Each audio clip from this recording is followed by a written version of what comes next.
I'm Thomas, your host. Welcome to Strange Books Read Aloud. The books here are old, strange, and beautiful, meant to be heard slowly at the edge of sleep or in quiet study. If you are so inclined, give the video a like and subscribe for more content. Dim the lights and let these words carry you away.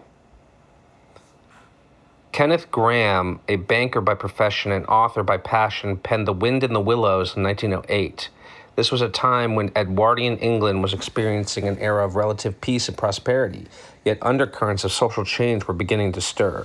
The book itself is a delightful blend of whimsy and wisdom, weaving through the lives of anthropomorphic animals living by the River Thames.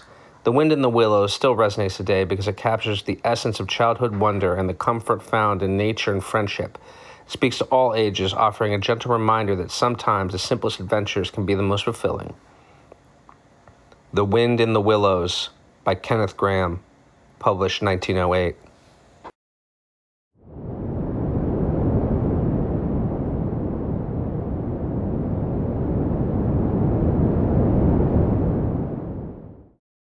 The mole had been working very hard all the morning, spring cleaning his little home. First with brooms, then with dusters, then on ladders and steps and chairs, with a brush and a pail of whitewash, till he had dust in his throat and eyes, and splashes of whitewash all over his black fur, and an aching back and weary arms. Spring was moving in the air above and in the earth below and around him, penetrating even his dark and lowly little house with its spirit of divine discontent and longing. It was small wonder then that he suddenly flung down his brush on the floor, said, "Bother," and "Oh blow," and also "Hang spring cleaning," and bolted out of the house without even waiting to put on his coat.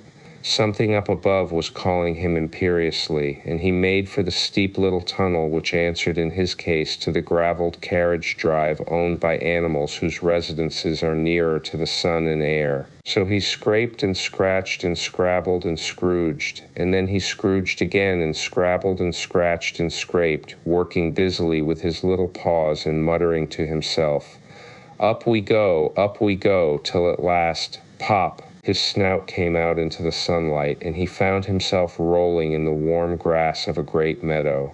This is fine, he said to himself. This is better than whitewashing. The sunshine struck hot on his fur, soft breezes caressed his heated brow, and after the seclusion of the cellarage he had lived in so long, the carol of happy birds fell on his dulled hearing almost like a shout. Jumping off all his 4 legs at once, in the joy of living and the delight of spring without its cleaning, he pursued his way across the meadow till he reached the hedge on the further side. "Hold up," said an elderly rabbit at the gap. "Sixpence for the privilege of passing by the private road." He was bowled over in an instant by the impatient and contemptuous mole, who trotted along the side of the hedge, chaffing the other rabbits as they peeped hurriedly from their holes to see what the row was about. Onion sauce, he remarked jeeringly, and was gone before they could think of a thoroughly satisfactory reply.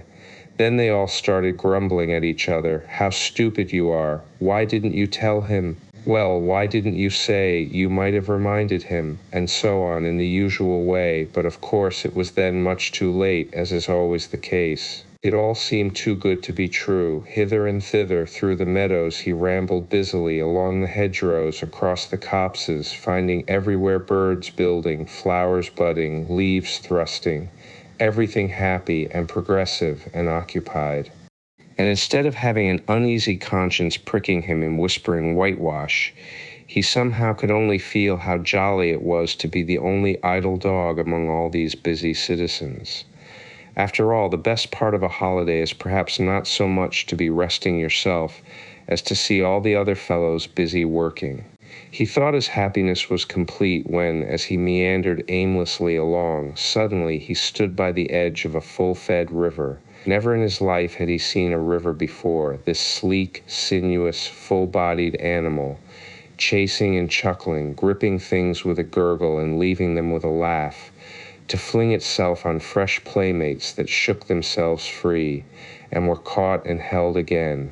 All was a shake and a shiver, glints and gleams and sparkles, rustle and swirl, chatter and bubble. The mole was bewitched, entranced, fascinated. By the side of the river he trotted as one trots when very small, by the side of a man who holds one spellbound by exciting stories. And when tired at last, he sat on the bank while the river still chattered on to him, a babbling procession of the best stories in the world, sent from the heart of the earth to be told at last to the insatiable sea. As he sat on the grass and looked across the river, a dark hole in the bank opposite, just above the water's edge, caught his eye, and dreamily he fell to considering what a nice, snug dwelling place it would make for an animal with few wants and fond of a bijou riverside residence, above flood level and remote from noise and dust. As he gazed, something bright and small seemed to twinkle down in the heart of it, vanished, then twinkled once more like a tiny star, but it could hardly be a star in such an unlikely situation, and it was too glittering and small for a glowworm. Then as he looked, it winked at him, and so declared itself to be an eye, and a small face began gradually to grow up round it, like a frame round a picture. It was the water rat. Then the two animals stood and regarded each other cautiously. "Hullo, Mole," said the water rat. "Hullo, Rat," said the Mole. "Would you like to come over?" inquired the rat presently. "Oh, it's all very well to talk," said the Mole rather pettishly, he being new to a river and riverside life and its ways. The rat said nothing, but stooped and unfastened a rope and hauled on it, then lightly stepped into a little boat which the Mole had not observed. It was painted blue outside and white within, and was just the size for two animals, and the Mole's whole heart went out to it at once, even though he did not yet fully understand its uses. The rat sculled smartly across and made fast. Then he held up his forepaw as the Mole stepped gingerly down. "Lean on that," he said. "Now then, step lively." And the Mole, to his surprise and rapture, found himself actually seated in the stern of a real boat.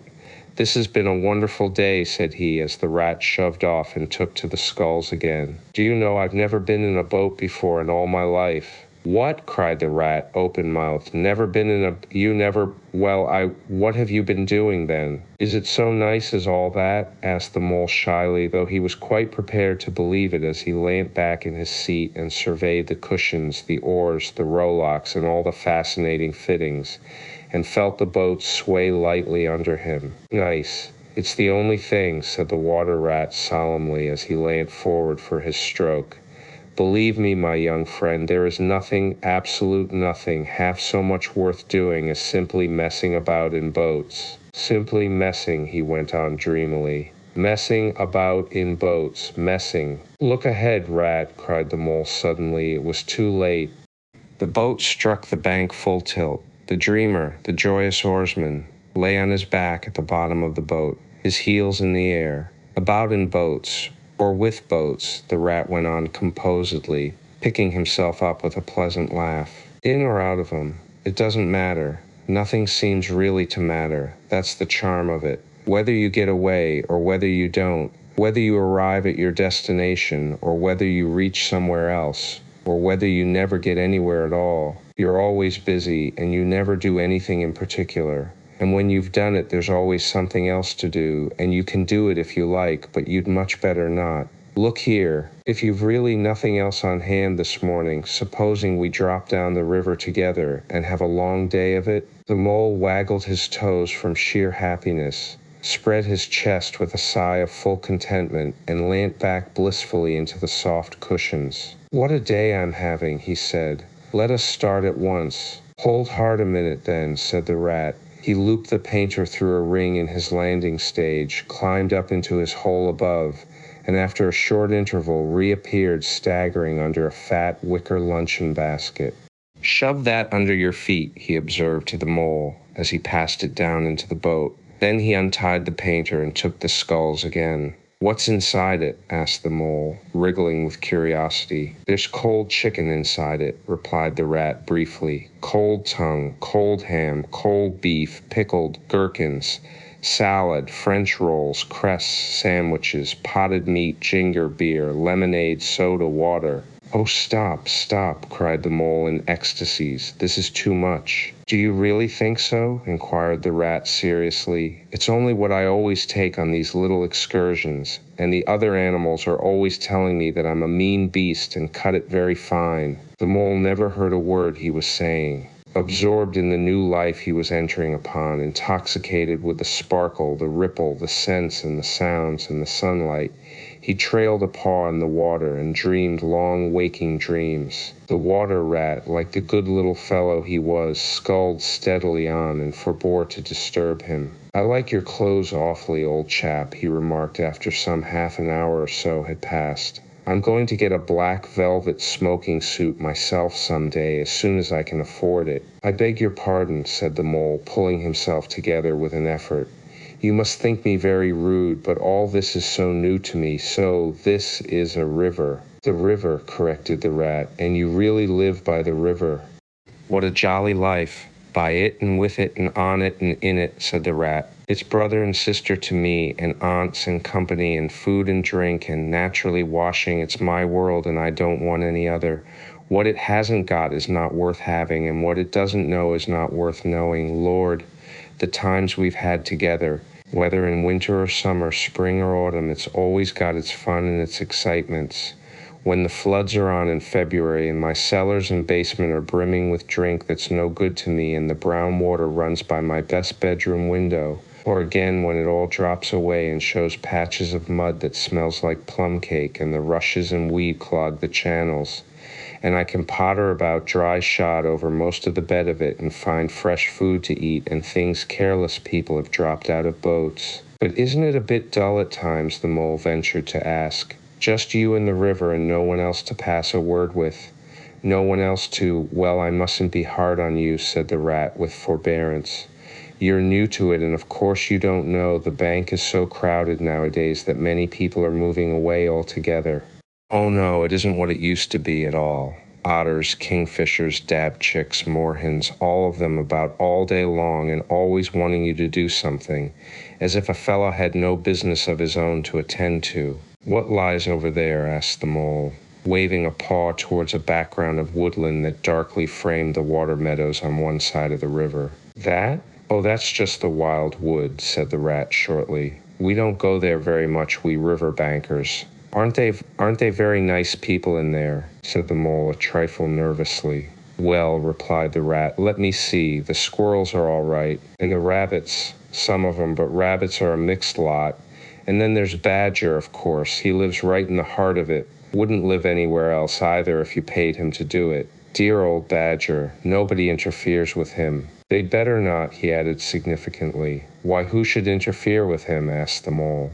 "Well, of course, there are others," explained the rat in a hesitating sort of way. "Weasels and stoats and foxes and so on. They're all right, in a way. I'm very good friends with them, past the time of day when we meet and all that. But they break out sometimes, there's no denying it, and then, well, you can't really trust them, and that's the fact." The mole knew well that it is quite against animal etiquette to dwell on possible trouble ahead, or even to allude to it, so he dropped the subject. "And beyond the wild wood again?" he asked, "where it's all blue and dim, and one sees what may be hills, or perhaps they mayn't, and something like the smoke of towns, or is it only cloud drift?"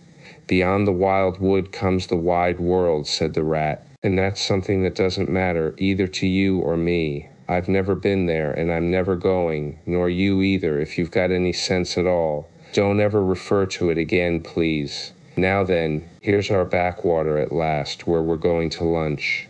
Leaving the main stream, they now passed into what seemed at first sight like a little landlocked lake. Green turf sloped down to either edge. Brown, snaky tree roots gleamed below the surface of the quiet water, while ahead of them the silvery shoulder and foamy tumble of a weir, arm in arm with a restless, dripping mill wheel that held up in its turn a gray-gabled mill house, filled the air with a soothing murmur of sound, dull and smothery, yet with little clear voices speaking up cheerfully out of it at intervals. It was so very beautiful that the mole could only hold up both forepaws and gasp, "Oh my, oh my, oh my." The rat brought the boat alongside the bank, made her fast, helped the still awkward mole safely ashore, and swung out the luncheon basket. The mole begged as a favor to be allowed to unpack it all by himself, and the rat was very pleased to indulge him, and to sprawl at full length on the grass and rest, while his excited friend shook out the tablecloth and spread it, took out all the mysterious packets one by one and arranged their contents in due order, still gasping, oh my, at each fresh revelation. When all was ready, the rat said, "Now pitch in, old fellow." And the mole was indeed very glad to obey, for he had started his spring cleaning at a very early hour that morning, as people will do, and had not paused for bite or sup, and he had been through a very great deal since that distant time which now seemed so many days ago. "What are you looking at?" said the rat presently, when the edge of their hunger was somewhat dulled, and the mole's eyes were able to wander off the tablecloth a little. "I am looking," said the mole, "at a streak of bubbles that I see traveling along the surface of the water. That is a thing that strikes me as funny." "Bubbles, oh ho," said the rat, and chirruped cheerily in an inviting sort of way. A broad glistening muzzle showed itself above the edge of the bank, and the otter hauled himself out and shook the water from his coat. "Greedy beggars," he observed, making for the provender. "Why didn't you invite me, Ratty?" "This was an impromptu affair," explained the rat. "By the way, my friend Mr. Mole." "Proud, I'm sure," said the otter, and the two animals were friends forthwith. "Such a rumpus everywhere," continued the otter. "All the world seems out on the river today. I came up this backwater to try and get a moment's peace, and then stumble upon you fellows. At least, I beg pardon, I don't exactly mean that, you know." There was a rustle behind them, proceeding from a hedge wherein last year's leaves still clung thick, and a stripy head, with high shoulders behind it, peered forth on them. "Come on, old badger," shouted the rat. The badger trotted forward a pace or two, then grunted, company," and turned his back and disappeared from view. "That's just the sort of fellow he is," observed the disappointed rat. "Simply hates society. Now we shan't see any more of him today." "Well, tell us, who's out on the river?" "Toad's out, for one," replied the otter, "in his brand-new wager boat, new togs, new everything." The two animals looked at each other and laughed. "Once it was nothing but sailing," said the rat. "Then he tired of that and took to punting. Nothing would please him but to punt all day and every day, and a nice mess he made of it. Last year it was houseboating, and we all had to go and stay with him in his houseboat and pretend we liked it. He was going to spend the rest of his life in a houseboat. It's all the same. Whatever he takes up, he gets tired of it and starts on something fresh." "Such a good fellow, too," remarked the otter reflectively. "But no stability, especially in a boat." From where they sat, they could get a glimpse of the main stream across the island that separated them, and just then a wager boat flashed into view. The rower, a short, stout figure, splashing badly and rolling a good deal, but working his hardest. The rat stood up and hailed him, but Toad, for it was he, shook his head and settled sternly to his work. "He'll be out of the boat in a minute if he rolls like that," said the rat, sitting down again. "Of course he will," chuckled the otter. "Did I ever tell you that good story about Toad and the lock keeper? It happened this way. Toad, an errant mayfly, swerved unsteadily athwart the current in the intoxicated fashion affected by young bloods of mayflies seeing life. A swirl of water and a kloop, and the mayfly was visible no more. Neither was the otter. The mole looked down. The voice was still in his ears, but the turf whereon he had sprawled was clearly vacant. Not an otter to be seen as far as the distant horizon. But again there was a streak of bubbles on the surface of the river. The rat hummed a tune, and the mole recollected that animal etiquette forbade any sort of comment on the sudden disappearance of one's friends at any moment, for any reason or no reason whatever. Well, said the rat, "I suppose we ought to be moving. I wonder which of us had better pack the luncheon basket." He did not speak as if he was frightfully eager for the treat. "Oh, please let me," said the mole. So of course the rat let him. Packing the basket was not quite such pleasant work as unpacking the basket. It never is. But the mole was bent on enjoying everything, and although just when he had got the basket packed and strapped up tightly, he saw a plate staring up at him from the grass. And when the job had been done again, the rat pointed out a fork which anybody ought to have seen, and last of all, behold, the mustard pot, which he had been sitting on without knowing it. Still, somehow the thing got finished at last, without much loss of temper. The afternoon sun was getting low as the rat sculled gently homewards in a dreamy mood, murmuring poetry things over to himself, and not paying much attention to Mole. But the mole was very full of lunch, and self-satisfaction, and pride, and already quite at home in a boat, so he thought, and was getting a bit restless besides.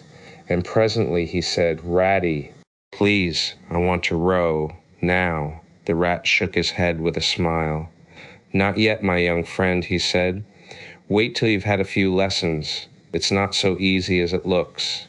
The mole was quiet for a minute or two, but he began to feel more and more jealous of Rat, sculling so strongly and so easily along, and his pride began to whisper that he could do it every bit as well. He jumped up and seized the sculls so suddenly that the rat, who was gazing out over the water and saying more poetry things to himself, was taken by surprise and fell backwards off his seat with his legs in the air for the second time, while the triumphant mole took his place and grabbed the sculls with entire confidence. "Stop it, you silly ass," cried the rat from the bottom of the boat. "You can't do it. You'll have us over." The mole flung his sculls back with a flourish and made a great dig at the water. He missed the surface altogether, his legs flew up above his head, and he found himself lying on the top of the prostrate rat. Greatly alarmed, he made a grab at the side of the boat, and the next moment, sploosh, over went the boat, and he found himself struggling in the river. Oh me, how cold the water was! And oh, how very wet it felt! How it sang in his ears as he went down, down, down! How bright and welcome the sun looked as he rose to the surface, coughing and spluttering! How black was his despair when he felt himself sinking again. Then a firm paw gripped him by the back of his neck. It was the rat, and he was evidently laughing. The mole could feel him laughing right down his arm and through his paw, and so into the mole's neck. The rat got hold of a skull and shoved it under the mole's arm. Then he did the same by the other side of him and, swimming behind, propelled the helpless animal to shore, hauled him out, and set him down on the bank, a squashy, pulpy lump of misery. When the rat had rubbed him down a bit and wrung some of the wet out of him, he said, "Now then, old fellow, trot up and down the towing path as hard as you can, till you're warm and dry again, while I dive for the luncheon basket." So the dismal mole, wet without and ashamed within, trotted about till he was fairly dry, while the rat plunged into the water again, recovered the boat, righted her and made her fast, fetched his floating property to shore by degrees, and finally dived successfully for the luncheon basket and struggled to land with it. When all was ready for a start once more, the mole, limp and dejected, took his seat in the stern of the boat, and as they set off he said in a low voice broken with emotion, "Ratty, my generous friend, I am very sorry indeed for my foolish and ungrateful conduct.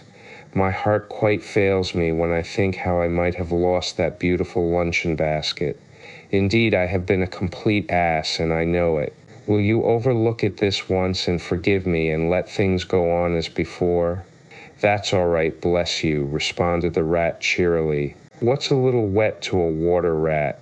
I'm more in the water than out of it most days. Don't you think any more about it, and look here. I really think you had better come and stop with me for a little time. It's very plain and rough, you know, not like Toad's house at all, but you haven't seen that yet. Still, I can make you comfortable, and I'll teach you to row and to swim, and you'll soon be as handy on the water as any of us." The mole was so touched by his kind manner of speaking that he could find no voice to answer him, and he had to brush away a tear or two with the back of his paw. But the rat kindly looked in another direction, and presently the mole's spirits revived again, and he was even able to give some straight back talk to a couple of moorhens who were sniggering to each other about his bedraggled appearance. When they got home, the rat made a bright fire in the parlor and planted the mole in an armchair in front of it, having fetched down a dressing gown and slippers for him, and told him river stories till supper time. Very thrilling stories they were, too, to an earth-dwelling animal like mole. Stories about weirs and sudden floods and leaping pike and steamers that flung hard bottles. At least bottles were certainly flung, and from steamers, so presumably by them, and about herons and how particular they were whom they spoke to, and about adventures down drains and night fishings with otter, or excursions far afield with badger. Supper was a most cheerful meal, but very shortly afterwards a terribly sleepy mole had to be escorted upstairs by his considerate host to the best bedroom, where he soon laid his head on his pillow in great peace and contentment, knowing that his newfound friend the river was lapping the sill of his window. This day was only the first of many similar ones for the emancipated mole, each of them longer and full of interest as the ripening summer moved onward. He learnt to swim and to row, and entered into the joy of running water, and with his ear to the reed stems he caught at intervals something of what the wind went whispering so constantly among them. "The open road ratty," said the mole suddenly one bright summer morning. "If you please, I want to ask you a favor." The rat was sitting on the river bank singing a little song. He had just composed it himself, so he was very taken up with it, and would not pay proper attention to mole or anything else. Since early morning he had been swimming in the river in company with his friends the ducks. And when the ducks stood on their heads suddenly, as ducks will, he would dive down and tickle their necks just under where their chins would be if ducks had chins, till they were forced to come to the surface again in a hurry, spluttering and angry and shaking their feathers at him, for it is impossible to say quite all you feel when your head is under water. At last they implored him to go away and attend to his own affairs and leave them to mind theirs. So the rat went away and sat on the river bank in the sun and made up a song about them which he called Duck's Ditty. All along the backwater through the rushes tall, ducks are a-dabbling, up-tails all. Ducks' tails, drakes' tails, yellow feet a-quiver, yellow bills all out of sight, busy in the river, slushy green undergrowth where the roach swim. Here we keep our larder, cool and full and dim, everyone for what he likes. We like to be heads down, tails up, dabbling free. High in the blue above, swifts whirl and call. We are down a-dabbling, up-tails all. "I don't know that I think so very much of that little song, rat," observed the mole cautiously. He was no poet himself and didn't care who knew it, and he had a candid nature. "Nor don't the ducks neither," replied the rat cheerfully. They say, why can't fellows be allowed to do what they like when they like and as they like, instead of other fellows sitting on banks and watching them all the time and making remarks and poetry and things about them? What nonsense it all is. That's what the ducks say. So it is, said the mole with great heartiness. "No, it isn't," cried the rat indignantly. "Well then, it isn't, replied the mole soothingly. "But what I wanted to ask you was, won't you take me to call on Mr. Toad? I've heard so much about him, and I do so want to make his acquaintance." "Why, certainly," said the good-natured rat, jumping to his feet and dismissing poetry from his mind for the day. "Get the boat out, and we'll paddle up there at once. It's never the wrong time to call on Toad. Early or late, he's always the same fellow. Always good-tempered, always glad to see you, always sorry when you go." "He must be a very nice animal," observed the mole as he got into the boat and took the sculls, while the rat settled himself comfortably in the stern. "He is indeed the best of animals," replied Rat. "So simple, so good-natured, and so affectionate. Perhaps he's not very clever. We can't all be geniuses, and it may be that he is both boastful and conceited. But he's got some great qualities, has Toady." Rounding a bend in the river, they came in sight of a handsome, dignified old house of mellowed red brick, with well-kept lawns reaching down to the water's edge. "There's Toad Hall," said the rat, "and that creek on the left, where the notice board says, 'Private, no landing allowed,' leads to his boathouse, where we'll leave the boat. The stables are over there to the right. That's the banqueting hall you're looking at now. very old, that is. Toad is rather rich, you know, and this is really one of the nicest houses in these parts, though we never admit as much to Toad. They glided up the creek, and the mole shipped his sculls as they passed into the shadow of a large boathouse. Here they saw many handsome boats, slung from the crossbeams or hauled up on a slip, but none in the water, and the place had an unused and a deserted air. The rat looked around him. "I understand," said he. "Boating is played out. He's tired of it and done with it. I wonder what new fad he has taken up now. Come along and let's look him up. We shall hear all about it quite soon enough." They disembarked and strolled across the gay flower-decked lawns in search of Toad, whom they presently happened upon resting in a wicker garden chair, with a preoccupied expression of face, and a large map spread out on his knees. "Hooray!" he cried, jumping up on seeing them. "This is splendid." He shook the paws of both of them warmly, never waiting for an introduction to the mole. "How kind of you," he went on, dancing round them. "I was just going to send a boat down the river for you, Ratty, with strict orders that you were to be fetched up here at once, whatever you were doing. I want you badly, both of you. Now what will you take? Come inside and have something. You don't know how lucky it is you're turning up just now." "Let's sit quiet a bit, Toady," said the rat, throwing himself into an easy chair, while the mole took another by the side of him and made some civil remark about Toad's delightful residence. "Finest house on the whole river," cried Toad boisterously. "Or anywhere else, for that matter," he could not help adding. Here the rat nudged the mole. Unfortunately, the Toad saw him do it and turned very red. There was a moment's painful silence. Then Toad burst out laughing. "All right, Ratty," he said.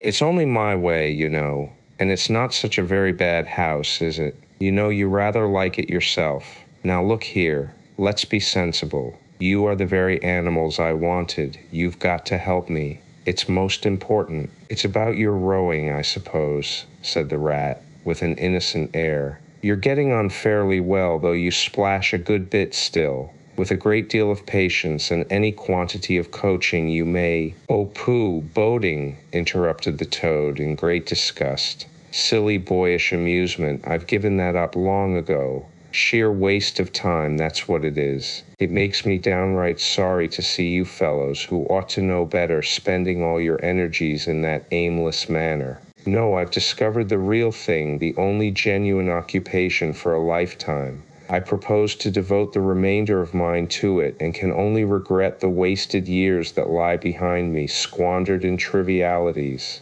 Come with me, dear Ratty, and your amiable friend also, if he will be so very good, just as far as the stable-yard, and you shall see what you shall see."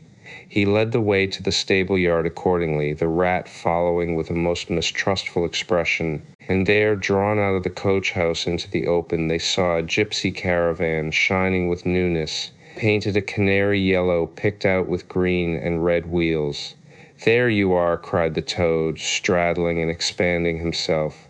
"There's real life for you, embodied in that little cart. The open road, the dusty highway, the heath, the common, the hedgerows, the rolling downs, camps, villages, towns, cities. Here today, up and off to somewhere else tomorrow. Travel, change, interest, excitement, the whole world before you, and a horizon that's always changing. And mind, this is the very finest cart of its sort that was ever built, without any exception. Come inside and look at the arrangements. Planned 'em all myself, I did." The mole was tremendously interested and excited, and followed him eagerly up the steps and into the interior of the caravan. The rat only snorted and thrust his hands deep into his pockets, remaining where he was. It was indeed very compact and comfortable.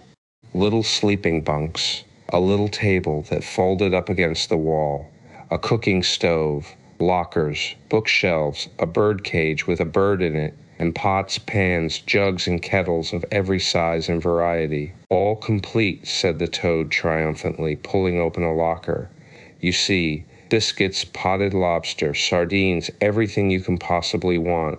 Soda water here, baccy there, letter paper, bacon, jam, cards, and dominoes. You'll find," he continued as they descended the steps again, "you'll find that nothing whatever has been forgotten. when we make our start this afternoon." "I beg your pardon," said the rat slowly as he chewed a straw, "but did I overhear you say something about we and start and this afternoon?" "Now you dear good old ratty," said Toad imploringly, "don't begin talking in that stiff and sniffy sort of way, because you know you've got to come. I can't possibly manage without you, so please consider it settled and don't argue. It's the one thing I can't stand. You surely don't mean to stick to your dull, fusty old river all your life and just live in a hole in a bank and boat. I want to show you the world. I'm going to make an animal of you, my boy." "I don't care," said the rat doggedly. "I'm not coming, and that's flat. And I am going to stick to my old river and live in a hole and boat as I've always done. And what's more, Mole's going to stick to me and do as I do, aren't you, Mole?" "Of course I am," said the Mole loyally. "I'll always stick to you, Rat, and what you say is to be has got to be. All the same, it sounds as if it might have been, well, rather fun, you know," he added wistfully. Poor Mole. The life adventurous was so new a thing to him and so thrilling, and this fresh aspect of it was so tempting, and he had fallen in love at first sight with the canary-colored cart and all its little fitments. The rat saw what was passing in his mind and wavered. He hated disappointing people, and he was fond of the Mole and would do almost anything to oblige him. Toad was watching both of them closely. "Come along in and have some lunch," he said diplomatically, "and we'll talk it over. We needn't decide anything in a hurry. Of course I don't really care. I only want to give pleasure to you fellows. Live for others, that's my motto in life." During luncheon, which was excellent of course, as everything at Toad Hall always was, the Toad simply let himself go. Disregarding the rat, he proceeded to play upon the inexperienced Mole as on a harp. Naturally a voluble animal, and always mastered by his imagination, he painted the prospects of the trip and the joys of the open life and the roadside in such glowing colors that the Mole could hardly sit in his chair for excitement. Somehow it soon seemed taken for granted by all three of them that the trip was a settled thing, and the rat, though still unconvinced in his mind, allowed his good nature to override his personal objections.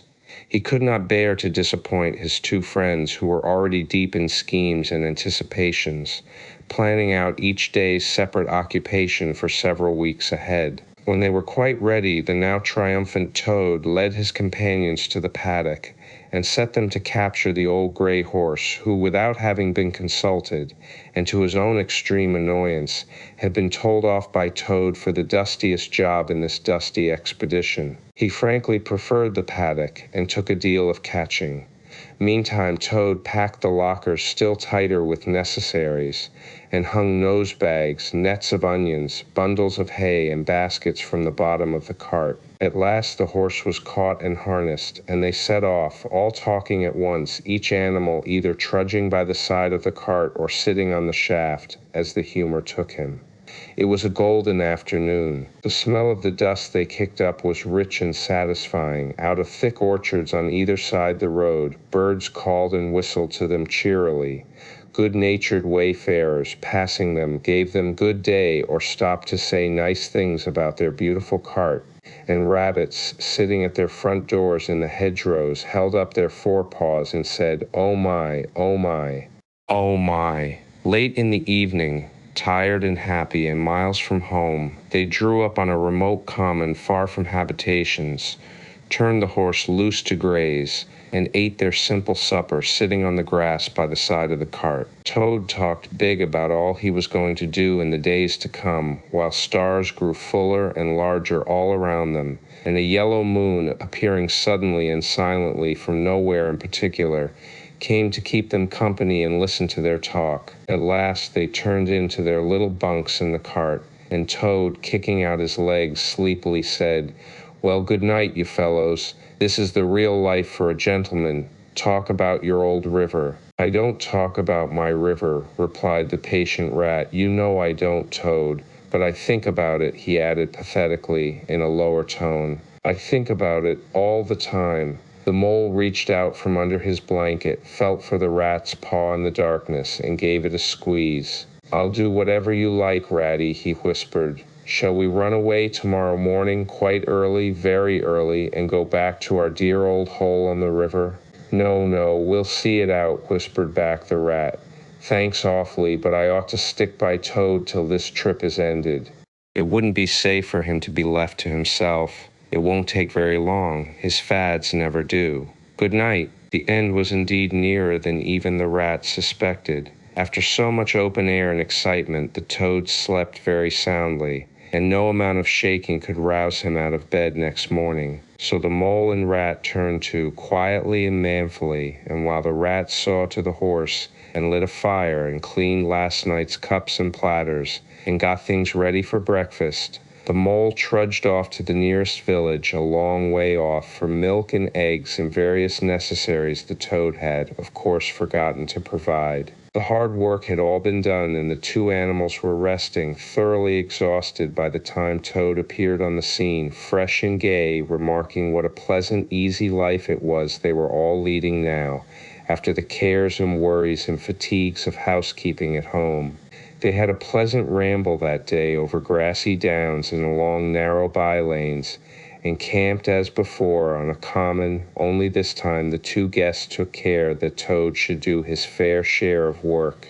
In consequence, when the time came for starting next morning, Toad was by no means so rapturous about the simplicity of the primitive life, and indeed attempted to resume his place in his bunk, whence he was hauled by force. Their way lay as before across country by narrow lanes, and it was not till the afternoon that they came out on the high road, their first high road, and there disaster, fleet and unforeseen, sprang out on them, disaster momentous indeed to their expedition, but simply overwhelming in its effect on the after career of Toad. They were strolling along the high road easily, the mole by the horse's head, talking to him, since the horse had complained that he was being frightfully left out of it, and nobody considered him in the least. The toad and the water rat walking behind the cart talking together. At least Toad was talking, and Rat was saying at intervals, "Yes, precisely, and what did you say to him?" and thinking all the time of something very different, when far behind them they heard a faint warning hum, like the drone of a distant bee. Glancing back, they saw a small cloud of dust, with a dark center of energy, advancing on them at incredible speed, while from out the dust a faint poop-whoop wailed like an uneasy animal in pain. Hardly regarding it, they turned to resume their conversation, when in an instant, as it seemed, the peaceful scene was changed, and with a blast of wind and a whirl of sound that made them jump for the nearest ditch, it was on them. The poop-poop rang with a brazen shout in their ears. They had a moment's glimpse of an interior of glittering plate glass and rich morocco, and the magnificent motor car, immense, breath-snatching, passionate, with its pilot tense and hugging his wheel, possessed all earth and air for the fraction of a second, flung an enveloping cloud of dust that blinded and enwrapped them utterly, and then dwindled to a speck in the far distance, changed back into a droning bee once more. The old gray horse, dreaming as he plodded along of his quiet paddock in a new raw situation such as this, simply abandoned himself to his natural emotions, rearing, plunging, backing steadily, in spite of all the mole's efforts at his head and all the mole's lively language directed at his better feelings. He drove the cart backward towards the deep ditch at the side of the road. It wavered an instant. Then there was a heart-rending crash, and the canary-colored cart, their pride and their joy, lay on its side in the ditch, an irredeemable wreck. The rat danced up and down in the road, simply transported with passion. "You villains," he shouted, shaking both fists. "You scoundrels, you highwaymen, you road hogs. I'll have the law of you. I'll report you. I'll take you through all the courts." His homesickness had quite slipped away from him, and for the moment he was the skipper of the canary-colored vessel, driven on a shoal by the reckless jockeying of rival mariners, and he was trying to recollect all the fine and biting things he used to say to masters of steam launches when their wash, as they drove too near the bank, used to flood his parlor carpet at home. Toad sat straight down in the middle of the dusty road, his legs stretched out before him, and stared fixedly in the direction of the disappearing motor car. He breathed short, his face wore a placid, satisfied expression, and at intervals he faintly murmured, "Poop, poop." The mole was busy trying to quiet the horse, which he succeeded in doing after a time. Then he went to look at the cart on its side in the ditch. It was indeed a sorry sight. Panels and windows smashed, axles hopelessly bent, one wheel off, sardine tins scattered over the wide world, and the bird in the birdcage sobbing pitifully and calling to be let out. The rat came to help him, but their united efforts were not sufficient to right the cart. "Hi, Toad," they cried. "Come and bear a hand, can't you?" The toad never answered a word, or budged from his seat in the road, so they went to see what was the matter with him. They found him in a sort of a trance, a happy smile on his face, his eyes still fixed on the dusty wake of their destroyer. At intervals he was still heard to murmur, "Poop, poop." The rat shook him by the shoulder. "Are you coming to help us, Toad?" he demanded sternly. "Glorious, stirring sight," murmured Toad, never offering to move. "The poetry of motion, the real way to travel, the only way to travel. Here today, in next week tomorrow. Villages skipped, towns and cities jumped. Always somebody else's horizon. Oh bliss, oh poop poop, oh my, oh my." "Oh, stop being an ass, Toad," cried the mole despairingly. "And to think I never knew," went on the toad in a dreamy monotone. "All those wasted years that lie behind me, I never knew, never even dreamt. But now that I know, now that I fully realize, oh, what a flowery track lies spread before me henceforth. What dust clouds shall spring up behind me as I speed on my reckless way. What carts I shall fling carelessly into the ditch in the wake of my magnificent onset. Horrid little carts, common carts, canary-colored carts. What are we to do with him?" asked the mole of the water rat. "Nothing at all," replied the rat firmly, "because there is really nothing to be done. You see, I know him from of old. He is now possessed. He has got a new craze, and it always takes him that way in its first stage. He'll continue like that for days now, like an animal walking in a happy dream, quite useless for all practical purposes. Never mind him. Let's go and see what there is to be done about the cart." A careful inspection showed them that even if they succeeded in righting it by themselves, the cart would travel no longer. The axles were in a hopeless state, and the missing wheel was shattered into pieces. The rat knotted the horse's reins over his back and took him by the head, carrying the birdcage and its hysterical occupant in the other hand. "Come on," he said grimly to the mole. "It's 5 or 6 miles to the nearest town, and we shall just have to walk it. The sooner we make a start, the better." "But what about Toad?" asked the mole anxiously as they set off together. "We can't leave him here, sitting in the middle of the road by himself in the distracted state he's in. It's not safe.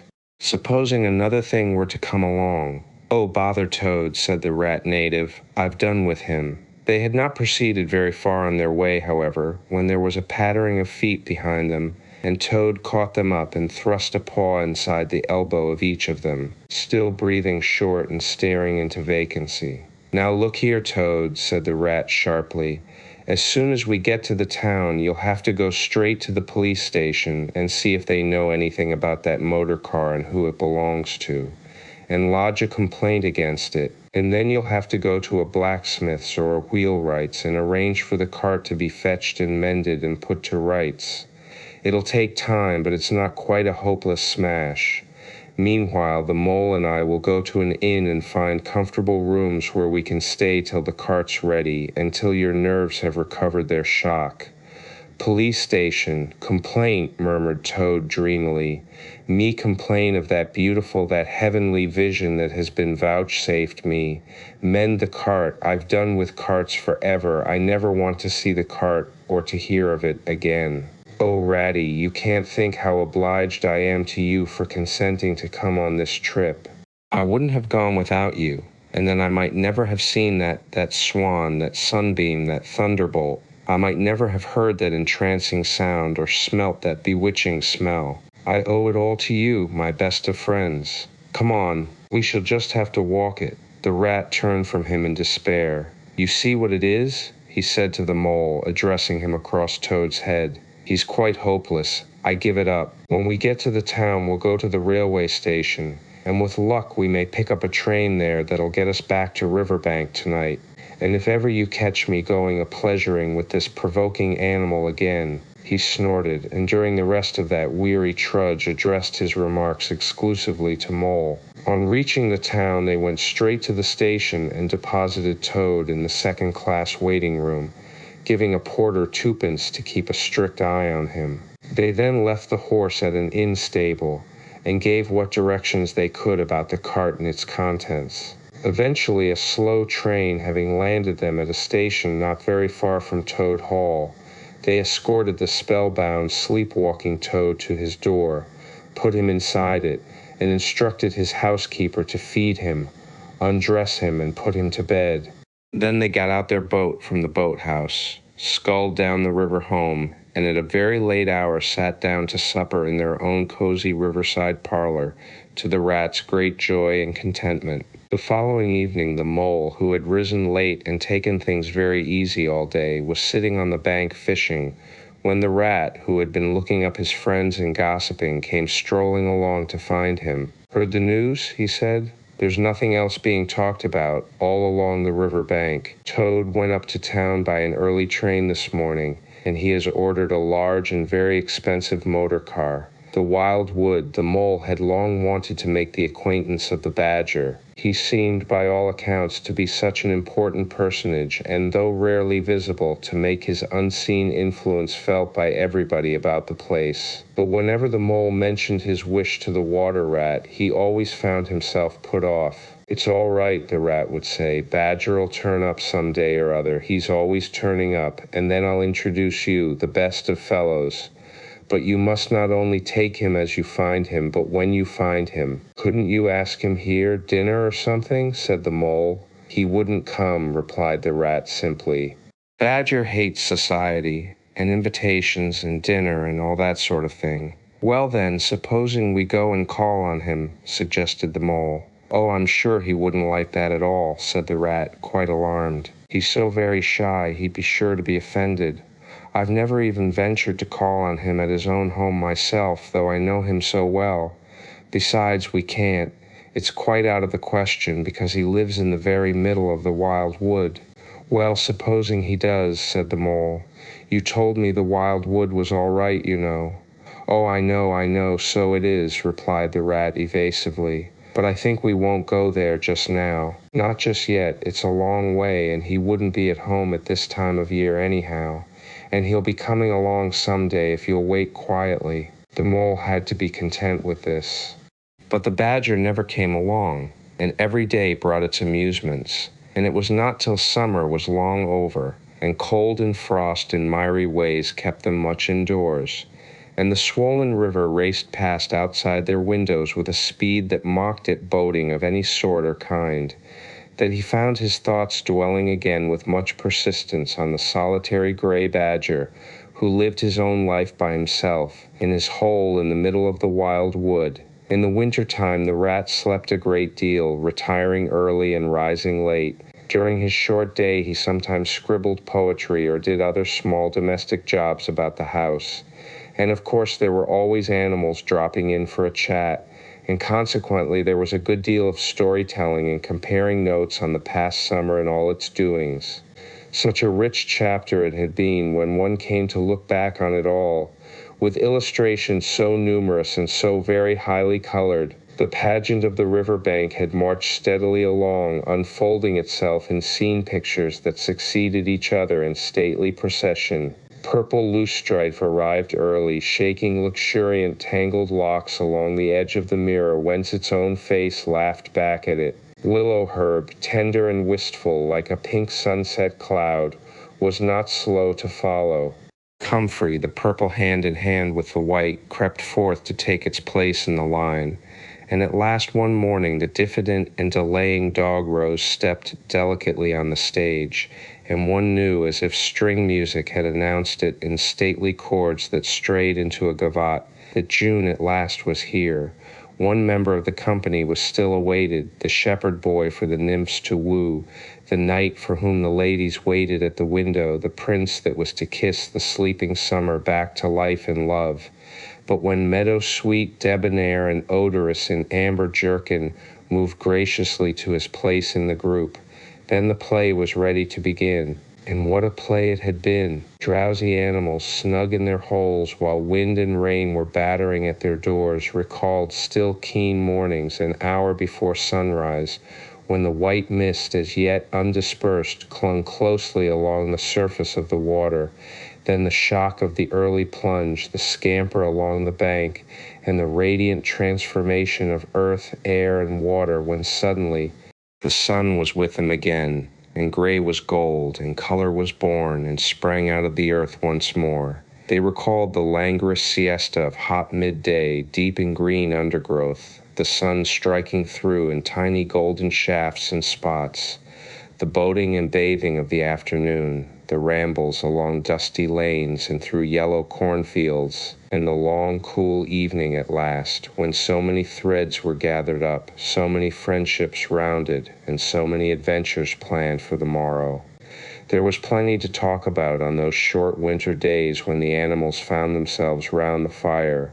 Still, the mole had a good deal of spare time on his hands, and so one afternoon, when the rat in his armchair before the blaze was alternately dozing and trying over rhymes that wouldn't fit, he formed the resolution to go out by himself and explore the wild wood and perhaps strike up an acquaintance with Mr. Badger. It was a cold, still afternoon with a hard, steely sky overhead when he slipped out of the warm parlor into the open air. The country lay bare and entirely leafless around him, and he thought that he had never seen so far and so intimately into the insides of things as on that winter day when nature was deep in her annual slumber and seemed to have kicked the clothes off. Copses, dells, quarries, and all hidden places, which had been mysterious mines for exploration in leafy summer, now exposed themselves and their secrets pathetically, and seemed to ask him to overlook their shabby poverty for a while, till they could riot in rich masquerade as before, and trick and entice him with the old deceptions. It was pitiful in a way, and yet cheering, even exhilarating. He was glad that he liked the country undecorated, hard, and stripped of its finery. He had got down to the bare bones of it, and they were fine and strong and simple. He did not want the warm clover and the play of seeding grasses. The screens of quickset, the billowy drapery of beech and elm seemed best away, and with great cheerfulness of spirit he pushed on towards the wild wood, which lay before him low and threatening, like a black reef in some still southern sea. There was nothing to alarm him at first entry. Twigs crackled under his feet. Logs tripped him, funguses on stumps resembled caricatures, and startled him for the moment by their likeness to something familiar and far away. But that was all fun and exciting. It led him on, and he penetrated to where the light was less, and trees crouched nearer and nearer, and holes made ugly mouths at him on either side. Everything was very still now. The dusk advanced on him steadily, rapidly, gathering in behind and before, and the light seemed to be draining away like floodwater. Then the faces began. It was over his shoulder, and indistinctly that he first thought he saw a face, a little, evil, wedge-shaped face, looking out at him from a hole.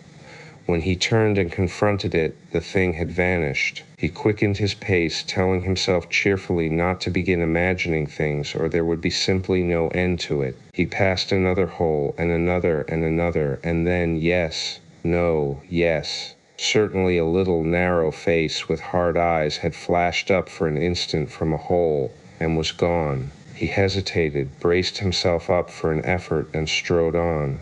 Then suddenly, and as if it had been so all the time, every hole, far and near, and there were hundreds of them, seemed to possess its face, coming and going rapidly, all fixing on him glances of malice and hatred, all hard-eyed and evil and sharp. If he could only get away from the holes in the banks, he thought, there would be no more faces. He swung off the path and plunged into the untrodden places of the wood. Then the whistling began. Very faint and shrill it was, and far behind him when first he heard it, but somehow it made him hurry forward.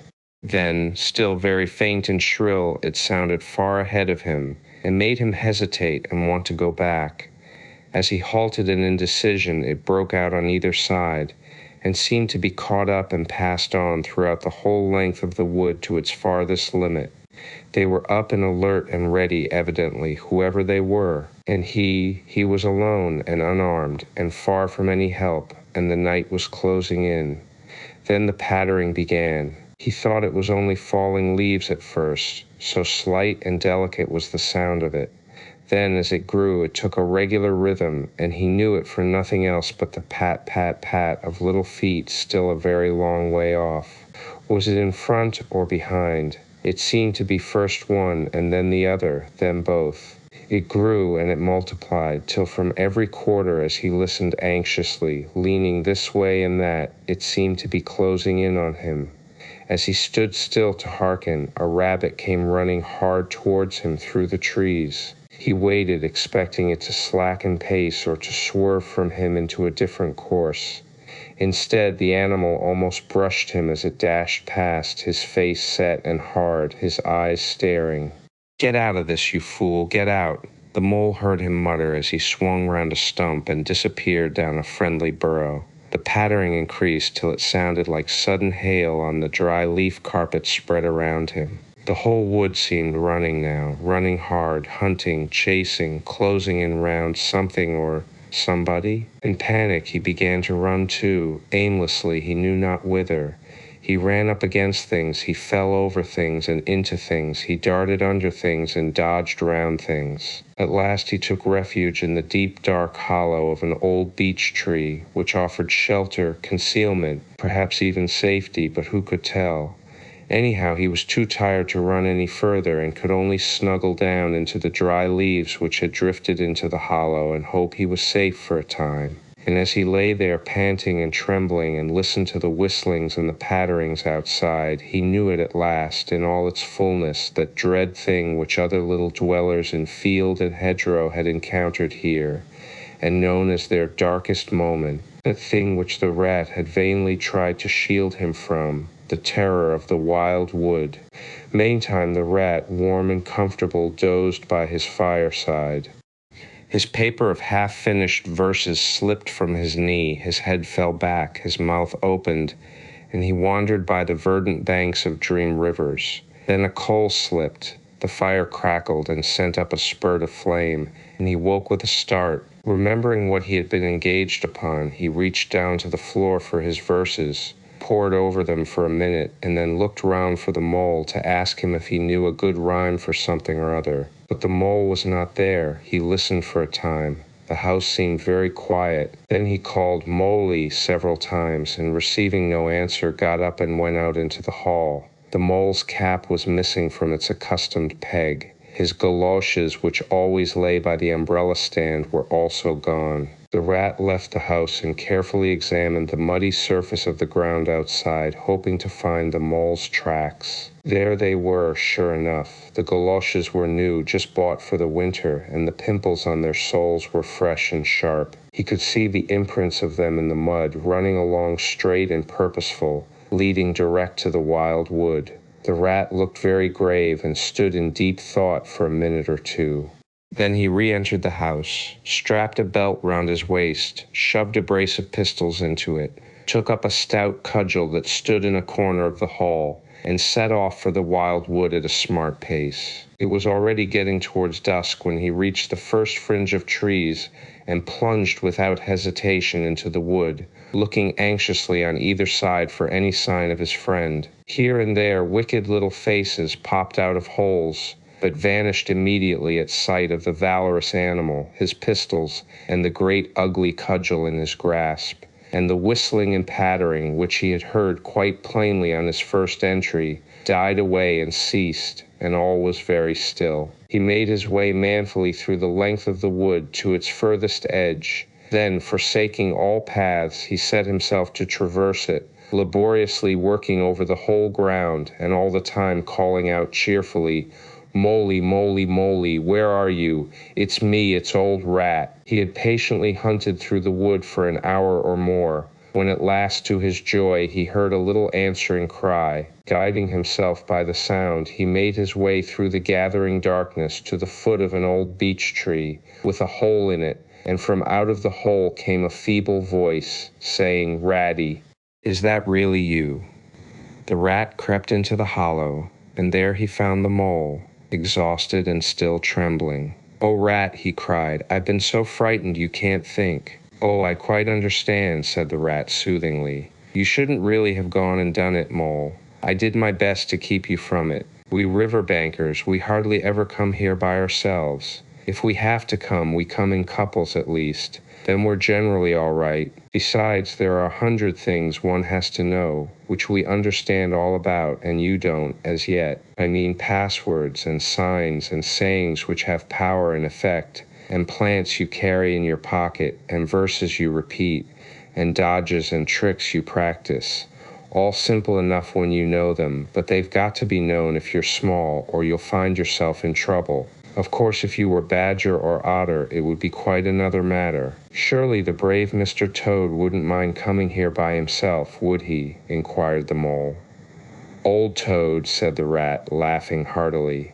"He wouldn't show his face here alone, not for a whole hatful of golden guineas. Toad wouldn't." The Mole was greatly cheered by the sound of the Rat's careless laughter, as well as by the sight of his stick and his gleaming pistols, and he stopped shivering and began to feel bolder and more himself again. "Now then," said the Rat presently, "we really must pull ourselves together and make a start for home while there's still a little light left.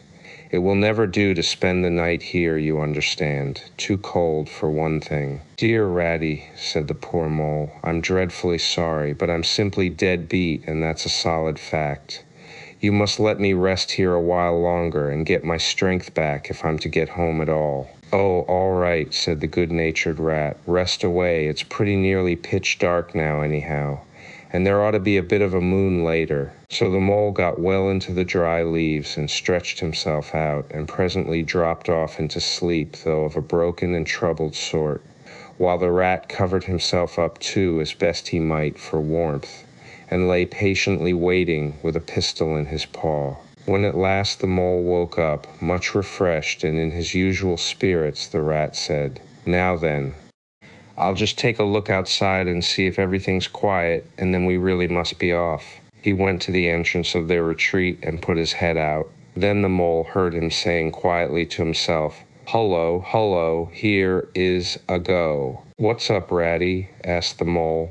"Snow is up," replied the Rat briefly, "or rather down. It's snowing hard." The Mole came and crouched beside him, and looking out saw the wood that had been so dreadful to him in quite a changed aspect. Holes, hollows, pools, pitfalls, and other black menaces to the wayfarer were vanishing fast, and a gleaming carpet of fairy was springing up everywhere, that looked too delicate to be trodden upon by rough feet. A fine powder filled the air and caressed the cheek with a tingle in its touch, and the black boles of the trees showed up in a light that seemed to come from below. "Well, well, it can't be helped," said the Rat, after pondering. "We must make a start and take our chance, I suppose. The worst of it is I don't exactly know where we are, and now this snow makes everything look so very different." It did indeed. The Mole would not have known that it was the same wood.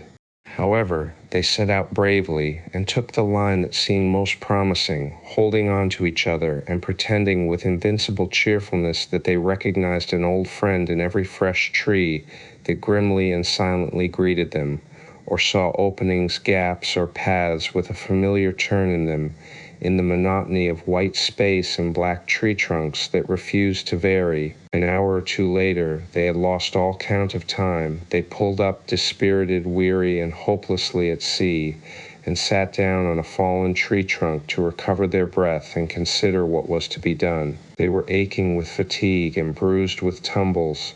They had fallen into several holes and got wet through. The snow was getting so deep that they could hardly drag their little legs through it, and the trees were thicker and more like each other than ever. There seemed to be no end to this wood, and no beginning, and no difference in it, and worst of all, no way out. "We can't sit here very long," said the rat. "We shall have to make another push for it, and do something or other. The cold is too awful for anything, and the snow will soon be too deep for us to wade through." He peered about him and considered. "Look here," he went on, "this is what occurs to me. There's a sort of dell down here in front of us, where the ground seems all hilly and humpy and hummocky. We'll make our way down into that, and try and find some sort of shelter, a cave or hole with a dry floor to it, out of the snow and the wind, and there we'll have a good rest before we try again, for we're both of us pretty dead beat. Besides, the snow may leave off, or something may turn up." So once more they got on their feet and struggled down into the dell, where they hunted about for a cave or some corner that was dry and a protection from the keen wind and the whirling snow. They were investigating one of the hummocky bits the rat had spoken of, when suddenly the mole tripped up and fell forward on his face with a squeal. "Oh, my leg," he cried.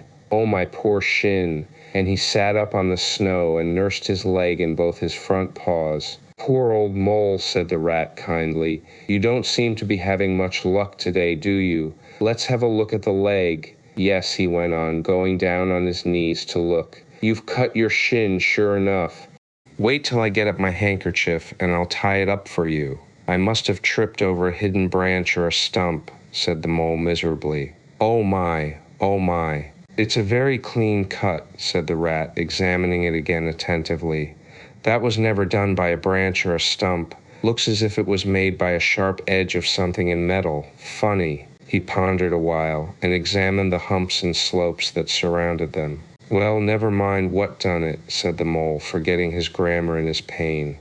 "It hurts just the same, whatever done it." But the rat, after carefully tying up the leg with his handkerchief, had left him and was busy scraping in the snow. He scratched and shoveled and explored, all four legs working busily, while the mole waited impatiently, remarking at intervals, "Oh, come on, rat." Suddenly the rat cried hooray, and then hooray, hooray, hooray, and fell to executing a feeble jig in the snow. "What have you found, Ratty?" asked the mole, still nursing his leg. "Come and see," said the delighted rat as he jigged on. The mole hobbled up to the spot and had a good look. "Well," he said at last, slowly, "I see it right enough. Seen the same sort of thing before, lots of times.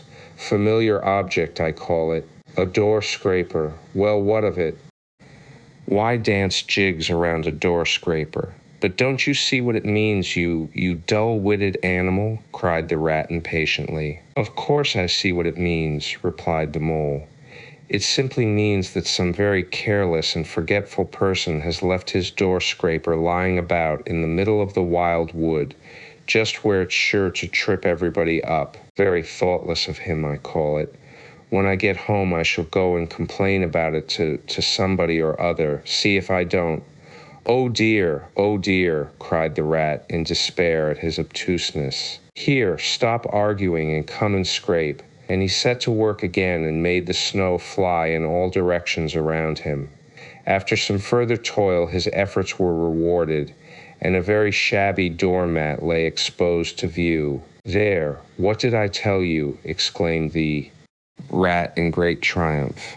"Absolutely nothing whatever," replied the mole, with perfect truthfulness. "Well now," he went on, "you seem to have found another piece of domestic litter, done for and thrown away, and I suppose you're perfectly happy. Better go ahead and dance your jig round that if you've got to, and get it over, and then perhaps we can go on and not waste any more time over rubbish heaps. Can we eat a doormat, or sleep under a doormat, or sit on a doormat and sledge home over the snow on it, you exasperating rodent?" "Do you mean to say," cried the excited rat, "that this doormat doesn't tell you anything?" "Really, rat," said the mole quite pettishly, I think we've had enough of this folly. Whoever heard of a doormat telling anyone anything? They simply don't do it. They are not that sort at all. Doormats know their place. Now look here, you thick-headed beast, replied the rat, really angry. This must stop.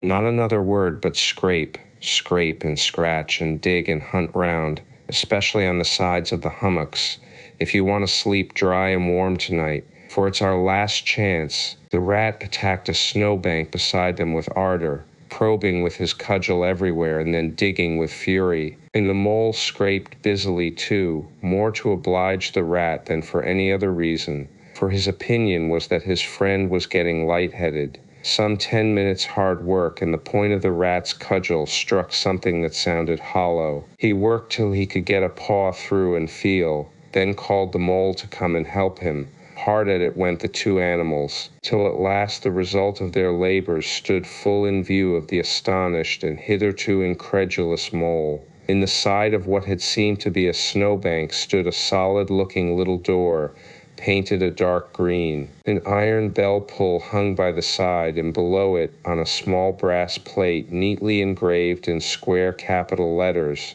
they could read by the aid of moonlight, M.R. Badger. The mole fell backwards on the snow from sheer surprise and delight. Rat, he cried in penitence, you're a wonder, a real wonder, that's what you are. I see it all now.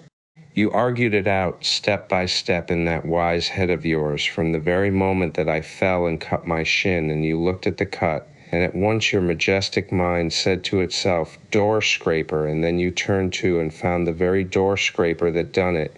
Did you stop there? No. Some people would have been quite satisfied, but not you. Your intellect went on working. Let me only just find a doormat, says you to yourself, and my theory is proved. And of course you found your doormat. You're so clever, I believe you could find anything you liked. Now, says you, that door exists as plain as if I saw it. There's nothing else remains to be done but to find it. Well, I've read about that sort of thing in books, but I've never come across it before in real life. You ought to go where you'll be properly appreciated. You're simply wasted here among us fellows.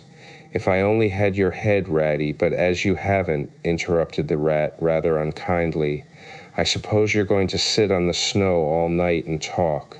Get up at once and hang on to that bell pull you see there, and ring hard as you can, while I hammer. While the rat attacked the door with his stick, the mole sprang up at the bell pull, clutched it, and swung there, both feet well off the ground, and from quite a long way off they could faintly hear a deep-toned bell respond. Emmer Badger. They waited patiently for what seemed a very long time, stamping in the snow to keep their feet warm. At last they heard the sound of slow shuffling footsteps approaching the door from the inside. It seemed, as the mole remarked to the rat, like someone walking in carpet slippers that were too large for him and down at heel, which was intelligent of Mole because that was exactly what it was. There was the noise of a bolt shot back, and the door opened a few inches, enough to show a long snout and a pair of sleepy, blinking eyes. Now, the very next time this happens, said a gruff and suspicious voice, I shall be exceedingly angry. Who is it this time, disturbing people on such a night? Speak up. Oh, Badger, cried the rat, let us in, please. It's me, Rat, and my friend Mole, and we've lost our way in the snow. What, Ratty, my dear little man, exclaimed the Badger in quite a different voice. Come along in, both of you at once. Why, you must be perished. Well, I never. Lost in the snow, and in the wild wood too, and at this time of night. But come in with you. The two animals tumbled over each other in their eagerness to get inside, and heard the door shut behind them with great joy and relief. The Badger, who wore a long dressing gown, and whose slippers were indeed very down at heel, carried a flat candlestick in his paw, and had probably been on his way to bed when their summons sounded. He looked kindly down on them and patted both their heads. This is not the sort of night for small animals to be out, he said paternally. I'm afraid you've been up to some of your pranks again, Ratty. But come along, come into the kitchen. There's a first-rate fire there, and supper and everything. He shuffled on in front of them, carrying the light, and they followed him, nudging each other in an anticipating sort of way down a long, gloomy, and to tell the truth, decidedly shabby passage into a sort of a central hall, out of which they could dimly see other long tunnel-like passages branching, passages mysterious and without apparent end. But there were doors in the hall as well, stout oaken, comfortable-looking doors. One of these the Badger flung open, and at once they found themselves in all the glow and warmth of a large fire-lit kitchen. The floor was well-worn red brick, and on the wide hearth burnt a fire of logs, between two attractive chimney corners tucked away in the wall, well out of any suspicion of draught. A couple of high-backed settles, facing each other on either side of the fire, gave further sitting accommodations for the sociably disposed. In the middle of the room stood a long table of plain boards placed on trestles with benches down each side. At one end of it, where an armchair stood pushed back, were spread the remains of the Badger's plain but ample supper. Rows of spotless plates winked from the shelves of the dresser at the far end of the room, and from the rafters overhead hung hams, bundles of dried herbs, nets of onions, and baskets of eggs. It seemed a place where heroes could fitly feast after victory, where weary harvesters could line up in scores along the table and keep their harvest home with mirth and song, or where 2 or 3 friends of simple tastes could sit about as they pleased and eat and smoke and talk in comfort and contentment. The ruddy brick floor smiled up at the smoky ceiling. The oaken settles, shiny with long wear, exchanged cheerful glances with each other. Plates on the dresser grinned at pots on the shelf, and the merry firelight flickered and played over everything without distinction. The kindly Badger thrust them down on a settle to toast themselves at the fire, and bade them remove their wet coats and boots. Then he fetched them dressing gowns and slippers, and himself bathed the mole's shin with warm water and mended the cut with sticking plaster, till the whole thing was just as good as new, if not better. In the embracing light and warmth, warm and dry at last, with weary legs propped up in front of them, and a suggestive clink of plates being arranged on the table behind, it seemed to the storm-driven animals now in safe anchorage that the cold and trackless wild wood just left outside was miles and miles away, and all that they had suffered in it a half-forgotten dream. When at last they were thoroughly toasted, the Badger summoned them to the table, where he had been busy laying a repast. They had felt pretty hungry before, but when they actually saw at last the supper that was spread for them, really it seemed only a question of what they should attack first where all was so attractive, and whether the other things would obligingly wait for them till they had time to give them attention. Conversation was impossible for a long time, and when it was slowly resumed, it was that regrettable sort of conversation that results from talking with your mouth full. The Badger did not mind that sort of thing at all, nor did he take any notice of elbows on the table, or everybody speaking at once. As he did not go into society himself, he had got an idea that these things belonged to the things that didn't really matter. We know, of course, that he was wrong and took too narrow a view, because they do matter very much, though it would take too long to explain why. He sat in his armchair at the head of the table and nodded gravely at intervals as the animals told their story, and he did not seem surprised or shocked at anything, and he never said, "I told you so," or "just what I always said," or remarked that they ought to have done so-and-so, or ought not to have done something else. The mole began to feel very friendly towards him.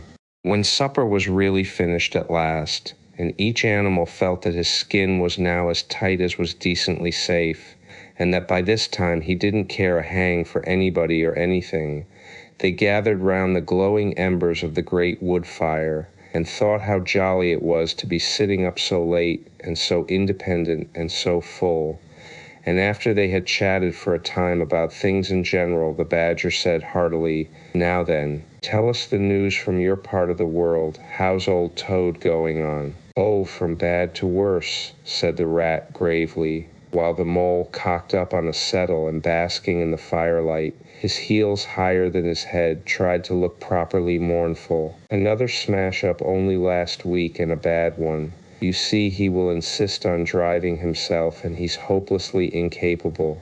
If he'd only employ a decent, steady, well-trained animal, pay him good wages, and leave everything to him, he'd get on all right, but no. He's convinced he's a heaven-born driver and nobody can teach him anything, and all the rest follows. How many has he had? Inquired the badger gloomily. Smashes or machines? Asked the rat. Oh, well, after all, it's the same thing with Toad. This is the 7th. As for the others, you know that coach house of his? Well, it's piled up, literally piled up to the roof, with fragments of motor cars, none of them bigger than your hat. That accounts for the other 6, so far as they can be accounted for. He's been in hospital 3 times, put in the mole. And as for the fines he's had to pay, it's simply awful to think of. Yes, and that's part of the trouble, continued the rat. Toad's rich, we all know, but he's not a millionaire, and he's a hopelessly bad driver, and quite regardless of law and order. Killed or ruined, it's got to be one of the 2 things sooner or later. Badger, we're his friends. Oughtn't we to do something? The badger went through a bit of hard thinking. Now look here, he said at last, rather severely. Of course you know I can't do anything now. His 2 friends assented, quite understanding his point. No animal, according to the rules of animal etiquette, is ever expected to do anything strenuous or heroic or even moderately active during the off-season of winter. All are sleepy, some actually asleep. All are weather-bound, more or less, and all are resting from arduous days and nights, during which every muscle in them has been severely tested and every energy kept at full stretch. Very well then, continued the badger. But when once the year has really turned, and the nights are shorter, and halfway through them one rouses and feels fidgety and wanting to be up and doing by sunrise, if not before, you know, both animals nodded gravely. They knew. Well then, went on the badger, we, that is, you and me and our friend the mole here, we'll take Toad seriously in hand. We'll stand no nonsense whatever. We'll bring him back to reason by force if need be. We'll make him be a sensible Toad. You're asleep, rat. Not me, said the rat, waking up with a jerk. He's been asleep 2 or 3 times since supper, said the mole, laughing. He himself was feeling quite wakeful and even lively, though he didn't know why. The reason was, of course, that he being naturally an underground animal by birth and breeding, the situation of Badger's house exactly suited him and made him feel at home, while the rat, who slept every night in a bedroom the windows of which opened on a breezy river, naturally felt the atmosphere still and oppressive. Well, it's time we were all in bed, said the badger, getting up and fetching flat candlesticks. Come along, you 2, and I'll show you your quarters, and take your time tomorrow morning. Breakfast at any hour you please. He conducted the 2 animals to a long room that seemed half bedchamber and half loft. The badger's winter stores, which indeed were visible everywhere, took up half the room. Piles of apples, turnips, and potatoes, baskets full of nuts, and jars of honey.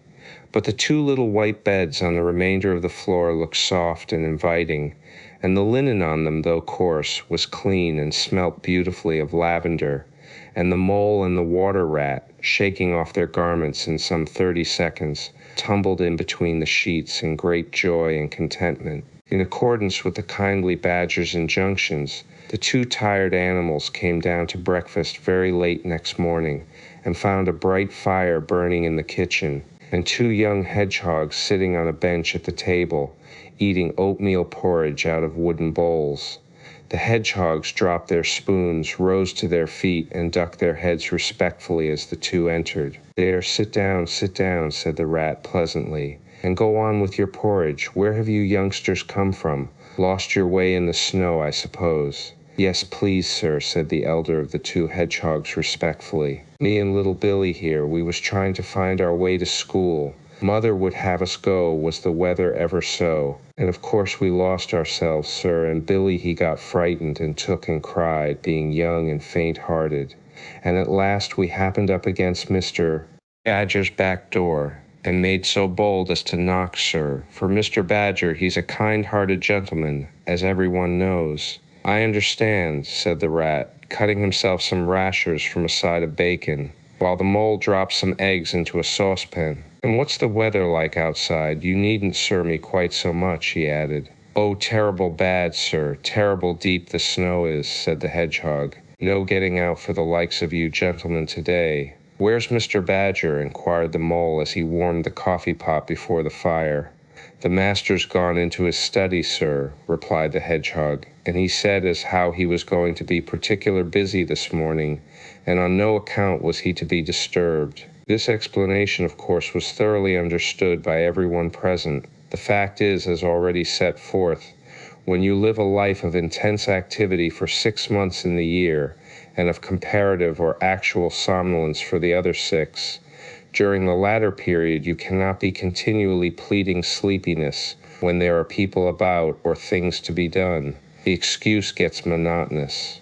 The animals well knew that Badger, having eaten a hearty breakfast, had retired to his study and settled himself in an armchair with his legs up on another and a red cotton handkerchief over his face, and was being busy in the usual way at this time of the year. The front door bell clanged loudly, and the rat, who was very greasy with buttered toast, sent Billy, the smaller hedgehog, to see who it might be. There was a sound of much stamping in the hall, and presently Billy returned in front of the otter, who threw himself on the rat with an embrace and a shout of affectionate greeting. "Get off," spluttered the rat, with his mouth full. "Thought I should find you here all right," said the otter cheerfully. "They were all in a great state of alarm along Riverbank when I arrived this morning. Rat never been home all night, nor mole either. Something dreadful must have happened, they said, and the snow had covered up all your tracks, of course. But I knew that when people were in any fix, they mostly went to Badger, or else Badger got to know of it somehow. So I came straight off here, through the wild wood and the snow. My, it was fine, coming through the snow as the red sun was rising and showing against the black tree trunks.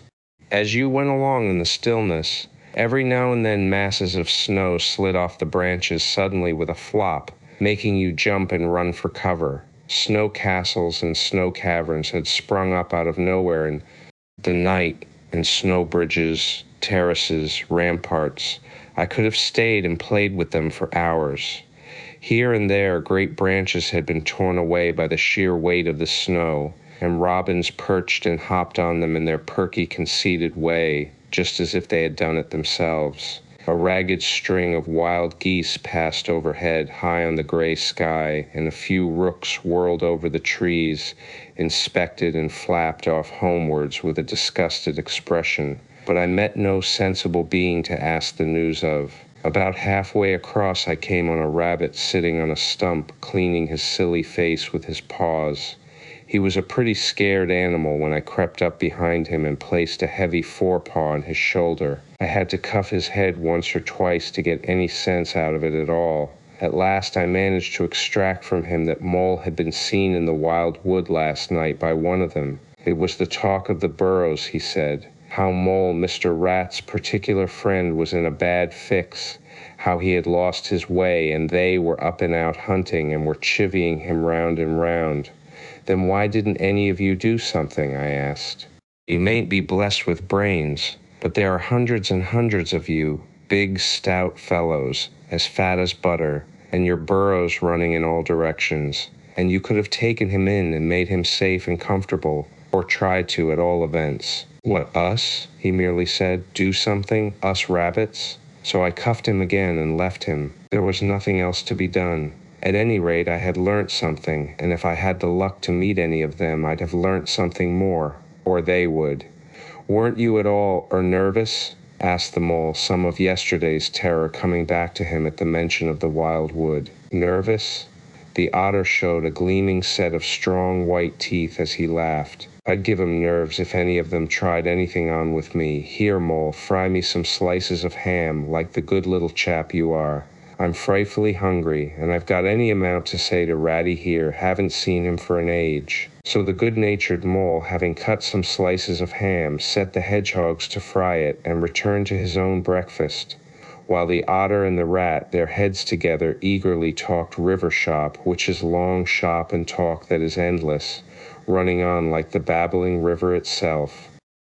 A plate of fried ham had just been cleared and sent back for more, When the badger entered, yawning and rubbing his eyes, and greeted them all in his quiet, simple way, with kind inquiries for every one, "It must be getting on for luncheon time," he remarked to the otter. "Better stop and have it with us. You must be hungry this cold morning." "Rather," replied the otter, winking at the mole. "The sight of these greedy young hedgehogs stuffing themselves with fried ham makes me feel positively famished." The hedgehogs, who were just beginning to feel hungry again after their porridge and after working so hard at their frying, looked timidly up at Mr. Badger, but were too shy to say anything. "Here, you two youngsters, be off home to your mother," said the badger kindly. "I'll send someone with you to show you the way. You won't want any dinner today, I'll be bound." He gave them 6 pence apiece and a pat on the head, and they went off with much respectful swinging of caps and touching of forelocks.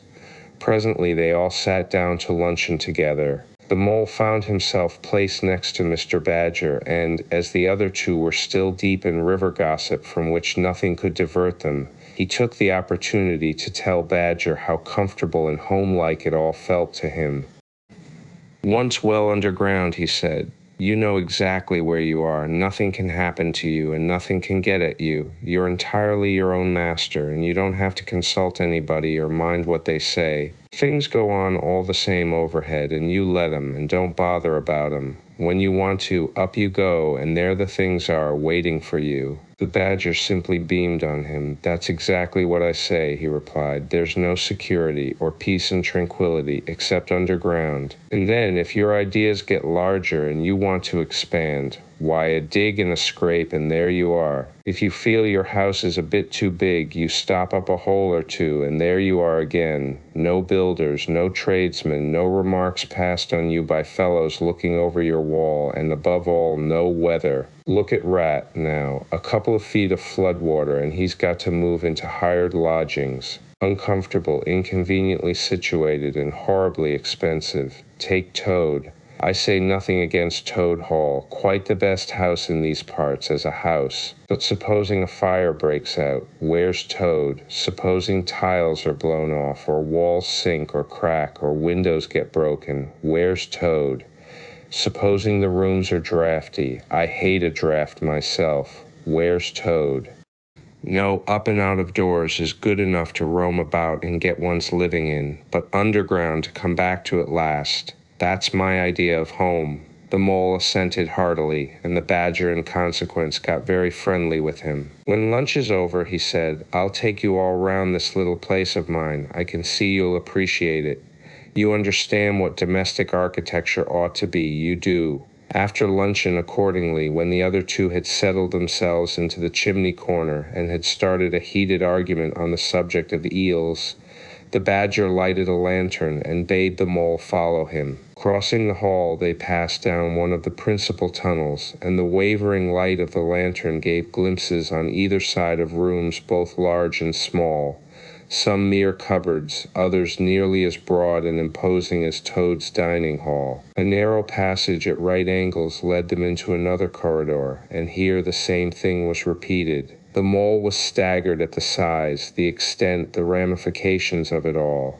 At the length of the dim passages, the solid vaultings of the crammed store chambers, the masonry everywhere, the pillars, the arches, the pavements. "How on earth, Badger," he said at last, "did you ever find time and strength to do all this? It's astonishing." "It would be astonishing indeed," said the badger simply, "if I had done it.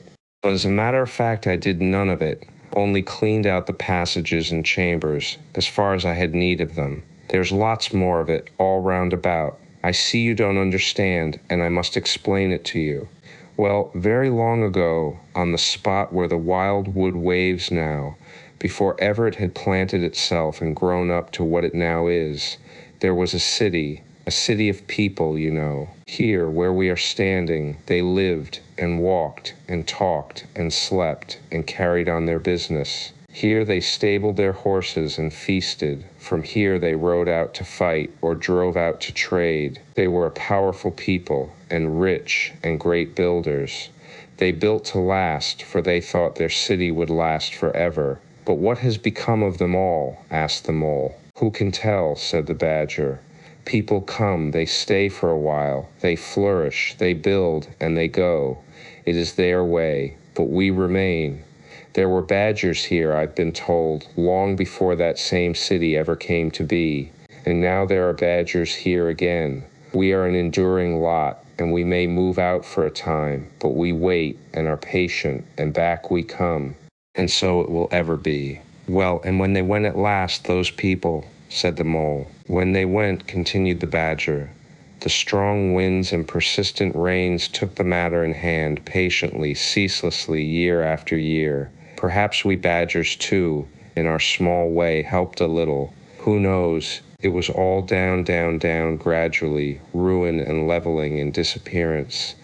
Then it was all up, up, up, gradually, as seeds grew to saplings, and saplings to forest trees, and bramble and fern came creeping in to help. Leaf mold rose and obliterated. Streams in their winter freshets brought sand and soil to clog and to cover, and in course of time our home was ready for us again, and we moved in. Up above us, on the surface, the same thing happened. Animals arrived, liked the look of the place, took up their quarters, settled down, spread and flourished. They didn't bother themselves about the past. They never do. They're too busy. The place was a bit humpy and hillocky naturally, and full of holes, but that was rather an advantage. And they don't bother about the future either. The future when perhaps the people will move in again for a time, as may very well be. The wild wood is pretty well populated by now, with all the usual lot, good, bad, and indifferent. I name no names. It takes all sorts to make a world.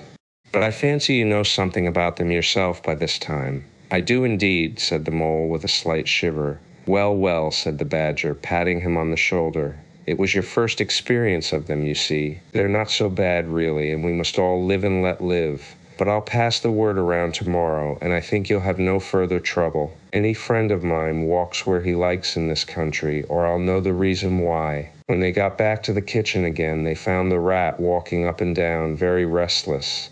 The underground atmosphere was oppressing him and getting on his nerves, and he seemed really to be afraid that the river would run away if he wasn't there to look after it. So he had his overcoat on, and his pistols thrust into his belt again. Come along, Mole, he said anxiously as soon as he caught sight of them.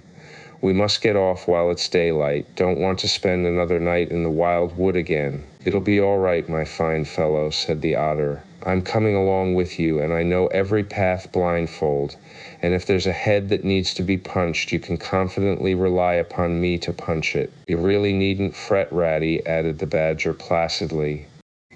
My passages run further than you think, and I've bolt holes to the edge of the wood in several directions, though I don't care for everybody to know about them. When you really have to go, you shall leave by one of my shortcuts. Meantime, make yourself easy and sit down again. The rat was nevertheless still anxious to be off and attend to his river, so the badger, taking up his lantern again, led the way along a damp and airless tunnel that wound and dipped, part vaulted, part hewn through solid rock, for a weary distance that seemed to be miles. At last daylight began to show itself confusedly through tangled growth overhanging the mouth of the passage, and the badger, bidding them a hasty goodbye, pushed them hurriedly through the opening, made everything look as natural as possible again, with creepers, brushwood, and dead leaves, and retreated. They found themselves standing on the very edge of the wild wood, rocks and brambles and tree roots behind them, confusedly heaped and tangled. In front, a great space of quiet fields, hemmed by lines of hedges black on the snow, and far ahead a glint of the familiar old river, while the wintry sun hung red and low on the horizon. The otter, as knowing all the paths, took charge of the party, and they trailed out on a beeline for a distant stile. Pausing there a moment and looking back, they saw the whole mass of the wild wood, dense, menacing, compact, grimly set in vast white surroundings. Simultaneously, they turned and made swiftly for home, for firelight, and the familiar things it played on, for the voice, sounding cheerily outside their window, of the river that they knew and trusted in all its moods, that never made them afraid with any amazement, as he hurried along, eagerly anticipating the moment when he would be at home again among the things he knew and liked, The mole saw clearly that he was an animal of tilled field and hedgerow, linked to the plowed furrow, the frequented pasture, the lane of evening lingerings, the cultivated garden plot. For others, the asperities, the stubborn endurance, or the clash of actual conflict that went with nature in the rough. He must be wise, must keep to the pleasant places in which his lines were laid and which held adventure enough in their way to last for a lifetime.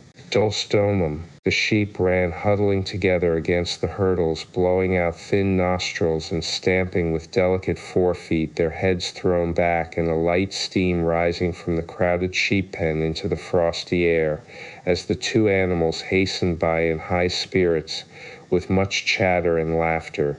They were returning across country after a long day's outing with otter, hunting and exploring on the wide uplands, where certain streams tributary to their own river had their first small beginnings, and the shades of the short winter day were closing in on them, and they had still some distance to go. Plodding at random across the plow, they had heard the sheep and had made for them.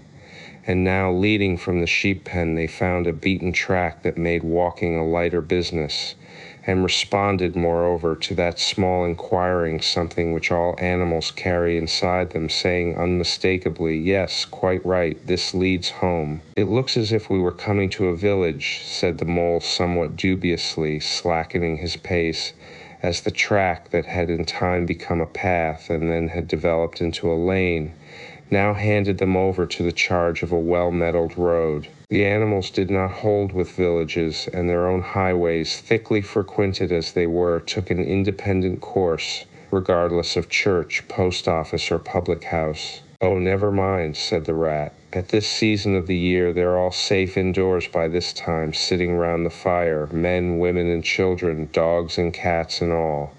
We shall slip through all right, without any bother or unpleasantness, and we can have a look at them through their windows if you like, and see what they're doing." The rapid nightfall of mid-December had quite beset the little village as they approached it on soft feet over a first thin fall of powdery snow. Little was visible but squares of a dusky orange-red on either side of the street, where the firelight or lamplight of each cottage overflowed through the casements into the dark world without. Most of the low latticed windows were innocent of blinds, and to the lookers in from outside, the inmates, gathered round the tea table, absorbed in handiwork, or talking with laughter and gesture, had each that happy grace which is the last thing the skilled actor shall capture, the natural grace which goes with perfect unconsciousness of observation. Moving at will from one theater to another, the two spectators, so far from home themselves, had something of wistfulness in their eyes as they watched a cat being stroked, a sleepy child picked up and huddled off to bed, or a tired man stretch and knock out his pipe on the end of a smoldering log. But it was from one little window, with its blind drawn down, a mere blank transparency on the night, that the sense of home and the little curtained world within walls, the larger stressful world of outside nature shut out and forgotten, most pulsated. Close against the white blind hung a bird cage, clearly silhouetted, every wire, perch, and appurtenance distinct and recognizable, even to yesterday's dull-edged lump of sugar. On the middle perch, the fluffy occupant, head tucked well into feathers, seemed so near to them as to be easily stroked had they tried, even the delicate tips of his plumped-out plumage penciled plainly on the illuminated screen. As they looked, the sleepy little fellow stirred uneasily, woke, shook himself, and raised his head. They could see the gape of his tiny beak as he yawned in a bored sort of way, looked round, and then settled his head into his back again, while the ruffled feathers gradually subsided into perfect stillness. Then a gust of bitter wind took them in the back of the neck. A small sting of frozen sleet on the skin woke them as from a dream, and they knew their toes to be cold and their legs tired, and their own home distant a weary way. Once beyond the village, where the cottages ceased abruptly, on either side of the road they could smell through the darkness the friendly fields again, and they braced themselves for the last long stretch, the home stretch, the stretch that we know is bound to end sometime in the rattle of the door latch, the sudden firelight, and the sight of familiar things greeting us as long-absent travelers from far oversea. They plodded along steadily and silently, each of them thinking his own thoughts. The moles ran a good deal on supper, as it was pitch dark, and it was all a strange country for him as far as he knew, and he was following obediently in the wake of the rat, leaving the guidance entirely to him. As for the rat, he was walking a little way ahead as his habit was, his shoulders humped, his eyes fixed on the straight gray road in front of him, so he did not notice poor Mole when suddenly the summons reached him and took him like an electric shock. We others, who have long lost the more subtle of the physical senses, have not even proper terms to express an animal's intercommunications with his surroundings, living or otherwise, and have only the word smell, for instance, to include the whole range of delicate thrills which murmur in the nose of the animal night and day, summoning, warning, inciting, repelling. It was one of these mysterious fairy calls from out the void that suddenly reached Mole in the darkness, making him tingle through and through with its very familiar appeal, even while yet he could not clearly remember what it was. He stopped dead in his tracks, his nose searching hither and thither in its efforts to recapture the fine filament, the telegraphic current that had so strongly moved him. A moment, and he had caught it again, and with it this time came recollection in fullest flood. Home, that was what they meant, those caressing appeals, those soft touches wafted through the air, those invisible little hands pulling and tugging, all one way. Why, it must be quite close by him at that moment, his old home that he had hurriedly forsaken and never sought again, that day when he first found the river. And now it was sending out its scouts and its messengers to capture him and bring him in. Since his escape on that bright morning, he had hardly given it a thought. So absorbed had he been in his new life, in all its pleasures, its surprises, its fresh and captivating experiences. Now, with a rush of old memories, how clearly it stood up before him, in the darkness, shabby indeed, and small and poorly furnished, and yet his, the home he had made for himself, the home he had been so happy to get back to after his day's work. And the home had been happy with him too, evidently, and was missing him, and wanted him back, and was telling him so through his nose, sorrowfully, reproachfully, but with no bitterness or anger, only with plaintive reminder that it was there and wanted him. The call was clear, the summons was plain, he must obey it instantly and go. "Ratty," he called, full of joyful excitement, "hold on, come back, I want you quick." "Oh, come along, Mole, do," replied the rat cheerfully, still plodding along. "Please stop, Ratty," pleaded the poor Mole in anguish of heart. "You don't understand, it's my home, my old home. I've just come across the smell of it, and it's close by here, really quite close. And I must go to it, I must. Oh, come back, Ratty. Please, please come back." The rat was by this time very far ahead, too far to hear clearly what the Mole was calling, too far to catch the sharp note of painful appeal in his voice. And he was much taken up with the weather, for he too could smell something suspiciously like approaching snow. "Mole, we mustn't stop now, really," he called back. "We'll come for it tomorrow, whatever it is you've found. But I daren't stop now. It's late, and the snow's coming on again, and I'm not sure of the way. And I want your nose, Mole, so come on quick, there's a good fellow." And the rat pressed forward on his way without waiting for an answer. Poor Mole stood alone in the road, his heart torn asunder, and a big sob gathering somewhere low down inside him, to leap up to the surface presently, he knew, in passionate escape. But even under such a test as this, his loyalty to his friend stood firm. Never for a moment did he dream of abandoning him. Meanwhile, the wafts from his old home pleaded, whispered, conjured, and finally claimed him imperiously. He dared not tarry longer within their magic circle. With a wrench that tore his very heartstrings, he set his face down the road and followed submissively in the track of the rat, while faint, thin little smells, still dogging his retreating nose, reproached him for his new friendship and his callous forgetfulness. With an effort he caught up to the unsuspecting rat, who began chattering cheerfully about what they would do when they got back, and how jolly a fire of logs in the parlor would be, and what a supper he meant to eat, never noticing his companion's silence and distressful state of mind. At last, however, when they had gone some considerable way further, and were passing some tree stumps at the edge of a copse that bordered the road, he stopped and said kindly, "Look here, Mole, old chap, you seem dead tired. No talk left in you, and your feet dragging like lead. We'll sit down here for a minute and rest. The snow has held off so far, and the best part of our journey is over."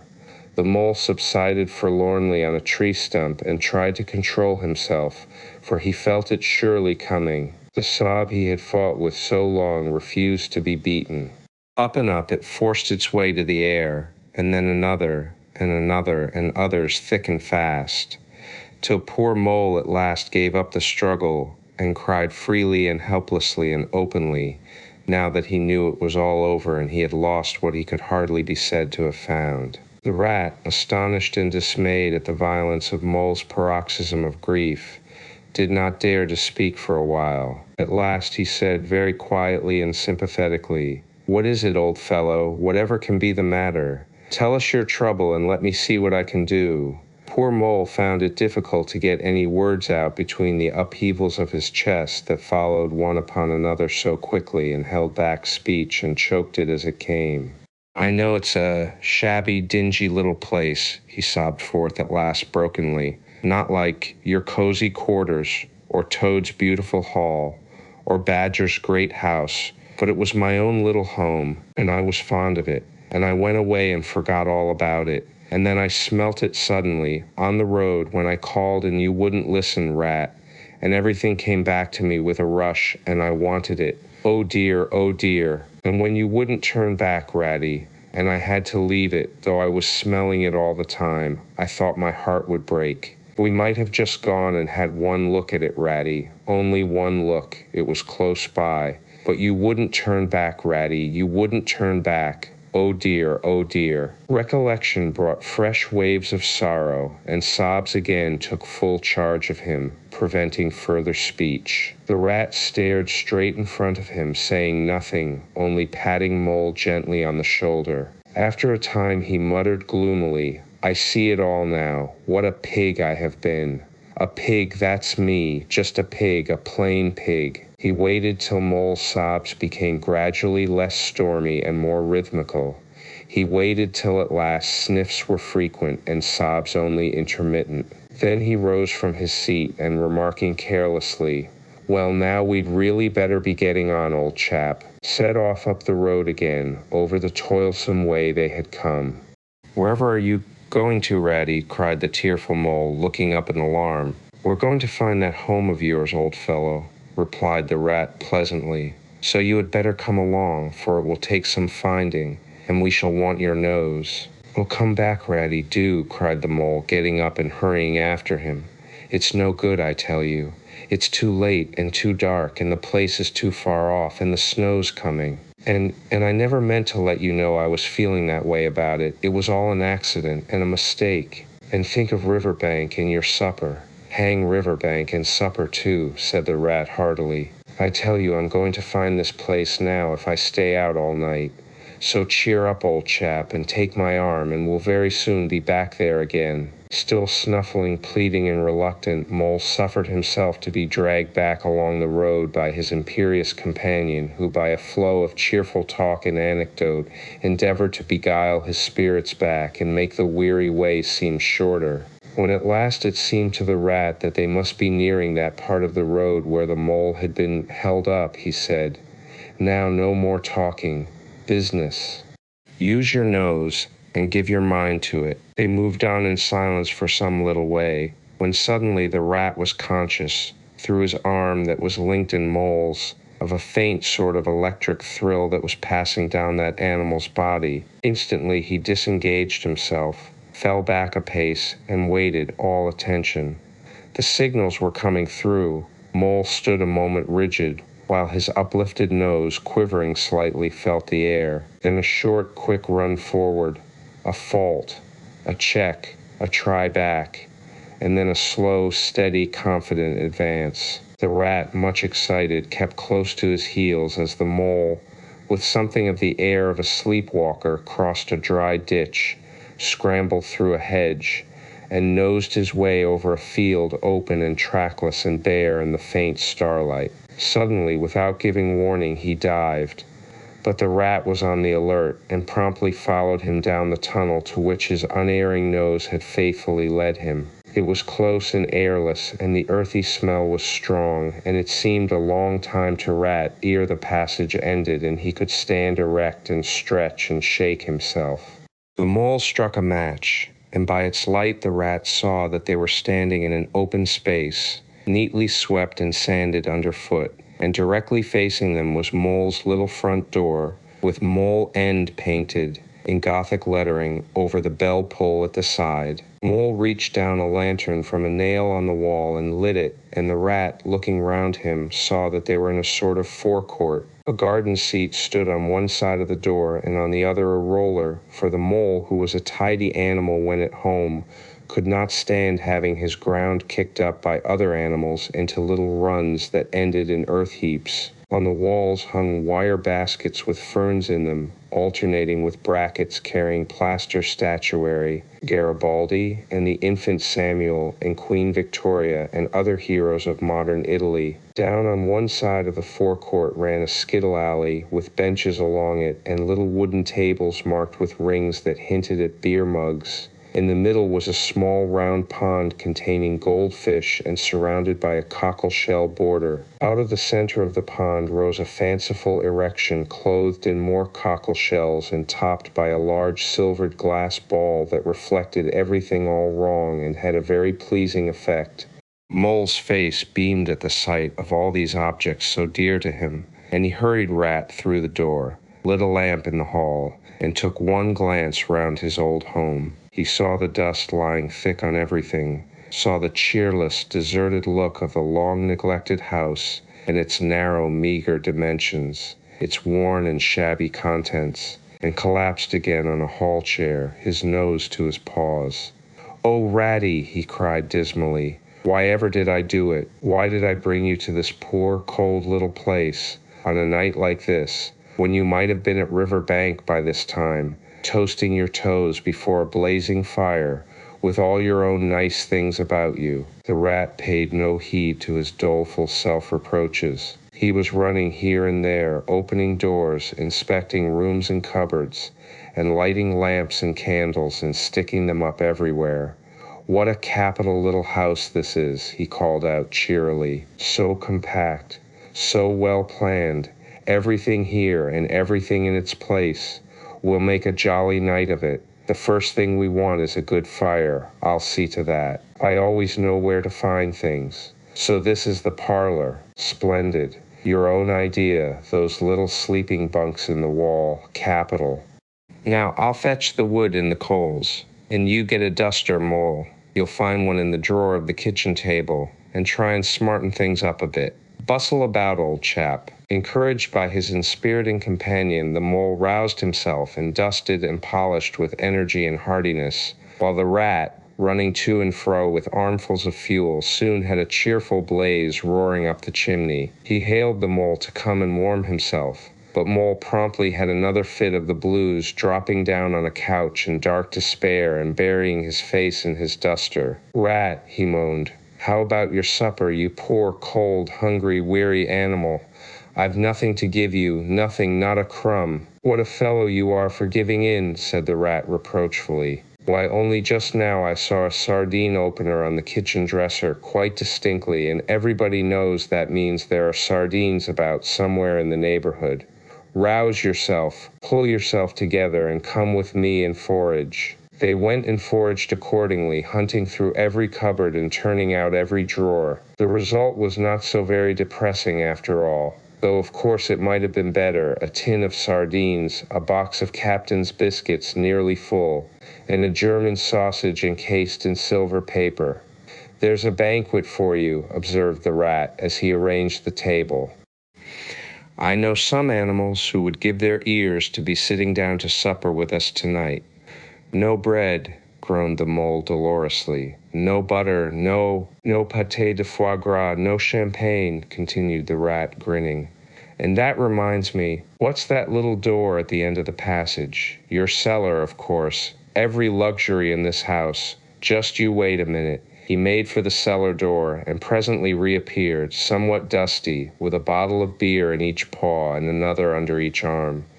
Self-indulgent beggar you seem to be, Mole, he observed. Deny yourself nothing. This is really the jolliest little place I ever was in. Now, wherever did you pick up those prints? Make the place look so home-like they do. No wonder you're so fond of it, Mole.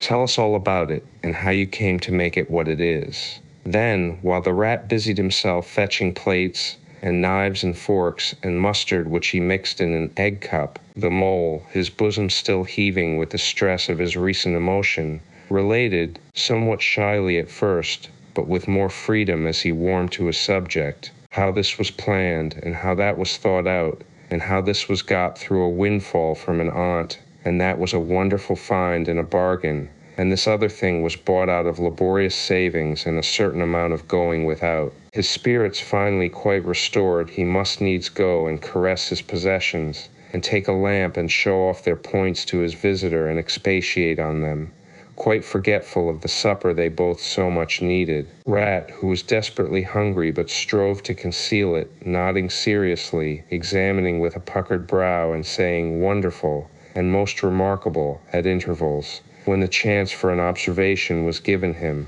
At last the rat succeeded in decoying him to the table, and had just got seriously to work with the sardine opener, when sounds were heard from the forecourt without, sounds like the scuffling of small feet in the gravel, and a confused murmur of tiny voices, while broken sentences reached them.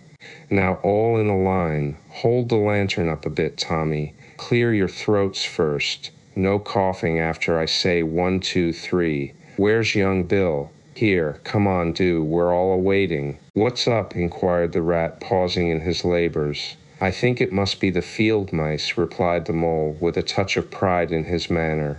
They go round carol singing regularly at this time of the year. They're quite an institution in these parts, and they never pass me over. They come to Mole End last of all, and I used to give them hot drinks and supper too sometimes when I could afford it. It will be like old times to hear them again. Let's have a look at them, cried the rat, jumping up and running to the door. It was a pretty sight, and a seasonable one, that met their eyes when they flung the door open. In the forecourt, lit by the dim rays of a horn lantern, some 8 or 10 little field mice stood in a semicircle, red worsted comforters round their throats, their forepaws thrust deep into their pockets, their feet jigging for warmth. With bright beady eyes they glanced shyly at each other, sniggering a little, sniffing and applying coat sleeves a good deal.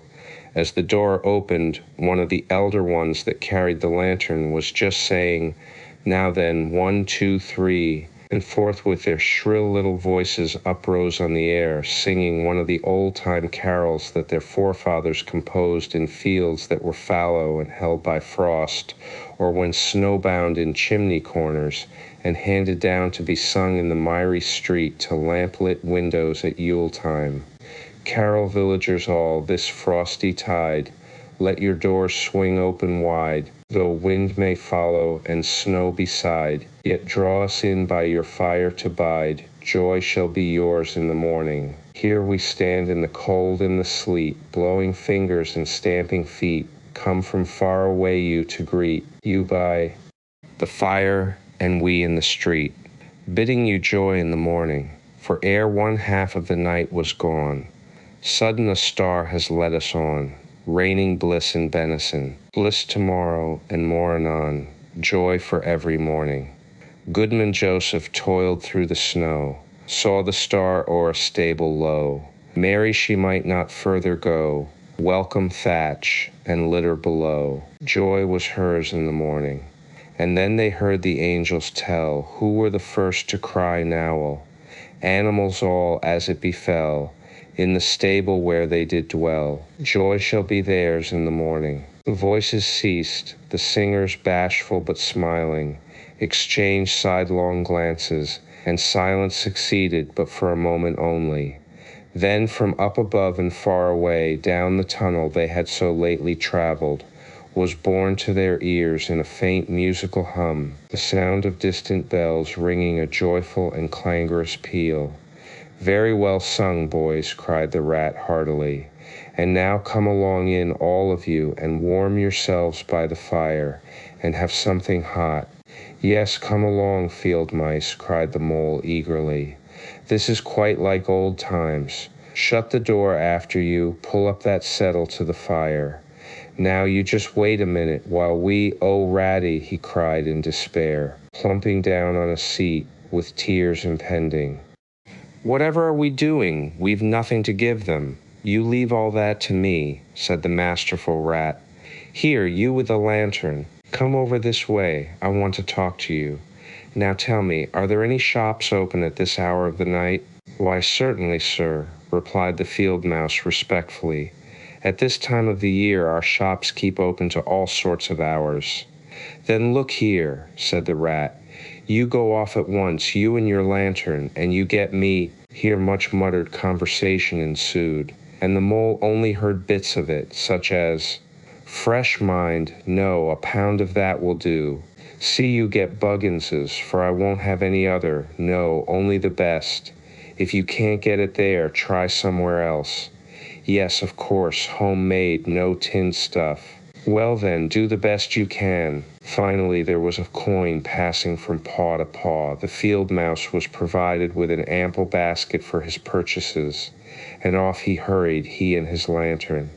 The rest of the field mice, perched in a row on the settle, their small legs swinging, gave themselves up to enjoyment of the fire, and toasted their chilblains till they tingled, while the mole, failing to draw them into easy conversation, plunged into family history and made each of them recite the names of his numerous brothers who were too young, it appeared, to be allowed to go out a-caroling this year, but looked forward very shortly to winning the parental consent. The rat, meanwhile, was busy examining the label on one of the beer bottles. "I perceive this to be Old Burton," he remarked approvingly. "Sensible mole, the very thing. Now we shall be able to mull some ale. Get the things ready, mole, while I draw the corks." It did not take long to prepare the brew and thrust the tin heater well into the red heart of the fire, and soon every field mouse was sipping and coughing and choking, for a little mulled ale goes a long way, and wiping his eyes and laughing and forgetting he had ever been cold in all his life. "They act plays too, these fellows," the mole explained to the rat.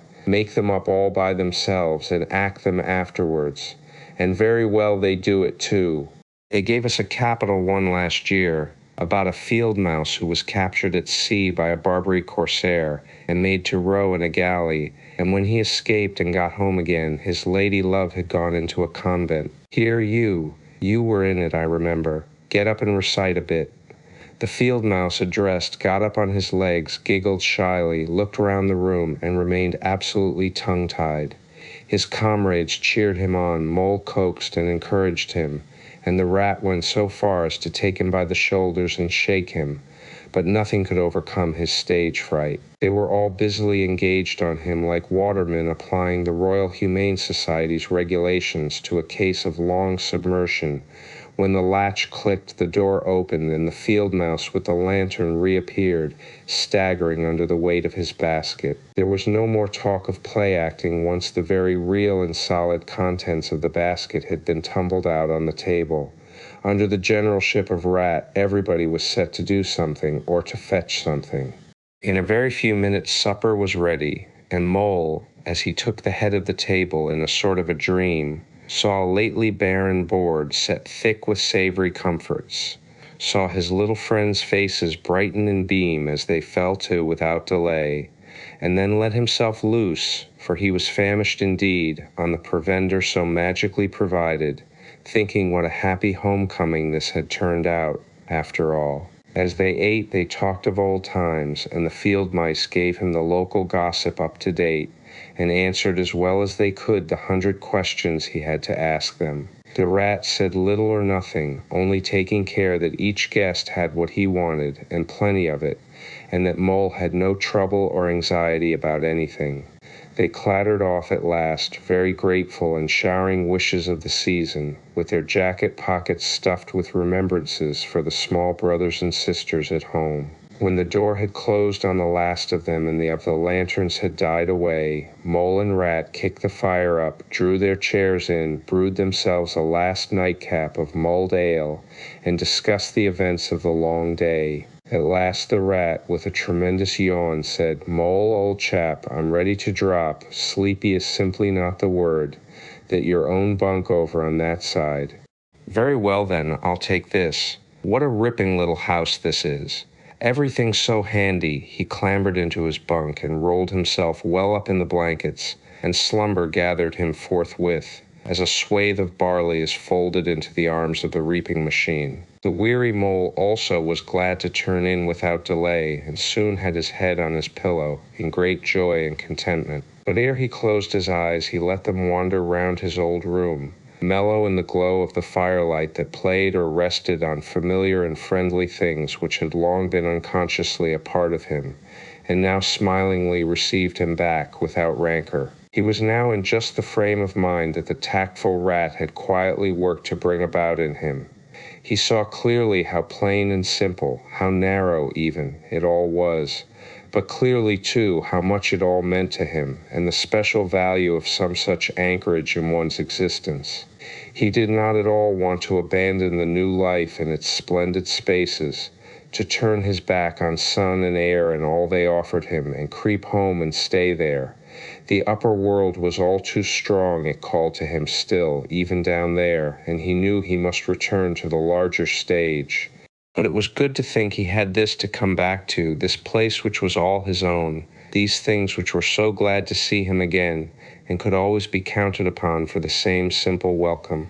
Mr. Toad. It was a bright morning in the early part of summer. The river had resumed its wonted banks and its accustomed pace, and a hot sun seemed to be pulling everything green and bushy and spiky up out of the earth towards him, as if by strings. The Mole and the Water Rat had been up since dawn, very busy on matters connected with boats and the opening of the boating season, painting and varnishing, mending paddles, repairing cushions, hunting for missing boat hooks, and so on, and were finishing breakfast in their little parlor and eagerly discussing their plans for the day, when a heavy knock sounded at the door. "Bother," said the Rat, all over egg. "See who it is, Mole, like a good chap, since you've finished." The Mole went to attend the summons, and the Rat heard him utter a cry of surprise.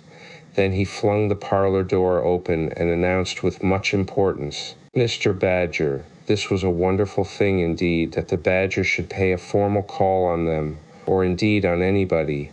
He generally had to be caught if you wanted him badly, as he slipped quietly along a hedgerow of an early morning or a late evening, or else hunted up in his own house in the middle of the wood, which was a serious undertaking. The Badger strode heavily into the room, and stood looking at the two animals with an expression full of seriousness. The Rat let his egg spoon fall on the tablecloth, and sat open-mouthed. "The hour has come," said the Badger at last with great solemnity. "What hour?" asked the Rat uneasily, glancing at the clock on the mantelpiece. "Whose hour, you should rather say," replied the Badger. "Why, Toad's hour, the hour of Toad. I said I would take him in hand as soon as the winter was well over, and I'm going to take him in hand today." "Toad's hour, of course," cried the Mole delightedly. "Hooray, I remember now. We'll teach him to be a sensible Toad." "This very morning," continued the Badger, taking an armchair, "as I learnt last night from a trustworthy source, another new and exceptionally powerful motor car will arrive at Toad Hall on approval or return. At this very moment, perhaps, Toad is busy arraying himself in those singularly hideous habiliments so dear to him, which transform him from a comparatively good-looking toad into an object which throws any decent-minded animal that comes across it into a violent fit.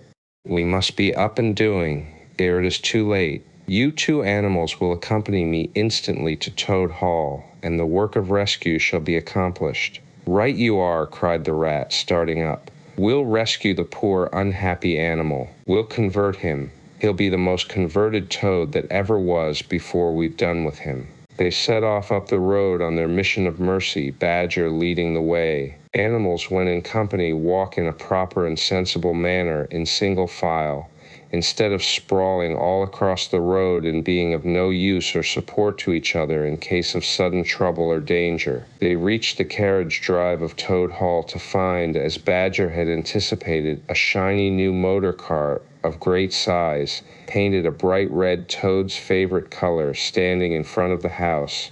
As they neared the door, it was flung open, and Mr. Toad, arrayed in goggles, cap, gaiters, and an enormous overcoat, came swaggering down the steps, drawing on his gauntleted gloves. "Hullo, come on, you fellows," he cried cheerfully on catching sight of them. "You're just in time to come with me for a jolly, jolly." His hearty accents faltered and fell away as he noticed the stern, unbending look on the countenances of his silent friends, and his invitation remained unfinished. The Badger strode up the steps.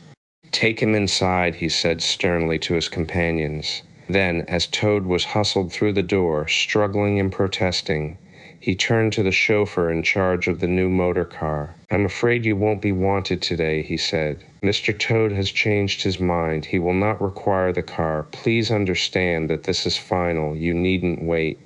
Then he followed the others inside and shut the door. "Now then," he said to the Toad when the four of them stood together in the hall, "first of all, take those ridiculous things off." "Shan't," replied Toad with great spirit. "What is the meaning of this gross outrage? I demand an instant explanation." "Take them off him then, you two," ordered the Badger briefly. They had to lay Toad out on the floor, kicking and calling all sorts of names before they could get to work properly. Then the Rat sat on him, and the Mole got his motor clothes off him bit by bit, and they stood him up on his legs again. A good deal of his blustering spirit seemed to have evaporated with the removal of his fine panoply. Now that he was merely Toad and no longer the terror of the highway, he giggled feebly and looked from one to the other appealingly, seeming quite to understand the situation. "You knew it must come to this, sooner or later, Toad," the Badger explained severely. "You've disregarded all the warnings we've given you. You've gone on squandering the money your father left you, and you're getting us animals a bad name in the district by your furious driving and your smashes and your rows with the police. Independence is all very well, but we animals never allow our friends to make fools of themselves beyond a certain limit, and that limit you've reached. Now, you're a good fellow in many respects, and I don't want to be too hard on you. I'll make one more effort to bring you to reason. You will come with me into the smoking room, and there you will hear some facts about yourself, and we'll see whether you come out of that room the same Toad that you went in." He took Toad firmly by the arm, led him into the smoking room, and closed the door behind them. "That's no good," said the Rat contemptuously. "Talking to Toad'll never cure him. He'll say anything." They made themselves comfortable in armchairs and waited patiently. Through the closed door, they could just hear the long, continuous drone of the Badger's voice, rising and falling in waves of oratory, and presently they noticed that the sermon began to be punctuated at intervals by long-drawn sobs, evidently proceeding from the bosom of Toad, who was a soft-hearted and affectionate fellow, very easily converted, for the time being, to any point of view. After some 3/4 of an hour, the door opened, and the Badger reappeared, solemnly leading by the paw a very limp and dejected Toad. His skin hung baggily about him, his legs wobbled, and his cheeks were furrowed by the tears so plentifully called forth by the Badger's moving discourse. "Sit down there, Toad," said the Badger kindly, pointing to a chair. "My friends," he went on, "I am pleased to inform you that Toad has at last seen the error of his ways. He is truly sorry for his misguided conduct in the past, and he has undertaken to give up motor cars entirely and forever. I have his solemn promise to that effect." "That is very good news," said the mole gravely. "Very good news indeed," observed the rat dubiously. If only, he was looking very hard at Toad as he said this, and could not help thinking he perceived something vaguely resembling a twinkle in that animal's still sorrowful eye. "There's only one thing more to be done," continued the gratified badger. "Toad, I want you solemnly to repeat, before your friends here, what you fully admitted to me in the smoking room just now. First, you are sorry for what you've done, and you see the folly of it all." There was a long pause. Toad looked desperately this way and that, while the other animals waited in grave silence. At last he spoke. "No," he said, a little sullenly but stoutly. "I'm not sorry, and it wasn't folly at all. It was simply glorious." "What?" cried the badger, greatly scandalized. "You backsliding animal, didn't you tell me just now in there—" "Oh, yes, in there," said Toad impatiently. "I'd have said anything in there. You're so eloquent, dear badger, and so moving and so convincing, and put all your points so frightfully well. You can do what you like with me in there, and you know it. But I've been searching my mind since and going over things in it, and I find that I'm not a bit sorry or repentant really, so it's no earthly good saying I am now, is it?" "Then you don't promise," said the badger, "never to touch a motor car again?" "Certainly not," replied Toad emphatically. "On the contrary, I faithfully promise that the very first motor car I see, poop, off I go in it." "Told you so, didn't I?" observed the rat to the mole. "Very well then," said the badger firmly, rising to his feet. "Since you won't yield to persuasion, we'll try what force can do. I feared it would come to this all along. You've often asked us three to come and stay with you, Toad, in this handsome house of yours. Well, now we're going to. When we've converted you to a proper point of view, we may quit, but not before. Take him upstairs, you two, and lock him up in his bedroom while we arrange matters between ourselves." "It's for your own good, Toady, you know," said the rat kindly, as Toad, kicking and struggling, was hauled up the stairs by his two faithful friends. "Think what fun we shall all have together, just as we used to when you've quite got over this painful attack of yours." "We'll take great care of everything for you till you're well, Toad," said the mole, "and we'll see your money isn't wasted as it has been." "No more of those regrettable incidents with the police, Toad," said the rat as they thrust him into his bedroom. "And no more weeks in hospital, being ordered about by female nurses, Toad," added the mole, turning the key on him. They descended the stair, Toad shouting abuse at them through the keyhole, and the three friends then met in conference on the situation. "It's going to be a tedious business," said the badger, sighing. "I've never seen Toad so determined. However, we will see it out. He must never be left an instant unguarded. We shall have to take it in turns to be with him, till the poison has worked itself out of his system." They arranged watches accordingly. Each animal took it in turns to sleep in Toad's room at night, and they divided the day up between them. At first Toad was undoubtedly very trying to his careful guardians. When his violent paroxysms possessed him, he would arrange bedroom chairs in rude resemblance of a motor car, and would crouch on the foremost of them, bent forward and staring fixedly ahead, making uncouth and ghastly noises, till the climax was reached, when, turning a complete somersault, he would lie prostrate amidst the ruins of the chairs, apparently completely satisfied for the moment. As time passed, however, these painful seizures grew gradually less frequent, and his friends strove to divert his mind into fresh channels. But his interest in other matters did not seem to revive, and he grew apparently languid and depressed. One fine morning, the rat, whose turn it was to go on duty, went upstairs to relieve Badger, whom he found fidgeting to be off, and stretched his legs in a long ramble round his wood and down his earths and burrows. "Toad's still in bed," he told the rat outside the door. "Can't get much out of him, except, 'Oh, leave him alone, he wants nothing, perhaps he'll be better presently, it may pass off in time, don't be unduly anxious,' and so on. Now you look out, rat. When Toad's quiet and submissive and playing at being the hero of a Sunday school prize, then he's at his artfulest. There's sure to be something up, I know him. Well, now I must be off. "How are you today, old chap?" inquired the rat cheerfully as he approached Toad's bedside. He had to wait some minutes for an answer. At last a feeble voice replied, "Thank you so much, dear Ratty. So good of you to inquire. But first tell me how you are yourself and the excellent Mole." "Oh, we're all right," replied the rat. "Mole," he added incautiously, "is going out for a run round with Badger. They'll be out till luncheon time, so you and I will spend a pleasant morning together, and I'll do my best to amuse you. Now jump up, there's a good fellow, and don't lie moping there on a fine morning like this." "Dear kind rat," murmured Toad, "how little you realize my condition, and how very far I am from jumping up now, if ever. But do not trouble about me.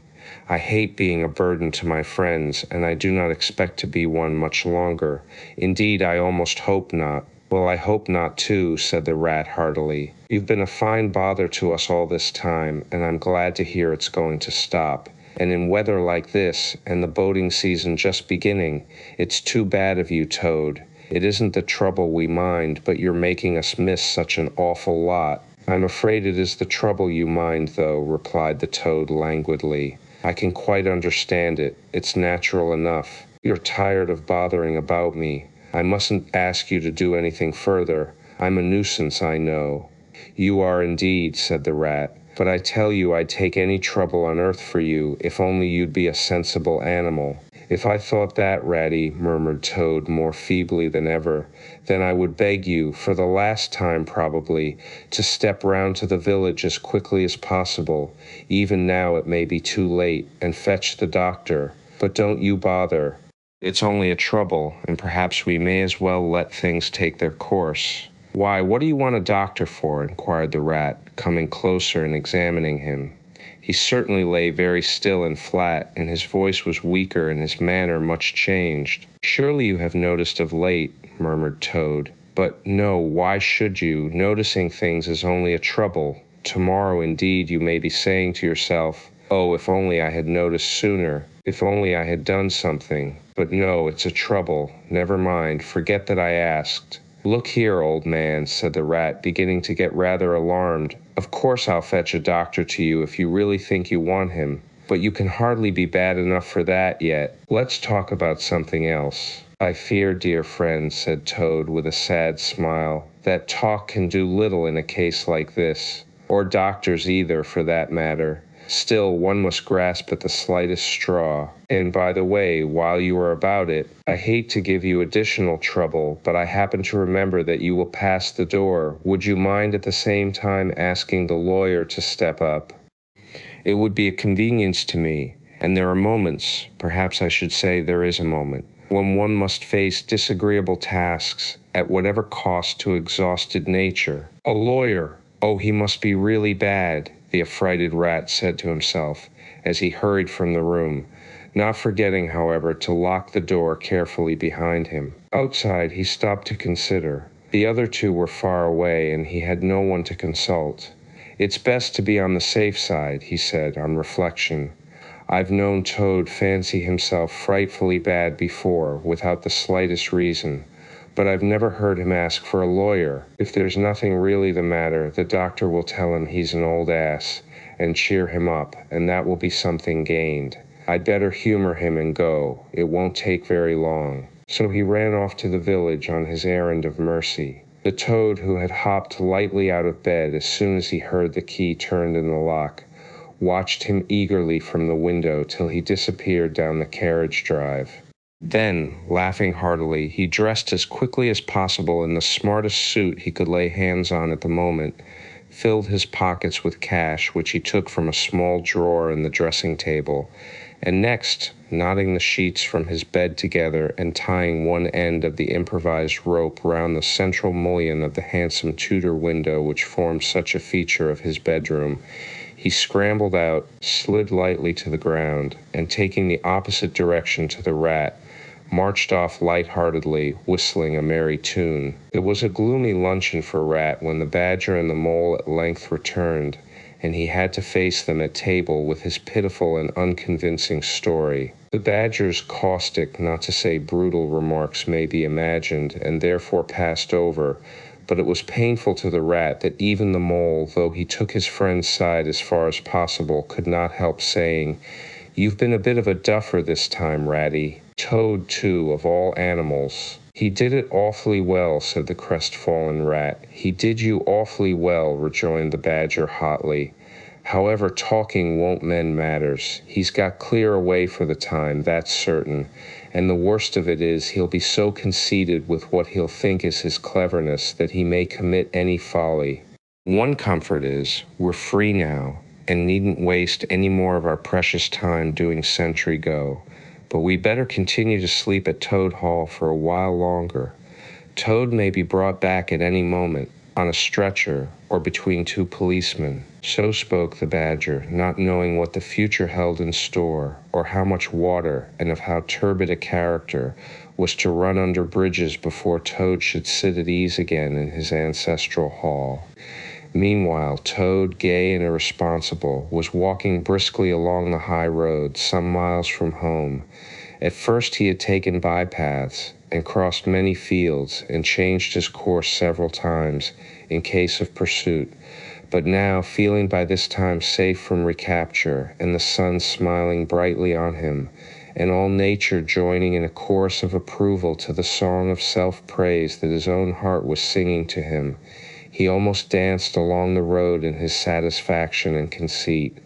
"Smart piece of work that," he remarked to himself, chuckling. "Brain against brute force, and brain came out on the top, as it's bound to do. Poor old Ratty, my, won't he catch it when the badger gets back?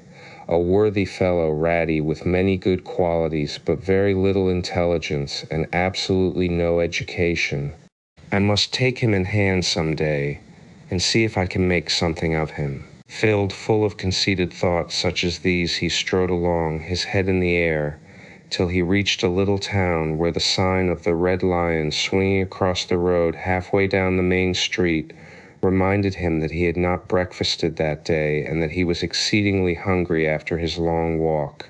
He marched into the inn, ordered the best luncheon that could be provided at so short a notice, and sat down to eat it in the coffee room. He was about halfway through his meal when an only too familiar sound approaching down the street made him start and fall a-trembling all over. The poop-poop drew nearer and nearer. The car could be heard to turn into the inn yard and come to a stop, and Toad had to hold on to the leg of the table to conceal his overmastering emotion. Presently the party entered the coffee room, hungry, talkative, and gay, voluble on their experiences of the morning and the merits of the chariot that had brought them along so well. Toad listened eagerly, all ears for a time. At last he could stand it no longer. He slipped out of the room quietly, paid his bill at the bar, and as soon as he got outside, sauntered round quietly to the inn yard. "There cannot be any harm," he said to himself, "in my only just looking at it." The car stood in the middle of the yard, quite unattended, the stable helps and other hangers-on being all at their dinner. Toad walked slowly round it, inspecting, criticizing, musing deeply. "I wonder," he said to himself presently, "I wonder if this sort of car starts easily." Next moment, hardly knowing how it came about, he found he had hold of the handle and was turning it. As the familiar sound broke forth, the old passion seized on Toad and completely mastered him, body and soul. As if in a dream he found himself, somehow, seated in the driver's seat. As if in a dream he pulled the lever and swung the car round the yard and out through the archway. And as if in a dream all sense of right and wrong, all fear of obvious consequences, seemed temporarily suspended. He increased his pace, and as the car devoured the street and leapt forth on the high road through the open country, he was only conscious that he was Toad once more, Toad at his best and highest, Toad the terror, the traffic queller, the lord of the lone trail, before whom all must give way or be smitten into nothingness and everlasting night. He chanted as he flew, and the car responded with sonorous drone. The miles were eaten up under him as he sped he knew not whither, fulfilling his instincts, living his hour, reckless of what might come to him. "To my mind," observed the chairman of the bench of magistrates cheerfully, The only difficulty that presents itself in this otherwise very clear case is how we can possibly make it sufficiently hot for the incorrigible rogue and hardened ruffian whom we see cowering in the dock before us. Let me see. He has been found guilty, on the clearest evidence, first, of stealing a valuable motor car, secondly, of driving to the public danger, and thirdly, of gross impertinence to the rural police. Mr. Clerk, will you tell us, please, what is the very stiffest penalty we can impose for each of these offenses, without, of course, giving the prisoner the benefit of any doubt, because there isn't any? The clerk scratched his nose with his pen. Some people would consider, he observed, that stealing the motor car was the worst offense, and so it is. But cheeking the police undoubtedly carries the severest penalty, and so it ought. Supposing you were to say 12 months for the theft, which is mild, and 3 years for the furious driving, which is lenient, and 15 years for the cheek, which was pretty bad sort of cheek, judging by what we've heard from the witness box, even if you only believe 1/10 part of what you heard, and I never believe more myself, those figures, if added together correctly, tot up to 19 years. First rate, said the chairman, so you had better make it around 20 years and be on the safe side, concluded the clerk. An excellent suggestion, said the chairman approvingly. Prisoner, pull yourself together and try and stand up straight. It's going to be 20 years for you this time.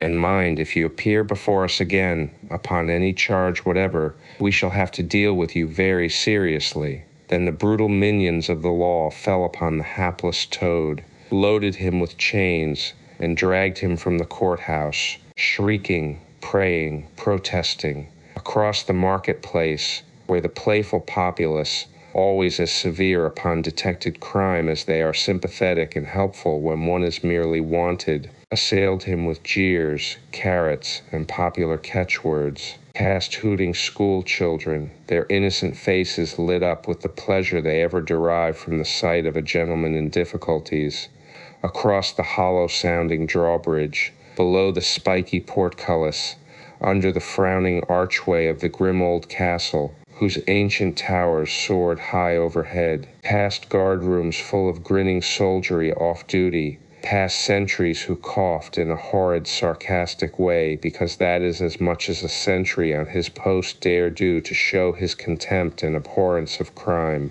up time-worn winding stairs, past men-at-arms in casket and corselet of steel, darting threatening looks through their vizards, across courtyards where mastiffs strained at their leash and pawed the air to get at him, past ancient warders, their halberds leant against the wall, dozing over a pasty and a flagon of brown ale, on and on past the rack chamber and the thumbscrew room, past the turning that led to the private scaffold, till they reached the door of the grimmest dungeon that lay in the heart of the innermost keep.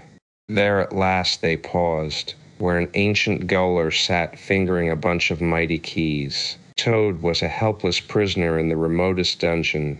Odds bodikins, said the sergeant of police, taking off his helmet and wiping his forehead. Rouse the old loon, and take over from us this vile Toad, a criminal of deepest guilt and matchless artfulness and resource. Watch and ward him with all thy skill, and mark thee well, greybeard. Should aught untoward befall, thy old head shall answer for his, and a murrain on both of them. The gaoler nodded grimly, laying his withered hand on the shoulder of the miserable Toad. The rusty key creaked in the lock, the great door clanged behind them, and Toad was a helpless prisoner in the remotest dungeon of the best-guarded keep of the stoutest castle in all the length and breadth of merry England. The piper at the gates of dawn, the willow wren was twittering his thin little song, hidden himself in the dark selvage of the riverbank. Though it was past 10 o'clock at night, the sky still clung to and retained some lingering skirts of light from the departed day, and the sullen heats of the torrid afternoon broke up and rolled away at the dispersing touch of the cool fingers of the short midsummer night. Mole lay stretched on the bank, still panting from the stress of the fierce day that had been cloudless from dawn to late sunset, and waited for his friend to return. He had been on the river with some companions, leaving the water rat free to keep an engagement of long standing with Otter, and he had come back to find the house dark and deserted, and no sign of Rat, who was doubtless keeping it up late with his old comrade.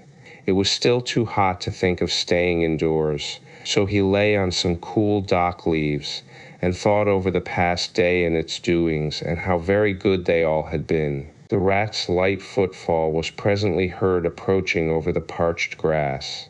"Oh, the blessed coolness," he said, and sat down, gazing thoughtfully into the river, silent and preoccupied. "You stayed to supper, of course," said the mole presently. "Simply had to," said the rat. "They wouldn't hear of my going before. You know how kind they always are. And they made things as jolly for me as ever they could, right up to the moment I left. But I felt a brute all the time, as it was clear to me they were very unhappy, though they tried to hide it. Mole, I'm afraid they're in trouble."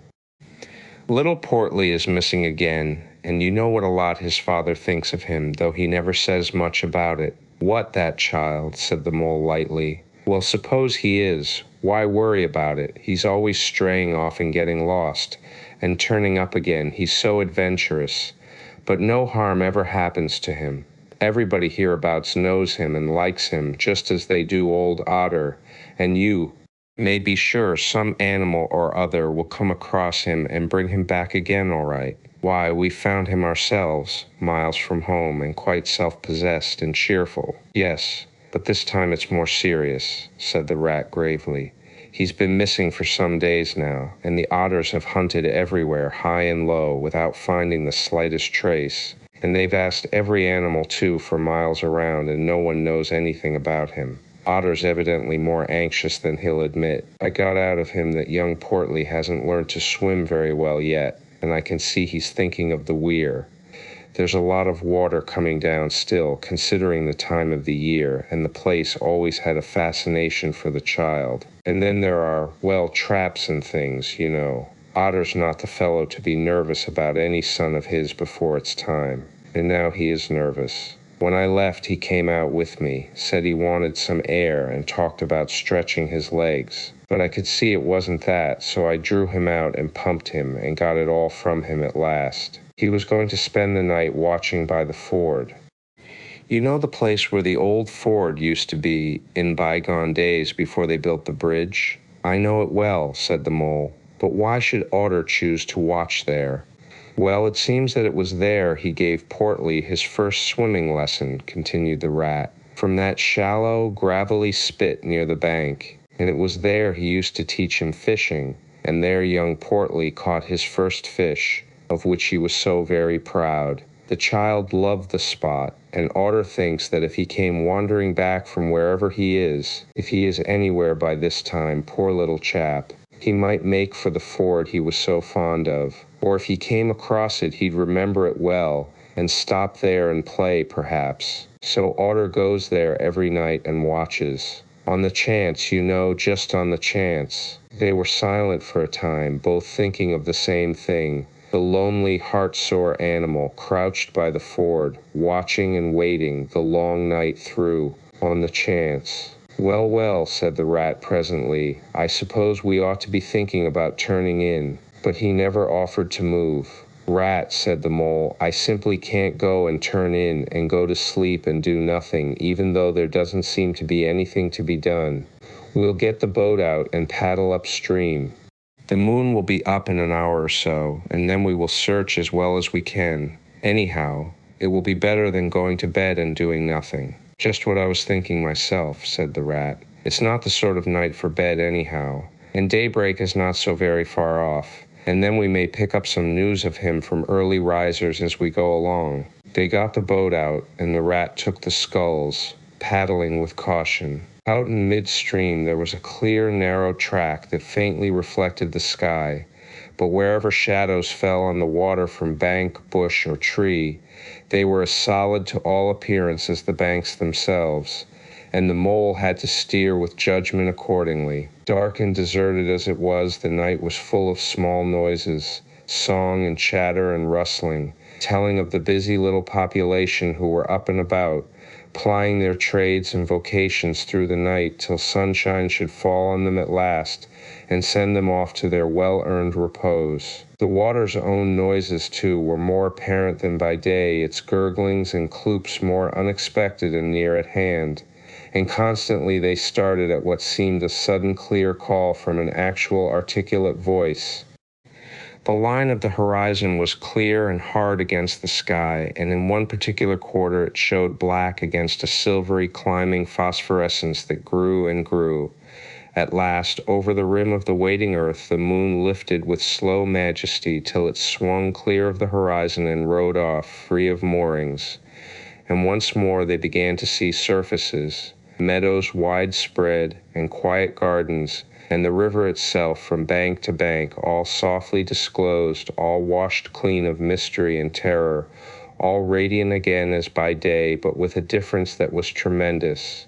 Their old haunts greeted them again in other raiment, as if they had slipped away and put on this pure new apparel, and come quietly back, smiling as they shyly waited to see if they would be recognized again under it. Fastening their boat to a willow, the friends landed in this silent silver kingdom, and patiently explored the hedges, the hollow trees, the runnels and their little culverts, the ditches and dry waterways. Embarking again and crossing over, they worked their way up the stream in this manner, while the moon, serene and detached in a cloudless sky, did what she could, though so far off, to help them in their quest, till her hour came and she sank earthwards reluctantly and left them, and mystery once more held field and river. Then a change began slowly to declare itself. The horizon became clearer, field and tree came more into sight, and somehow, with a different look, the mystery began to drop away from them. A bird piped suddenly and was still, and a light breeze sprang up and set the reeds and bulrushes rustling. Rat, who was in the stern of the boat, while Mole sculled, sat up suddenly and listened with a passionate intentness. Mole, who with gentle strokes was just keeping the boat moving while he scanned the banks with care, looked at him with curiosity. "It's gone," sighed the rat, sinking back in his seat again. "So beautiful and strange and new, since it was to end so soon, I almost wish I had never heard it, for it has roused a longing in me that is pain, and nothing seems worthwhile but just to hear that sound once more and go on listening to it forever." "No, there it is again," he cried, alert once more. Entranced, he was silent for a long space, spellbound. "Now it passes on, and I begin to lose it," he said presently. "O Mole, the beauty of it, the merry bubble and joy, the thin, clear, happy call of the distant piping. Such music I never dreamed of, and the call in it is stronger even than the music is sweet. Row on, Mole, row. For the music and the call must be for us." The Mole, greatly wondering, obeyed. "I hear nothing myself," he said, "but the wind playing in the reeds and rushes in osiers." The rat never answered, if indeed he heard. Rapt, transported, trembling, he was possessed in all his senses by this new divine thing that caught up his helpless soul and swung and dandled it, a powerless but happy infant in a strong, sustaining grasp. In silence, Mole rowed steadily, and soon they came to a point where the river divided, a long backwater branching off to one side. With a slight movement of his head, Rat, who had long dropped the rudder lines, directed the rower to take the backwater. The creeping tide of light gained, and now they could see the color of the flowers that gemmed the water's edge. "Clearer and nearer still," cried the Rat joyously. "Now you must surely hear it. Ah, at last I see you do." Breathless and transfixed, the Mole stopped rowing as the liquid run of that glad piping broke on him like a wave, caught him up and possessed him utterly. He saw the tears on his comrade's cheeks and bowed his head and understood. For a space they hung there, brushed by the purple loosestrife that fringed the bank.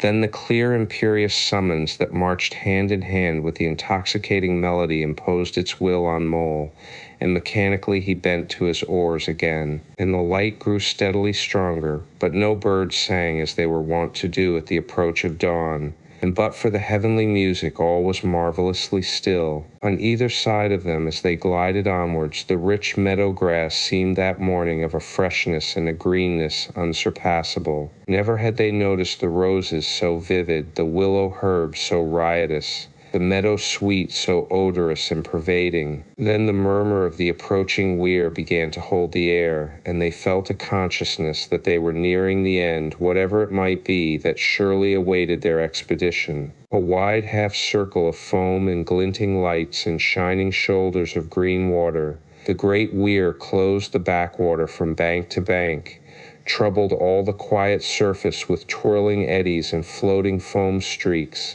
and deadened all other sounds with its solemn and soothing rumble. In midmost of the stream, embraced in the weir's shimmering arm spread, a small island lay anchored, fringed close with willow and silver birch and alder.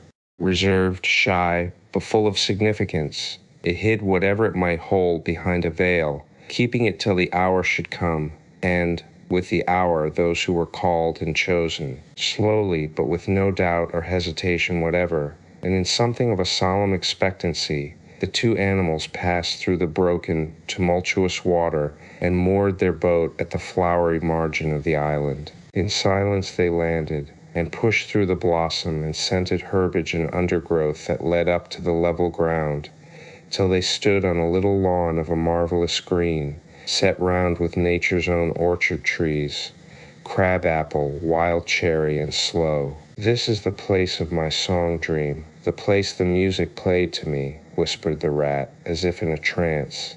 "Here, in this holy place, here if anywhere, surely we shall find him." Then suddenly the mole felt a great awe fall upon him, an awe that turned his muscles to water, bowed his head, and rooted his feet to the ground. It was no panic terror. Indeed, he felt wonderfully at peace and happy, but it was an awe that smote and held him, and, without seeing, he knew it could only mean that some august presence was very, very near. With difficulty he turned to look for his friend, and saw him at his side, cowed, stricken, and trembling violently. And still there was utter silence in the populous bird-haunted branches around them, and still the light grew and grew. Perhaps he would never have dared to raise his eyes, but that, though the piping was now hushed, the call and the summons seemed still dominant and imperious. He might not refuse, were death himself waiting to strike him instantly once he had looked with mortal eye on things rightly kept hidden. Trembling he obeyed and raised his humble head, and then in that utter clearness of the imminent dawn, while nature, flushed with fullness of incredible color, seemed to hold her breath for the event, he looked in the very eyes of the friend and helper, saw the backward sweep of the curved horns gleaming in the growing daylight, saw the stern, hooked nose between the kindly eyes that were looking down on them humorously, while the bearded mouth broke into a half-smile at the corners, saw the rippling muscles on the arm that lay across the broad chest,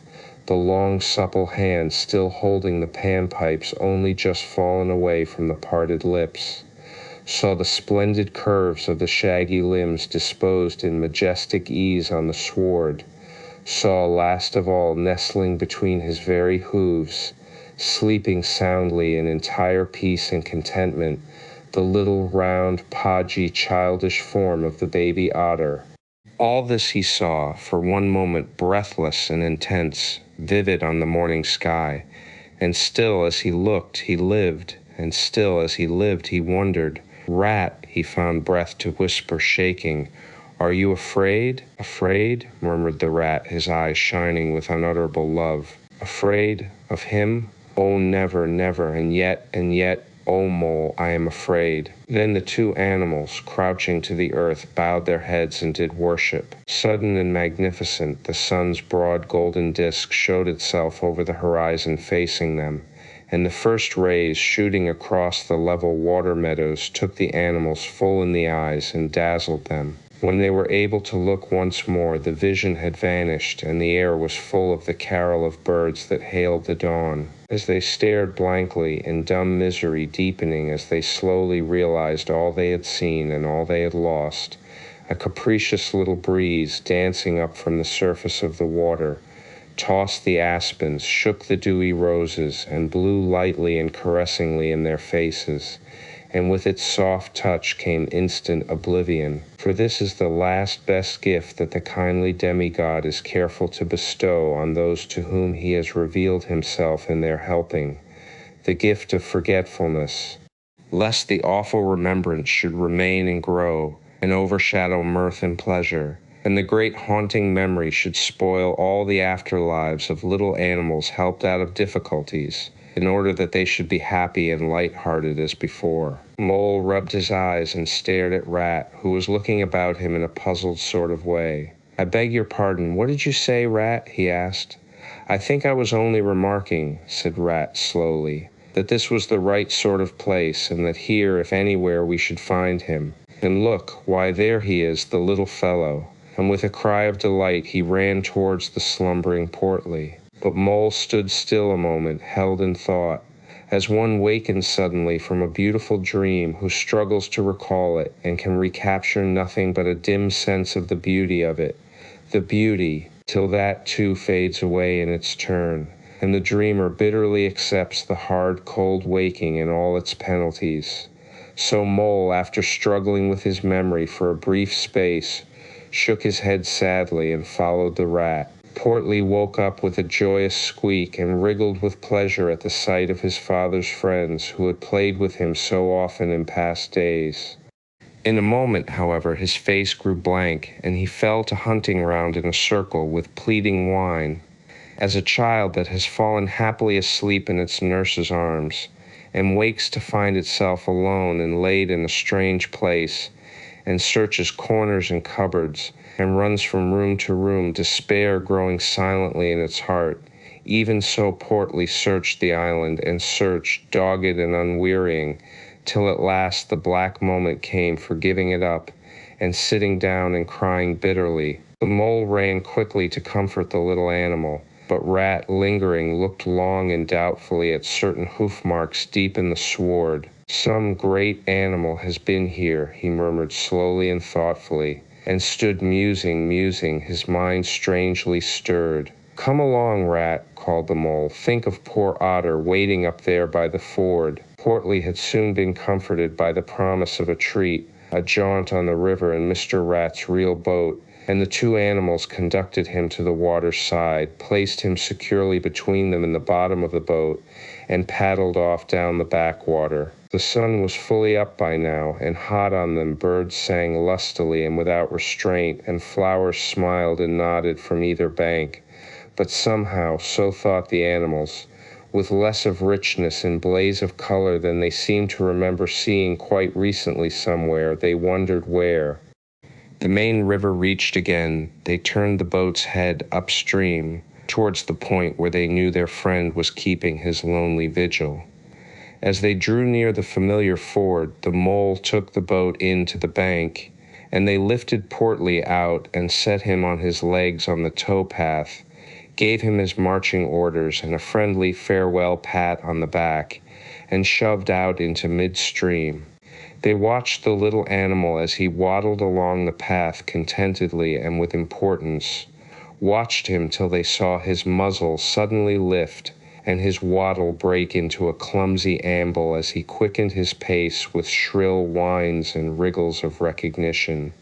Looking up the river, they could see Otter start up, tense and rigid, from out of the shallows where he crouched in dumb patience, and could hear his amazed and joyous bark as he bounded up through the osiers onto the path.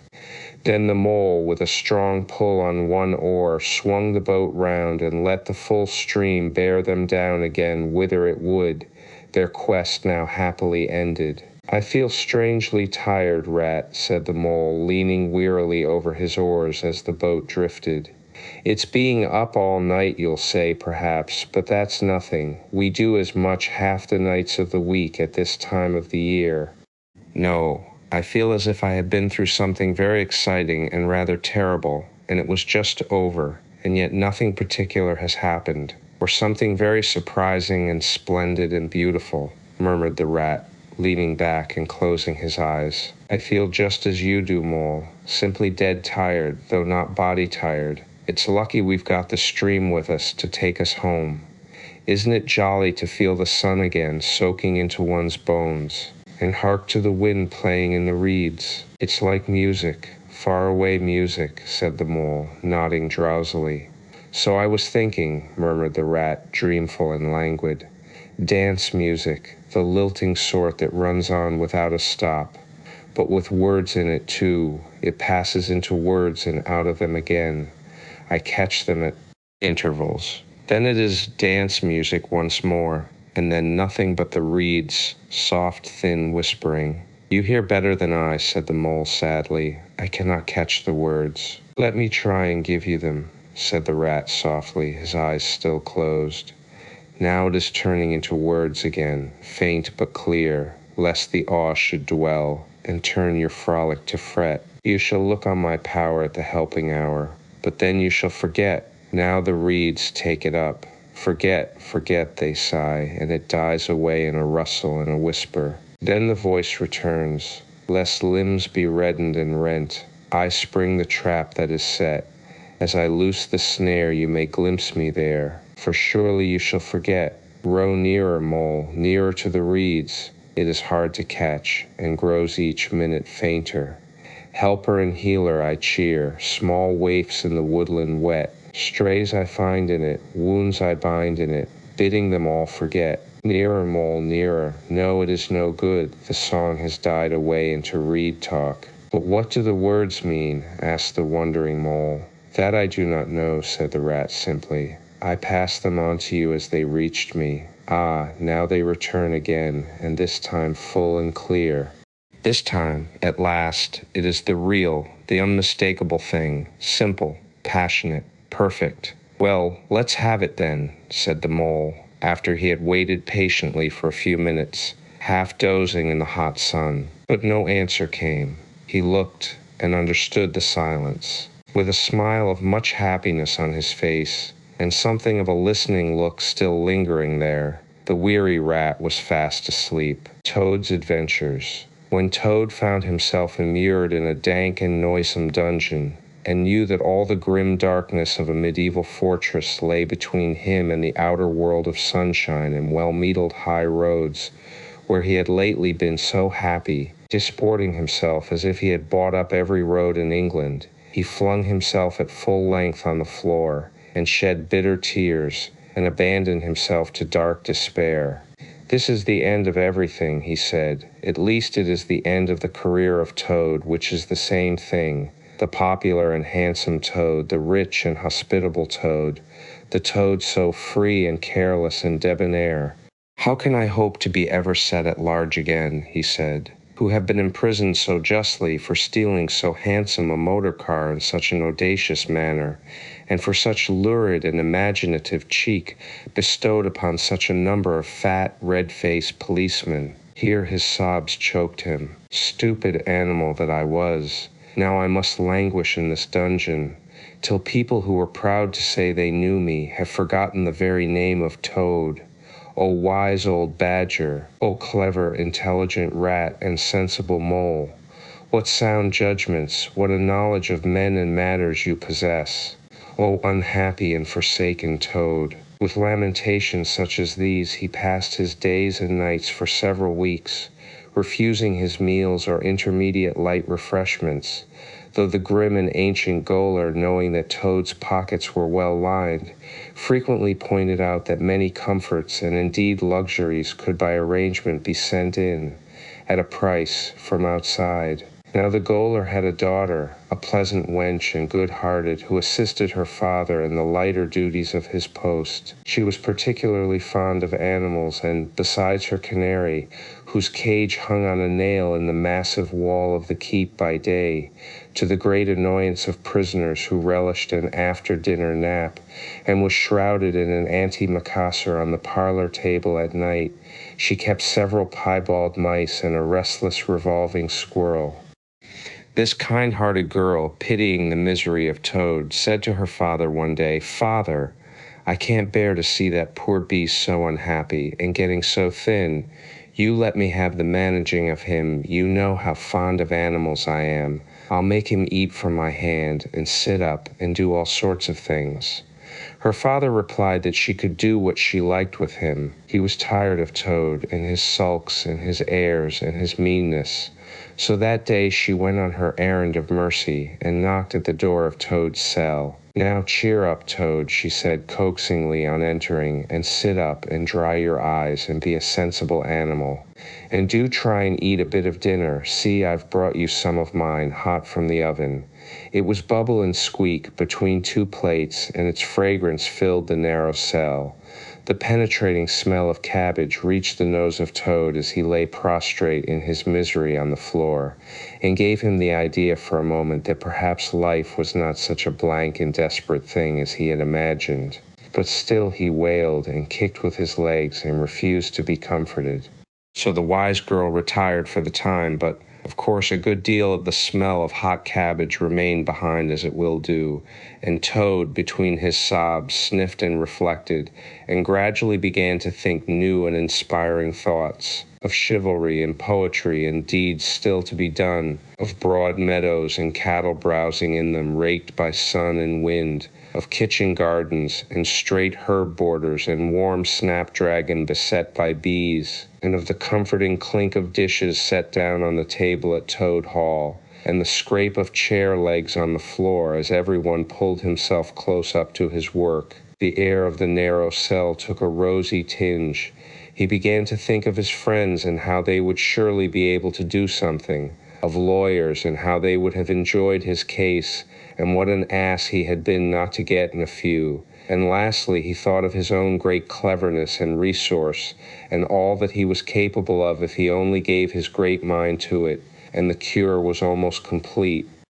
When the girl returned some hours later, she carried a tray with a cup of fragrant tea steaming on it, and a plate piled up with very hot buttered toast, cut thick, very brown on both sides, with the butter running through the holes in it in great golden drops, like honey from the honeycomb. The smell of that buttered toast simply talked to Toad, and with no uncertain voice, talked of warm kitchens, of breakfasts on bright frosty mornings, of cozy parlor firesides on winter evenings, when one's ramble was over and slippered feet were propped on the fender, of the purring of contented cats and the twitter of sleepy canaries. Toad sat up on end once more, dried his eyes, sipped his tea and munched his toast, and soon began talking freely about himself, and the house he lived in, and his doings there, and how important he was, and what a lot his friends thought of him.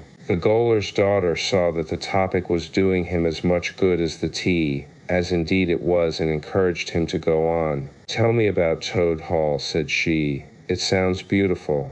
"Toad Hall," said the Toad proudly, "is an eligible, self-contained gentleman's residence, very unique, dating in part from the 14th century, but replete with every modern convenience. Up-to-date sanitation, 5 minutes from church, post office, and golf links. Suitable for—" "Bless the animal," said the girl, laughing. "I don't want to take it. Tell me something real about it. But first wait till I fetch you some more tea and toast."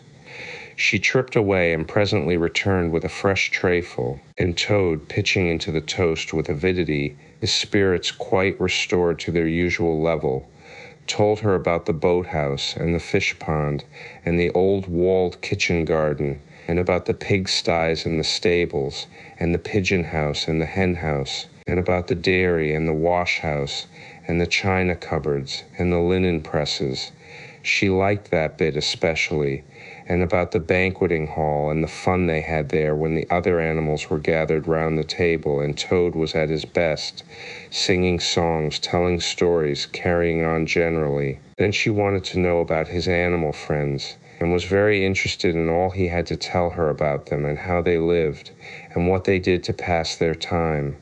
Of course she did not say she was fond of animals as pets, because she had the sense to see that Toad would be extremely offended. When she said good night, having filled his water jug and shaken up his straw for him, Toad was very much the same sanguine, self-satisfied animal that he had been of old.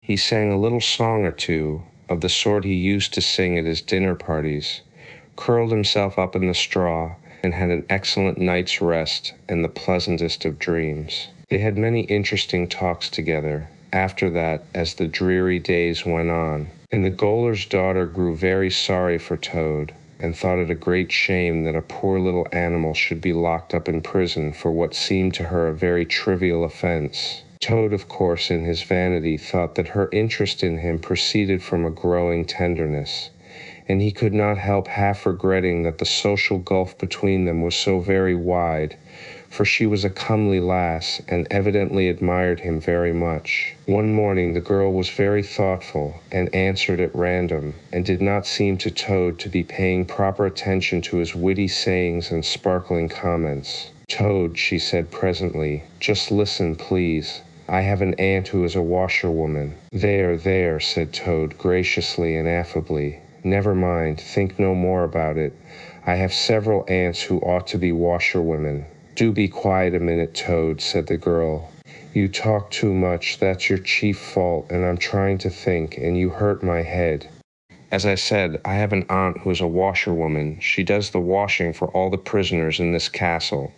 We try to keep any paying business of that sort in the family, you understand. She takes out the washing on Monday morning, and brings it in on Friday evening. This is a Thursday. Now this is what occurs to me. You're very rich. At least you're always telling me so, and she's very poor. A few pounds wouldn't make any difference to you, and it would mean a lot to her. Now I think if she were properly approached, squared, I believe is the word you animals use, you could come to some arrangement by which she would let you have her dress and bonnet and so on, and you could escape from the castle as the official washerwoman. You're very alike in many respects, particularly about the figure." "We're not," said the Toad in a huff. "I have a very elegant figure, for what I am." "So has my aunt," replied the girl, "for what she is. But have it your own way, you horrid, proud, ungrateful animal, when I'm sorry for you, and trying to help you." "Yes, yes, that's all right. Thank you very much indeed," said the Toad hurriedly. "But look here, you wouldn't surely have Mr. Toad of Toad Hall going about the country disguised as a washerwoman? Then you can stop here as a toad," replied the girl with much spirit. "I suppose you want to go off in a coach and four." Honest Toad was always ready to admit himself in the wrong. "You are a good, kind, clever girl," he said, "and I am indeed a proud and a stupid toad. Introduce me to your worthy aunt if you will be so kind, and I have no doubt that the excellent lady and I will be able to arrange terms satisfactory to both parties." Next evening the girl ushered her aunt into Toad's cell, bearing his week's washing pinned up in a towel. The old lady had been prepared beforehand for the interview, and the sight of certain gold sovereigns that Toad had thoughtfully placed on the table in full view practically completed the matter and left little further to discuss. In return for his cash, Toad received a cotton print gown, an apron, a shawl, and a rusty black bonnet, the only stipulation the old lady made being that she should be gagged and bound and dumped down in a corner. By this not very convincing artifice, she explained, aided by picturesque fiction which she could supply herself, she hoped to retain her situation in spite of the suspicious appearance of things. Toad was delighted with the suggestion. It would enable him to leave the prison in some style, and with his reputation for being a desperate and dangerous fellow untarnished, and he readily helped the gaoler's daughter to make her aunt appear as much as possible the victim of circumstances over which she had no control. "Now it's your turn, Toad," said the girl. "Take off that coat and waistcoat of yours. You're fat enough as it is." Shaking with laughter, she proceeded to hook and eye him into the cotton print gown, arranged the shawl with a professional fold, and tied the strings of the rusty bonnet under his chin. "You're the very image of her," she giggled, "only I'm sure you never looked half so respectable in all your life before. Now goodbye, Toad, and good luck. Go straight down the way you came up, and if anyone says anything to you, as they probably will, being but men, you can chaff back a bit, of course. But remember you're a widow woman, quite alone in the world, with a character to lose." With a quaking heart, but as firm a footstep as he could command, Toad set forth cautiously on what seemed to be a most hair-brained and hazardous undertaking, but he was soon agreeably surprised to find how easy everything was made for him, and a little humbled at the thought that both his popularity and the sex that seemed to inspire it were really another's. The washerwoman's squat figure in its familiar cotton print seemed a passport for every barred door and grim gateway. Even when he hesitated, uncertain as to the right turning to take, he found himself helped out of his difficulty by the warder at the next gate, anxious to be off to his tea, summoning him to come along sharp and not keep him waiting there all night. The chaff and the humorous sallies to which he was subjected, and to which of course he had to provide prompt and effective reply, formed indeed his chief danger, for Toad was an animal with a strong sense of his own dignity, and the chaff was mostly, he thought, poor and clumsy, and the humor of the sallies entirely lacking. However, he kept his temper, though with great difficulty suited his retorts to his company and his supposed character, and did his best not to overstep the limits of good taste. It seemed hours before he crossed the last courtyard, rejected the pressing invitations from the last guard-room, and dodged the outspread arms of the last warder, pleading with simulated passion for just one farewell embrace. But at last he heard the wicket gate in the great outer door click behind him, felt the fresh air of the outer world upon his anxious brow, and knew that he was free.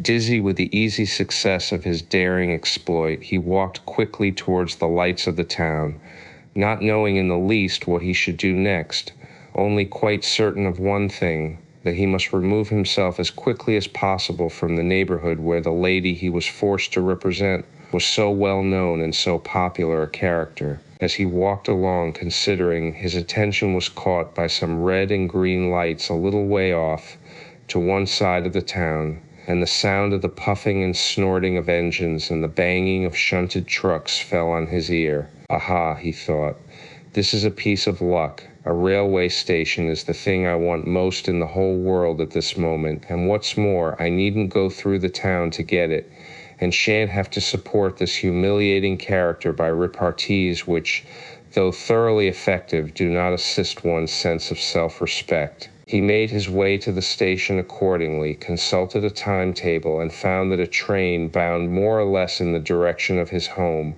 was due to start in half an hour. More luck, said Toad, his spirits rising rapidly, and went off to the booking office to buy his ticket.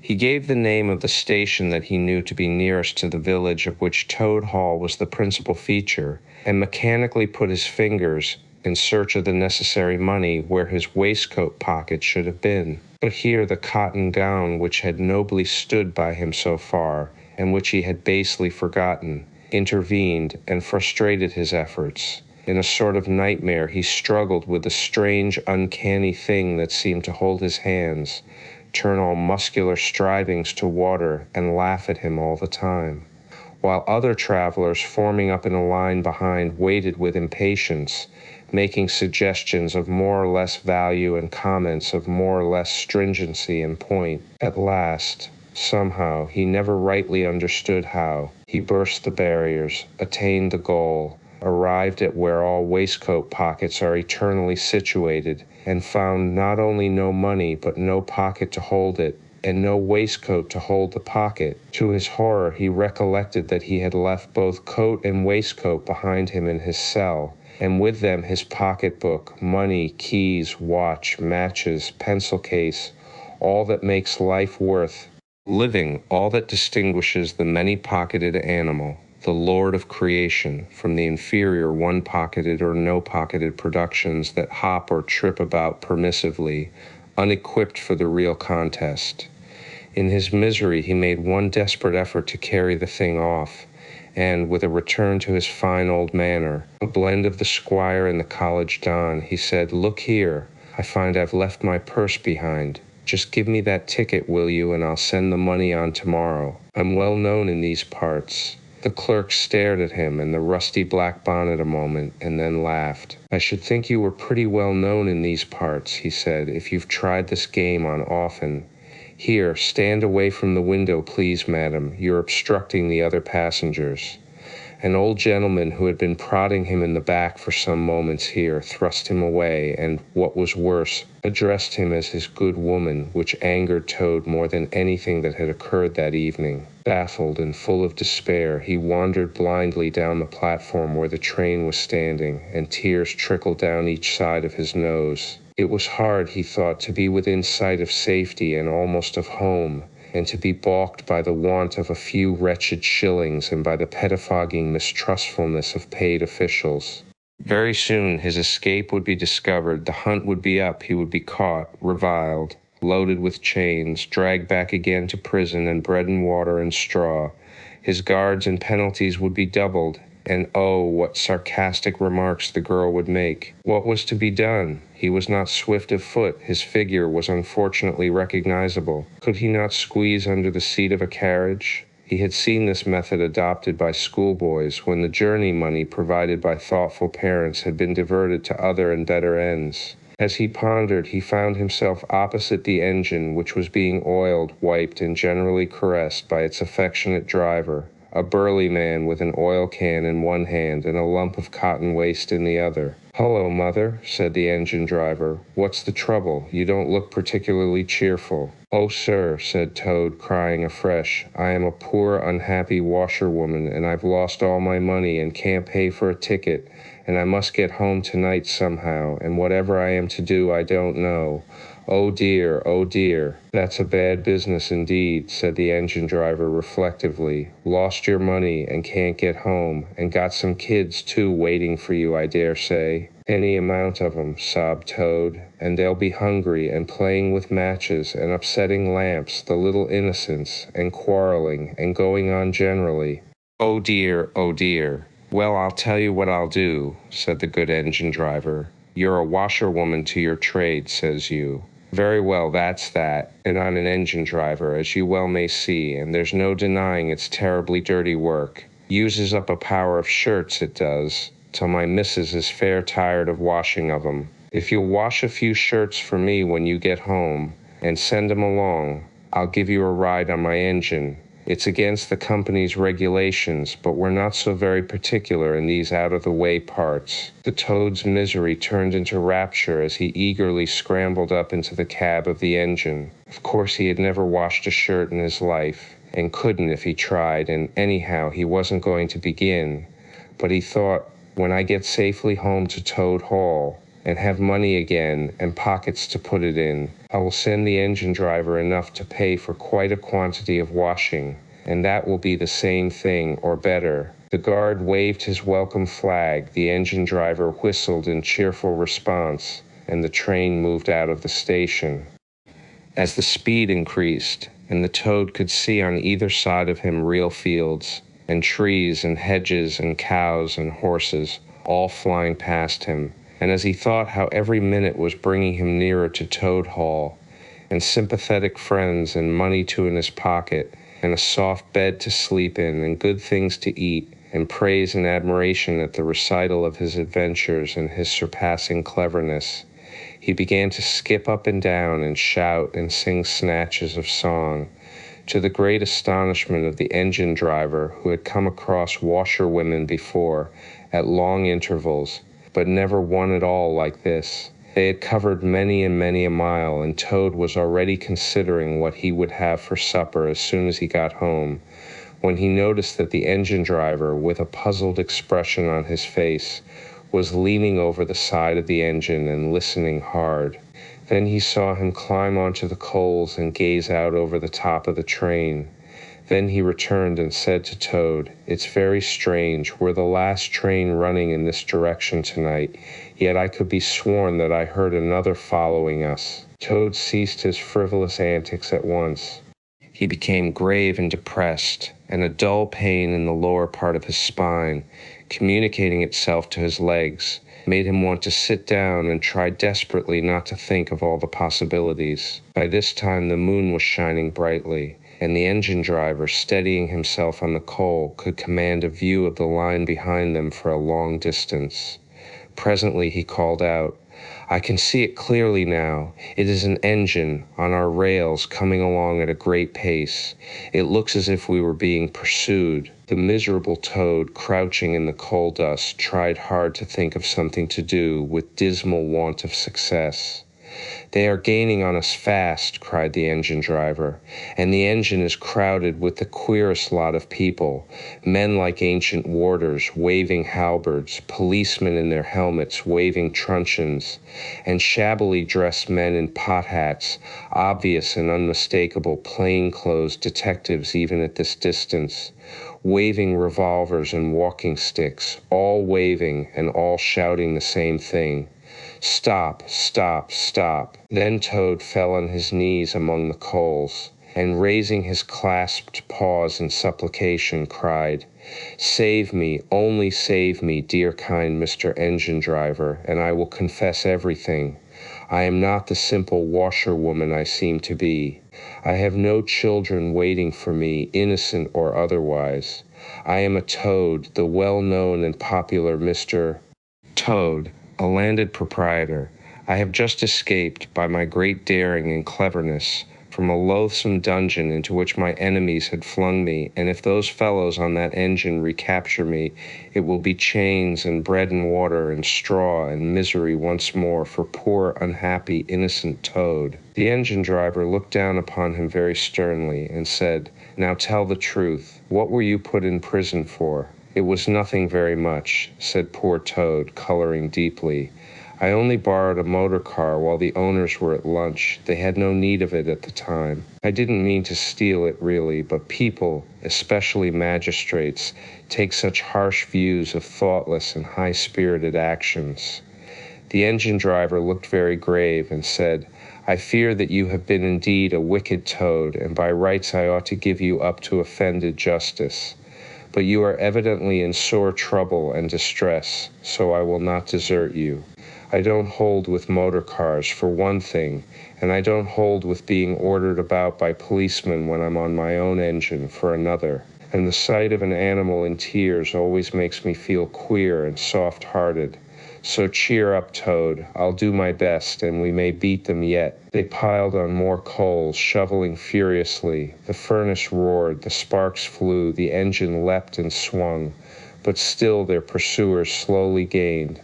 The engine driver, with a sigh, wiped his brow with a handful of cotton waste, and said, "I'm afraid it's no good, Toad. You see, they are running light, and they have the better engine. There's just one thing left for us to do, and it's your only chance. So attend very carefully to what I tell you. A short way ahead of us is a long tunnel, and on the other side of that the line passes through a thick wood.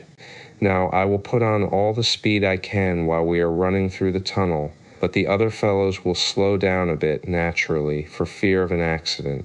When we are through, I will shut off steam and put on brakes as hard as I can, and the moment it's safe to do so, you must jump and hide in the wood before they get through the tunnel and see you. Then I will go full speed ahead again, and they can chase me if they like, for as long as they like and as far as they like.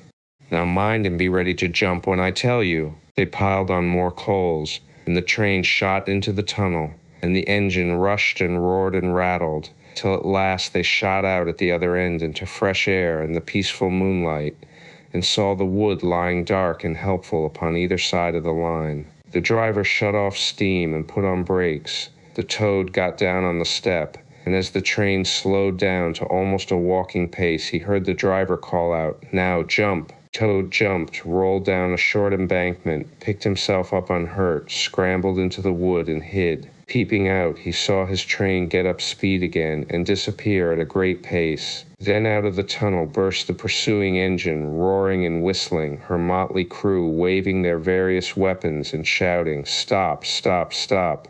When they were past, the Toad had a hearty laugh, for the first time since he was thrown into prison. But he soon stopped laughing when he came to consider that it was now very late and dark and cold, and he was in an unknown wood with no money and no chance of supper, and still far from friends and home, and the dead silence of everything, after the roar and rattle of the train, was something of a shock.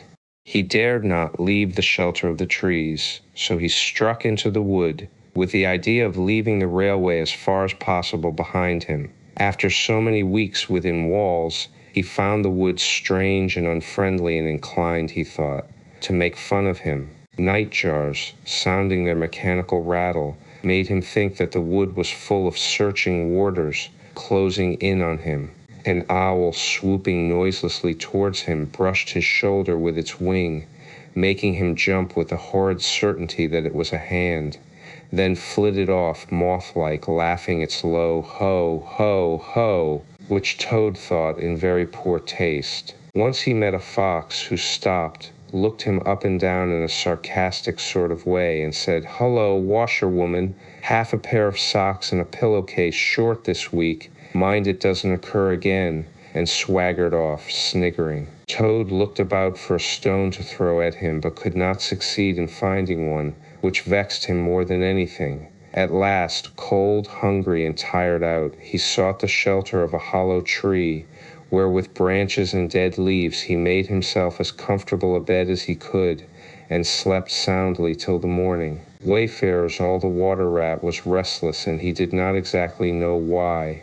To all appearance, the summer's pomp was still at fullest height, and although in the tilled acres green had given way to gold, though rowans were reddening, and the woods were dashed here and there with a tawny fierceness, yet light and warmth and color were still present in undiminished measure, clean of any chilly premonitions of the passing year.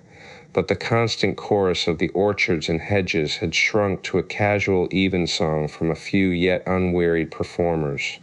The robin was beginning to assert himself once more, and there was a feeling in the air of change and departure. The cuckoo, of course, had long been silent, but many another feathered friend, for months a part of the familiar landscape and its small society, was missing too, and it seemed that the ranks thinned steadily day by day. Rat, ever observant of all winged movement, saw that it was taking daily a southing tendency, and even as he lay in bed at night, he thought he could make out, passing in the darkness overhead, the beat and quiver of impatient pinions, obedient to the peremptory call. Nature's grand hotel has its season, like the others.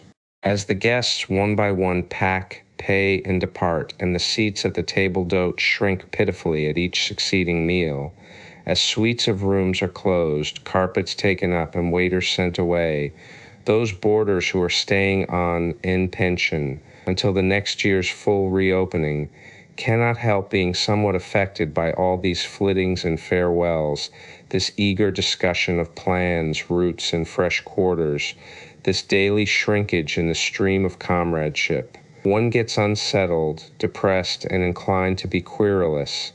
Why this craving for change? Why not stay on quietly here, like us, and be jolly?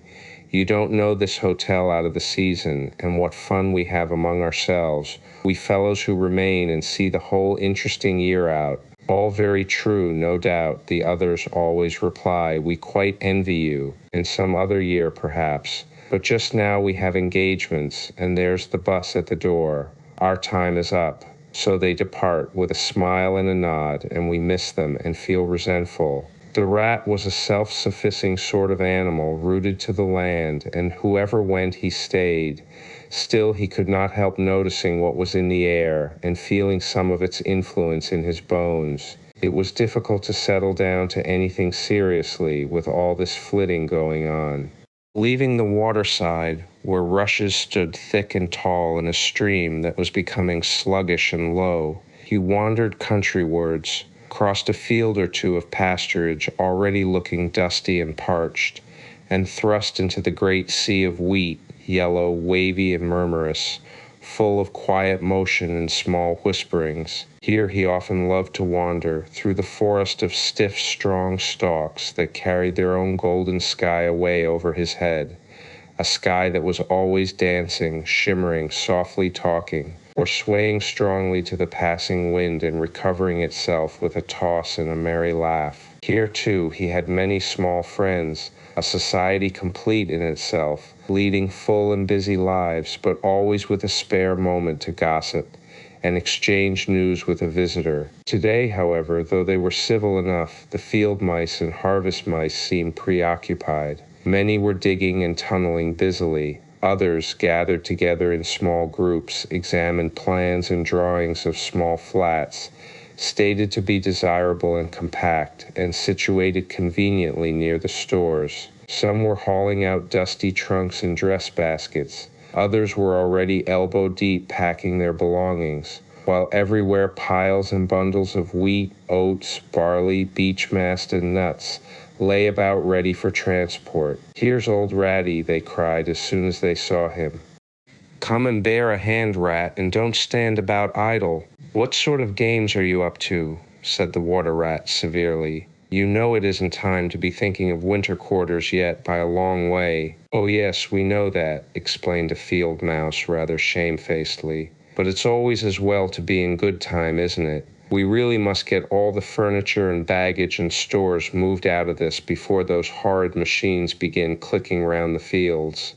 And then, you know, the best flats get picked up so quickly nowadays, and if you're late you have to put up with anything, and they want such a lot of doing up too before they're fit to move into. Of course we're early, we know that, but we're only just making a start." "Oh, bother starts," said the Rat. "It's a splendid day. Come for a row, or a stroll along the hedges, or a picnic in the woods or something." "Well, I think not today, thank you," replied the field mouse hurriedly. "Perhaps some other day, when we've more time." The Rat, with a snort of contempt, swung round to go, tripped over a hat box, and fell, with undignified remarks. "If people would be more careful," said a field mouse rather stiffly, "and look where they're going, people wouldn't hurt themselves and forget themselves.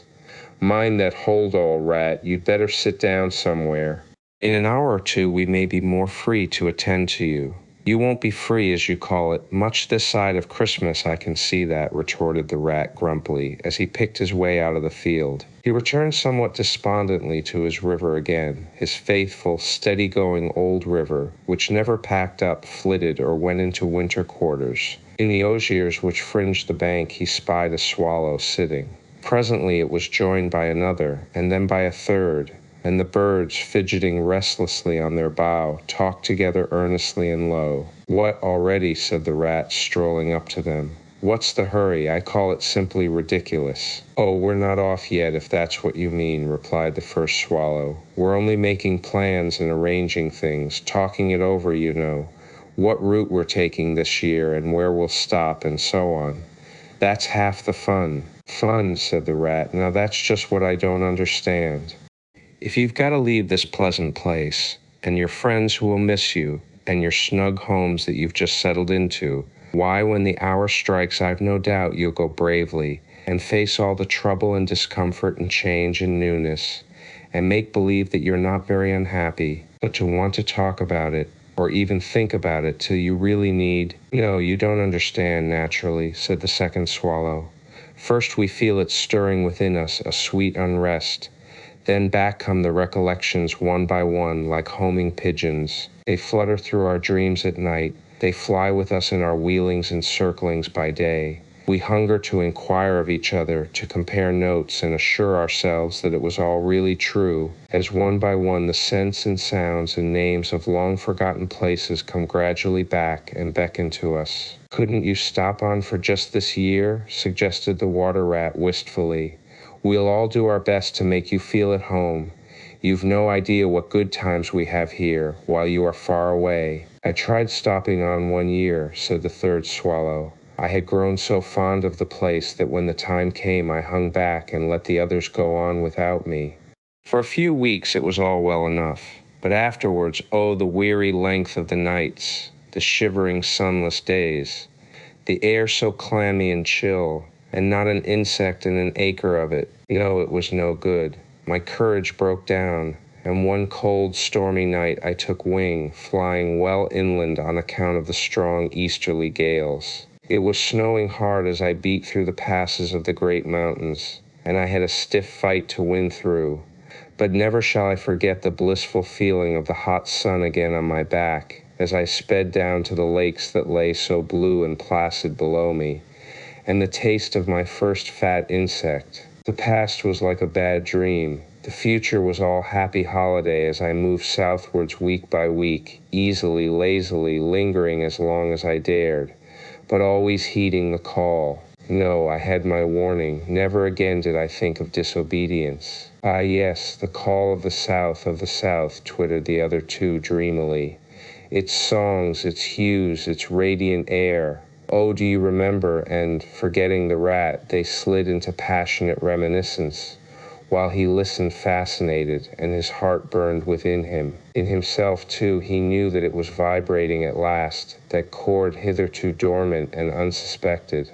The mere chatter of these southern-bound birds, their pale and second-hand reports, had yet power to awaken this wild new sensation and thrill him through and through with it. What would one moment of the real thing work in him? One passionate touch of the real southern sun, one waft of the authentic odor. With closed eyes he dared to dream a moment in full abandonment, and when he looked again the river seemed steely and chill, the green fields gray and lightless.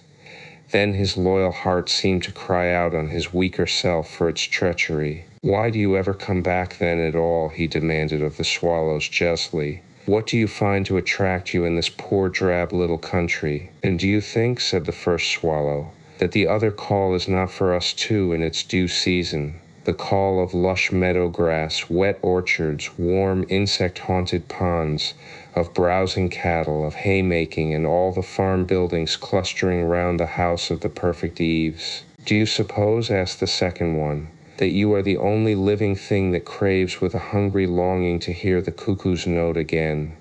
"In due time," said the third, "we shall be homesick once more for quiet water lilies swaying on the surface of an English stream. But today all that seems pale and thin and very far away.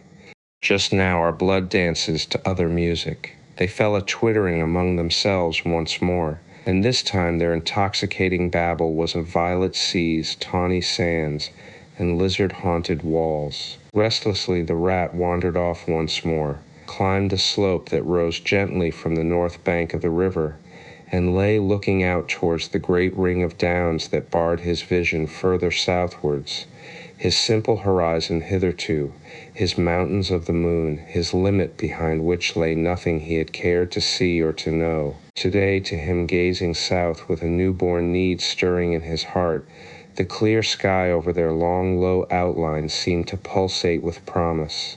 Today the unseen was everything, the unknown the only real fact of life. On this side of the hills was now the real blank.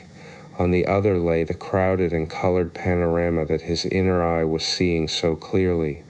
What seas lay beyond, green, leaping, and crested? What sun-bathed coasts, along which the white villas glittered against the olive woods? What quiet harbors thronged with gallant shipping bound for purple islands of wine and spice, islands set low in languorous waters? He rose and descended riverwards once more, then changed his mind and sought the side of the dusty lane.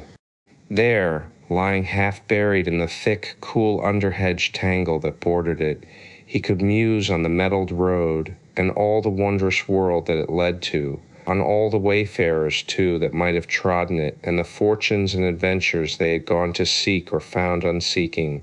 Out there, beyond, footsteps fell on his ear, and the figure of one that walked somewhat wearily came into view, and he saw that it was a rat, and a very dusty one. The wayfarer, as he reached him, saluted with a gesture of courtesy that had something foreign about it, hesitated a moment, then with a pleasant smile turned from the track and sat down by his side in the cool herbage. He seemed tired, and the rat let him rest unquestioned, understanding something of what was in his thoughts, knowing too the value all animals attach at times to mere silent companionship, when the weary muscles slacken and the mind marks time. The wayfarer was lean and keen-featured and somewhat bowed at the shoulders. His paws were thin and long, his eyes much wrinkled at the corners, and he wore small gold earrings in his neatly set, well-shaped ears. His knitted jersey was of a faded blue, his breeches, patched and stained, were based on a blue foundation, and his small belongings that he carried were tied up in a blue cotton handkerchief.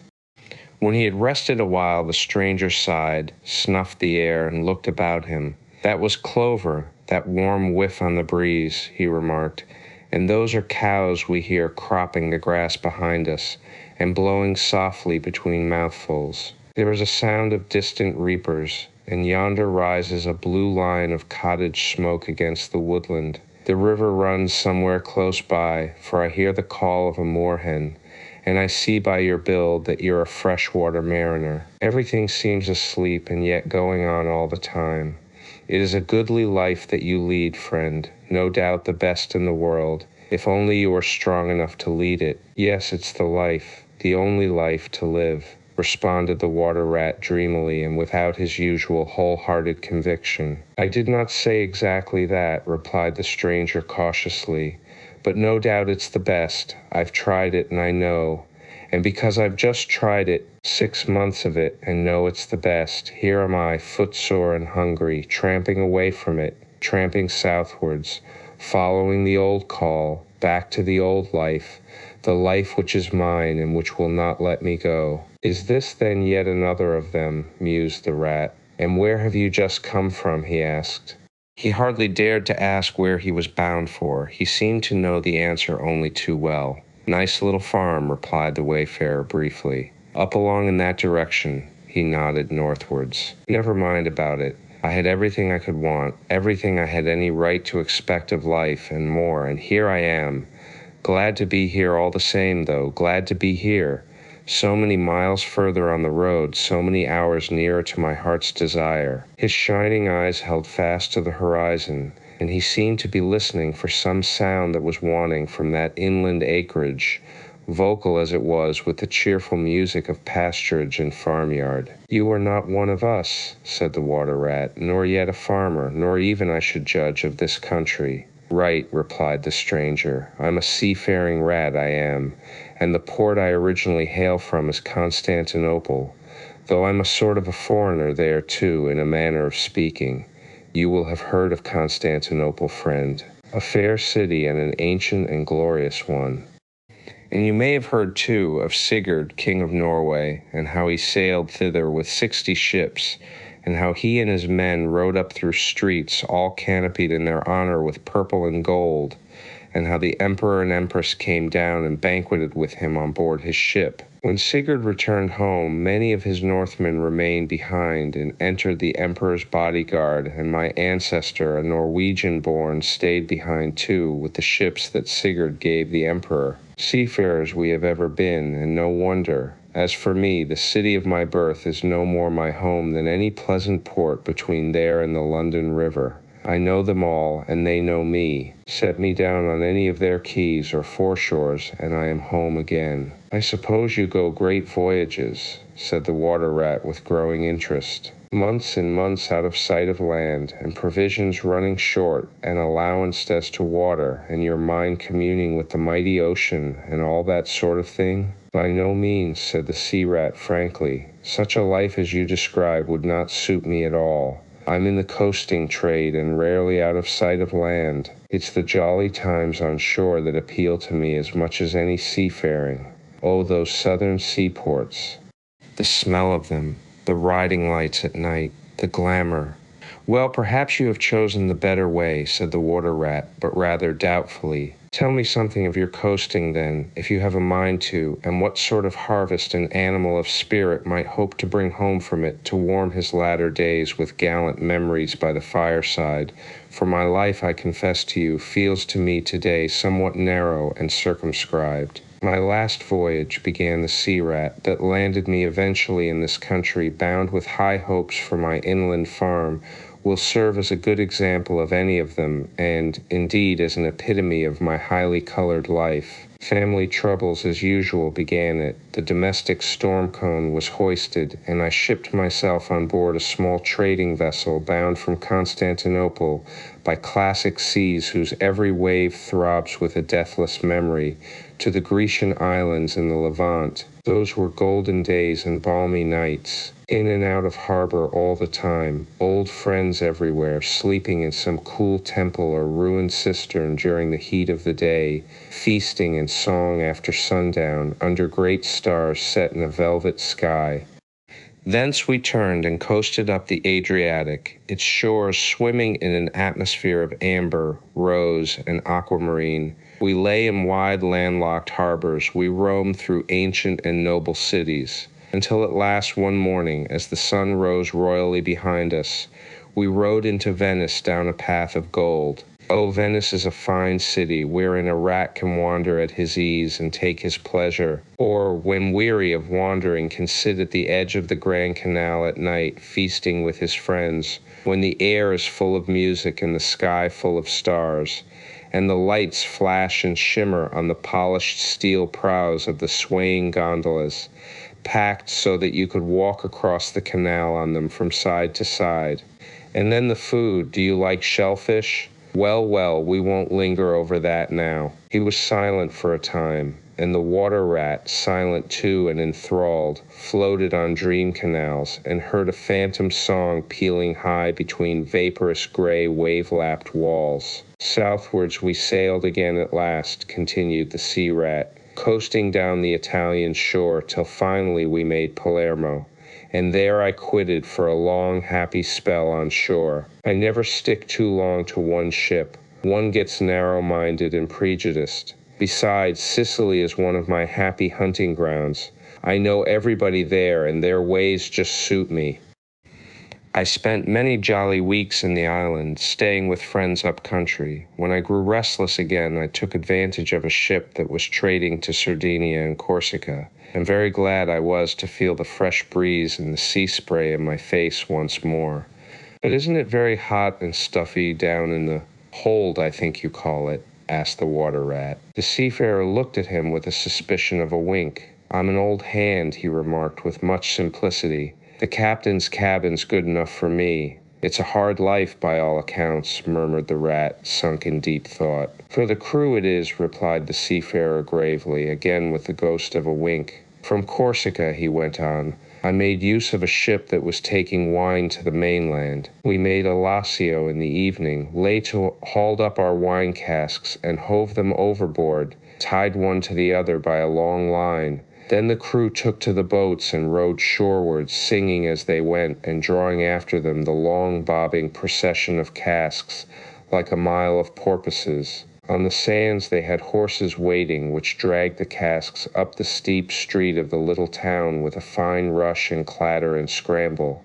When the last cask was in, we went and refreshed and rested, and sat late into the night, drinking with our friends. And next morning I took to the great olive woods for a spell and a rest. For now I had done with islands for the time, and ports and shipping were plentiful. So I led a lazy life among the peasants, lying and watching them work, or stretched high on the hillside with the blue Mediterranean far below me. And so at length, by easy stages, and partly on foot, partly by sea, to Marseille and the meeting of old shipmates, and the visiting of great ocean-bound vessels, and feasting once more. Talk of shellfish. Why, sometimes I dream of the shellfish of Marseille and wake up crying. It's a hard life by all accounts. That reminds me, said the polite water rat, you happened to mention that you were hungry, and I ought to have spoken earlier. Of course you will stop and take your midday meal with me? My hole is close by. It is some time past noon, and you are very welcome to whatever there is. Now I call that kind and brotherly of you, said the sea rat. I was indeed hungry when I sat down, and ever since I inadvertently happened to mention shellfish, my pangs have been extreme. But couldn't you fetch it along out here?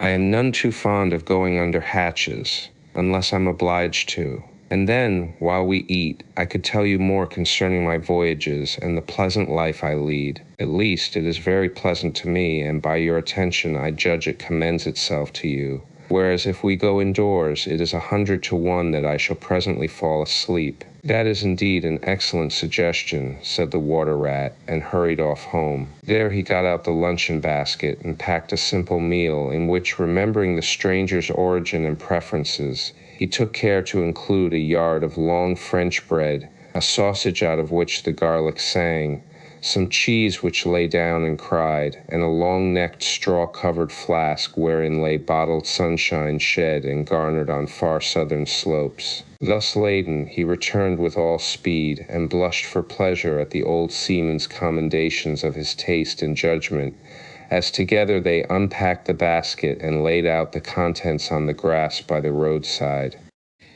The sea rat, as soon as his hunger was somewhat assuaged, continued the history of his latest voyage, conducting his simple hearer from port to port of Spain, landing him at Lisbon, Oporto, and Bordeaux, introducing him to the pleasant harbors of Cornwall and Devon, and so up the channel to that final quayside, where, landing after winds long contrary, storm-driven and weather-beaten, he had caught the first magical hints and heraldings of another spring, and, fired by these, had sped on a long tramp inland, hungry for the experiment of life on some quiet farmstead, very far from the weary beating of any sea. Spellbound and quivering with excitement, the water rat followed the adventurer league by league, over stormy bays, through crowded roadsteads, across harbor bars on a racing tide, up winding rivers that hid their busy little towns round a sudden turn, and left him with a regretful sigh planted at his dull inland farm, about which he desired to hear nothing. By this time their meal was over, and the seafarer, refreshed and strengthened, his voice more vibrant, his eye lit with a brightness that seemed caught from some faraway sea beacon, filled his glass with the red and glowing vintage of the south, and, leaning towards the water rat, compelled his gaze and held him, body and soul, while he talked.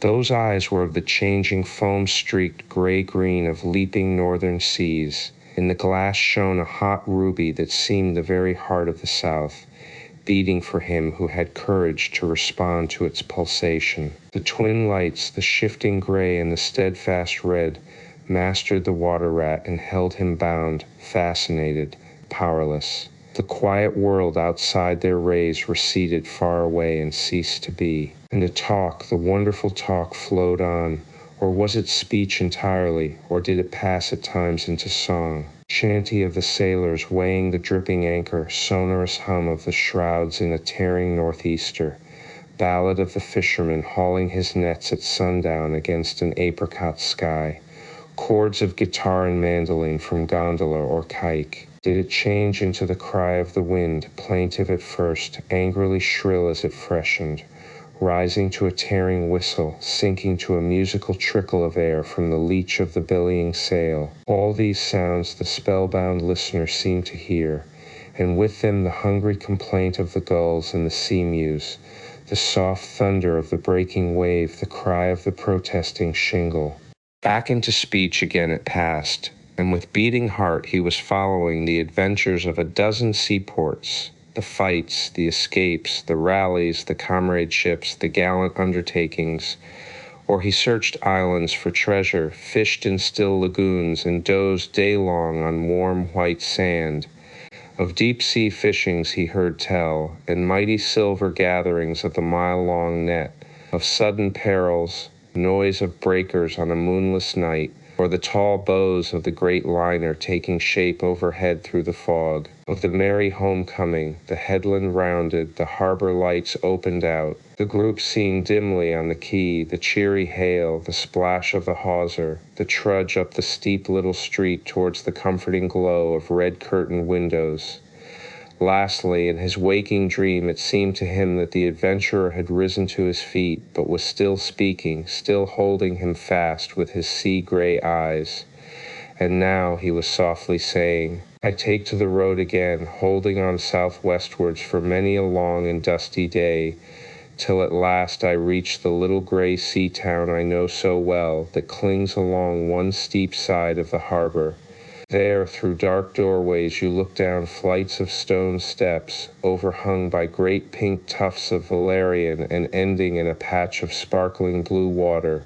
The little boats that lie tethered to the rings and stanchions of the old seawall are gaily painted as those I clambered in and out of in my own childhood.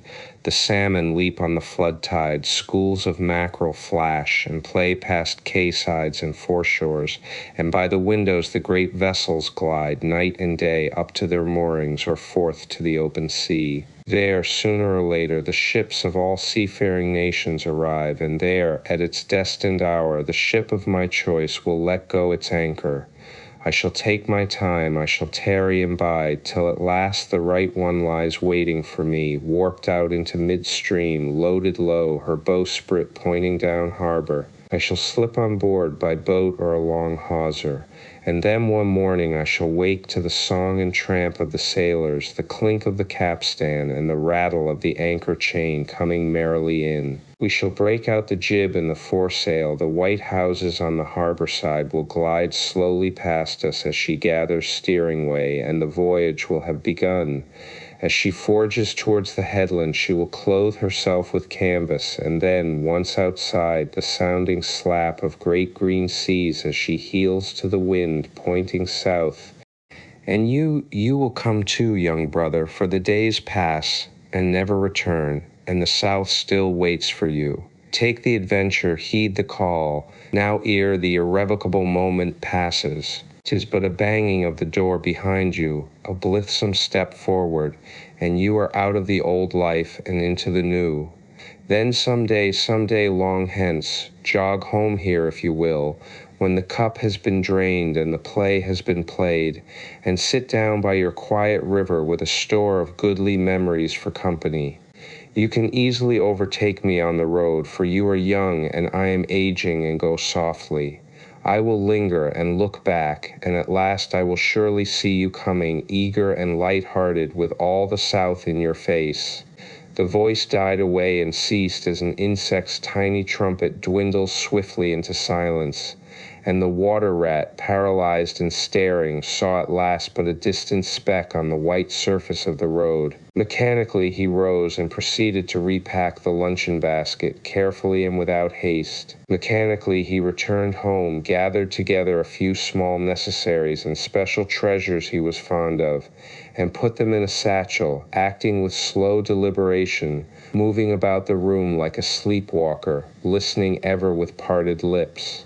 He swung the satchel over his shoulder, carefully selected a stout stick for his wayfaring, and with no haste, but with no hesitation at all, he stepped across the threshold just as the mole appeared at the door. "Why, where are you off to, Ratty?" asked the mole in great surprise, grasping him by the arm. "Going south with the rest of them," murmured the rat in a dreamy monotone, never looking at him. "Seawards first, and then on shipboard, and so to the shores that are calling me." He pressed resolutely forward, still without haste, but with dogged fixity of purpose. But the mole, now thoroughly alarmed, placed himself in front of him, and looking into his eyes saw that they were glazed and set, and turned a streaked and shifting gray. Not his friend's eyes, but the eyes of some other animal. Grappling with him strongly, he dragged him inside, threw him down, and held him. The rat struggled desperately for a few moments, and then his strength seemed suddenly to leave him, and he lay still and exhausted, with closed eyes, trembling. Presently the mole assisted him to rise and placed him in a chair, where he sat collapsed and shrunken into himself, his body shaken by a violent shivering, passing in time into an hysterical fit of dry sobbing.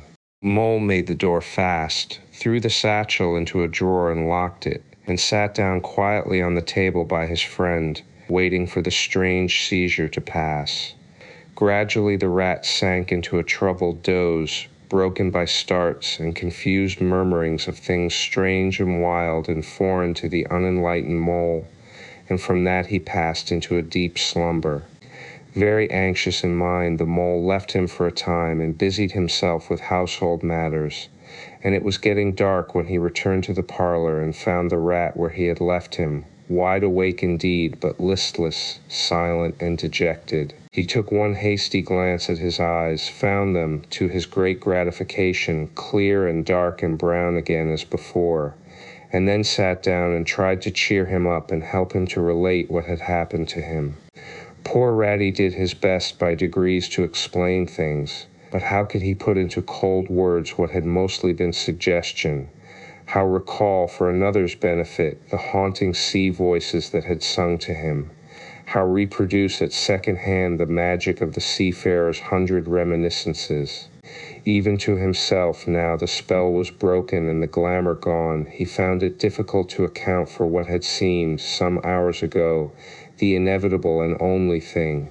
It is not surprising, then, that he failed to convey to the mole any clear idea of what he had been through that day. To the mole this much was plain. The fit or attack had passed away and had left him sane again, though shaken and cast down by the reaction. But he seemed to have lost all interest for the time in the things that went to make up his daily life, as well as in all pleasant forecastings of the altered days and doings that the changing season was surely bringing. Casually then, and with seeming indifference, the mole turned his talk to the harvest that was being gathered in, the towering wagons and their straining teams, the growing ricks, and the large moon rising over bare acres dotted with sheaves. He talked of the reddening apples around, of the browning nuts, of jams and preserves, and the distilling of cordials, till by easy stages such as these he reached midwinter, its hearty joys and its snug home life.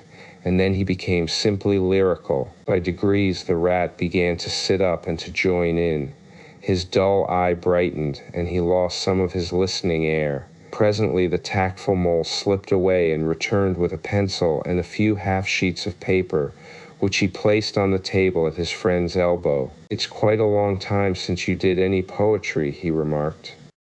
"You might have a try at it this evening, instead of, brooding over things so much. I've an idea that you'll feel a lot better when you've got something jotted down, if it's only just the rhymes." The rat pushed the paper away from him wearily, but the discreet mole took occasion to leave the room, and when he peeped in again some time later, the rat was absorbed and deaf to the world, alternately scribbling and sucking the top of his pencil.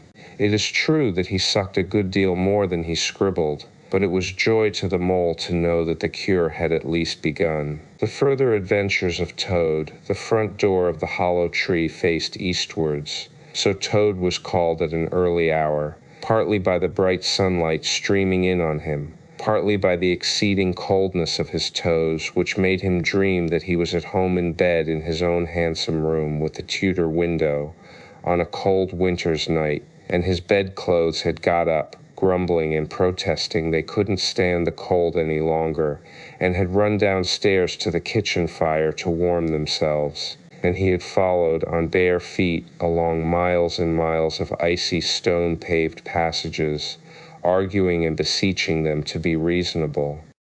He would probably have been aroused much earlier had he not slept for some weeks on straw over stone flags, and almost forgotten the friendly feeling of thick blankets pulled well up round the chin. Sitting up, he rubbed his eyes first and his complaining toes next, wondered for a moment where he was, looking round for familiar stone wall and little barred window, then, with a leap of the heart, remembered everything, his escape, his flight, his pursuit, remembered first and best thing of all that he was free, free. The word and the thought alone were worth 50 blankets. He was warm from end to end as he thought of the jolly world outside, waiting eagerly for him to make his triumphal entrance, ready to serve him and play up to him, anxious to help him and to keep him company, as it always had been in days of old before misfortune fell upon him. He shook himself and combed the dry leaves out of his hair with his fingers, and, his toilet complete, marched forth into the comfortable morning sun, cold but confident, hungry but hopeful, all nervous terrors of yesterday dispelled by rest and sleep and frank and heartening sunshine. He had the world all to himself that early summer morning. The dewy woodland, as he threaded it, was solitary and still, The green fields that succeeded the trees were his own to do as he liked with. The road itself, when he reached it, in that loneliness that was everywhere, seemed, like a stray dog, to be looking anxiously for company. Toad, however, was looking for something that could talk, and tell him clearly which way he ought to go.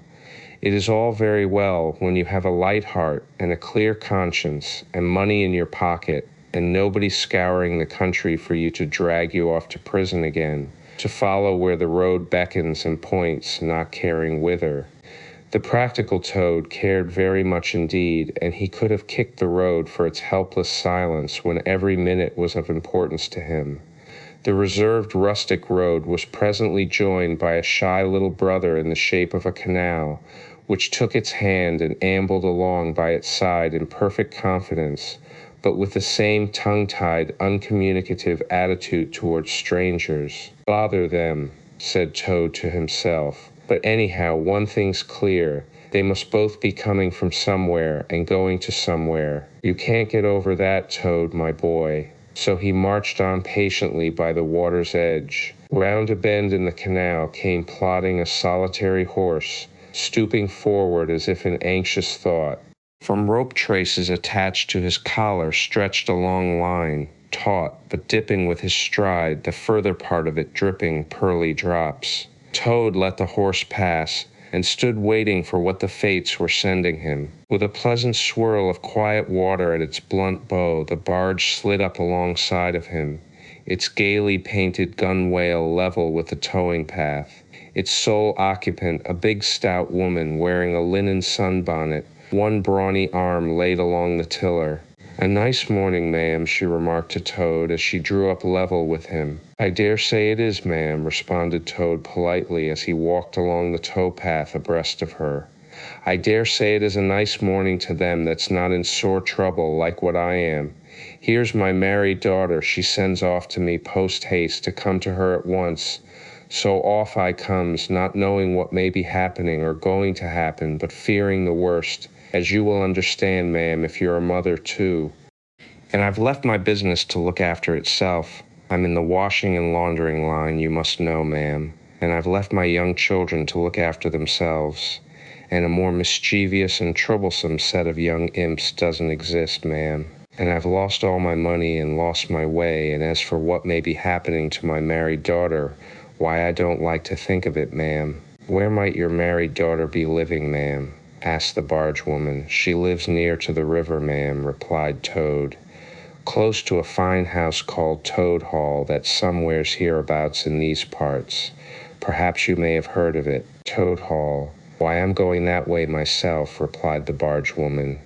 "This canal joins the river some miles further on, a little above Toad Hall, and then it's an easy walk. You come along in the barge with me, and I'll give you a lift." She steered the barge close to the bank, and Toad, with many humble and grateful acknowledgments, stepped lightly on board and sat down with great satisfaction. "Toad's luck again," thought he. "I always come out on top." "So you're in the washing business, ma'am," said the barge woman politely as they glided along. "And a very good business you've got too, I dare say, if I'm not making too free in saying so." "Finest business in the whole country," said Toad airily. "All the gentry come to me.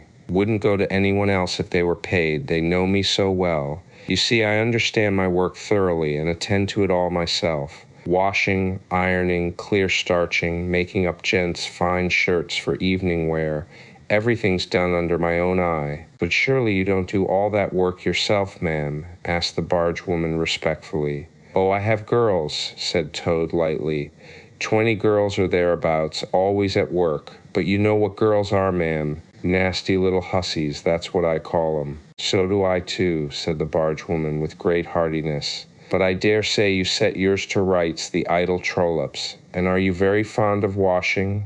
"I love it," said Toad. "I simply dote on it, never so happy as when I've got both arms in the wash tub. But then it comes so easy to me, no trouble at all, a real pleasure, I assure you, ma'am." "What a bit of luck meeting you," observed the barge woman thoughtfully. "A regular piece of good fortune for both of us." "Why, what do you mean?" asked Toad nervously. Well, look at me now, replied the bargewoman. I like washing too, just the same as you do, and for that matter, whether I like it or not, I have got to do all my own naturally, moving about as I do. Now my husband, he's such a fellow for shirking his work and leaving the barge to me, that never a moment do I get for seeing to my own affairs. By rights he ought to be here now, either steering or attending to the horse, though luckily the horse has sense enough to attend to himself.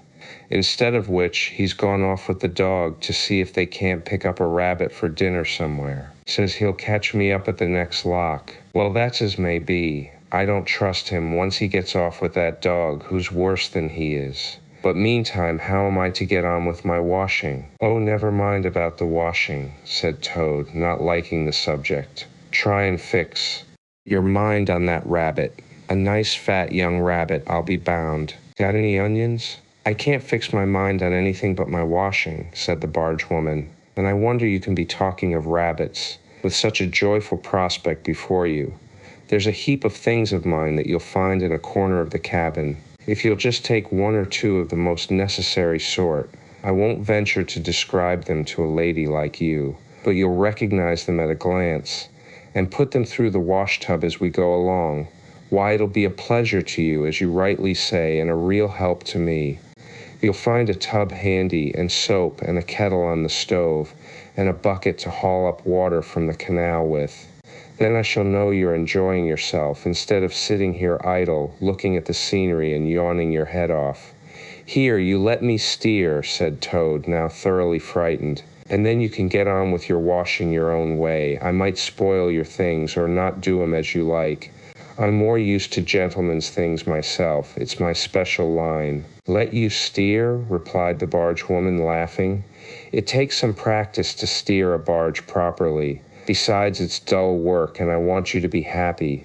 No, you shall do the washing you are so fond of, and I'll stick to the steering that I understand. Don't try and deprive me of the pleasure of giving you a treat. Toad was fairly cornered. He looked for escape this way and that, saw that he was too far from the bank for a flying leap, and sullenly resigned himself to his fate. If it comes to that, he thought in desperation, I suppose any fool can wash. He fetched tub, soap, and other necessaries from the cabin, selected a few garments at random, tried to recollect what he had seen in casual glances through laundry windows, and set to. A long half-hour passed, and every minute of it saw Toad getting crosser and crosser. Nothing that he could do to the things seemed to please them or do them good. He tried coaxing, he tried slapping, he tried punching. They smiled back at him out of the tub unconverted, happy in their original sin.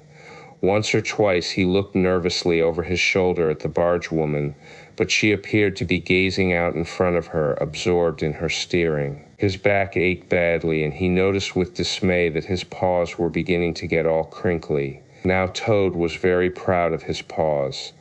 He muttered under his breath words that should never pass the lips of either washerwomen or toads, and lost the soap for the 50th time. A burst of laughter made him straighten himself and look round. The bargewoman was leaning back and laughing unrestrainedly till the tears ran down her cheeks.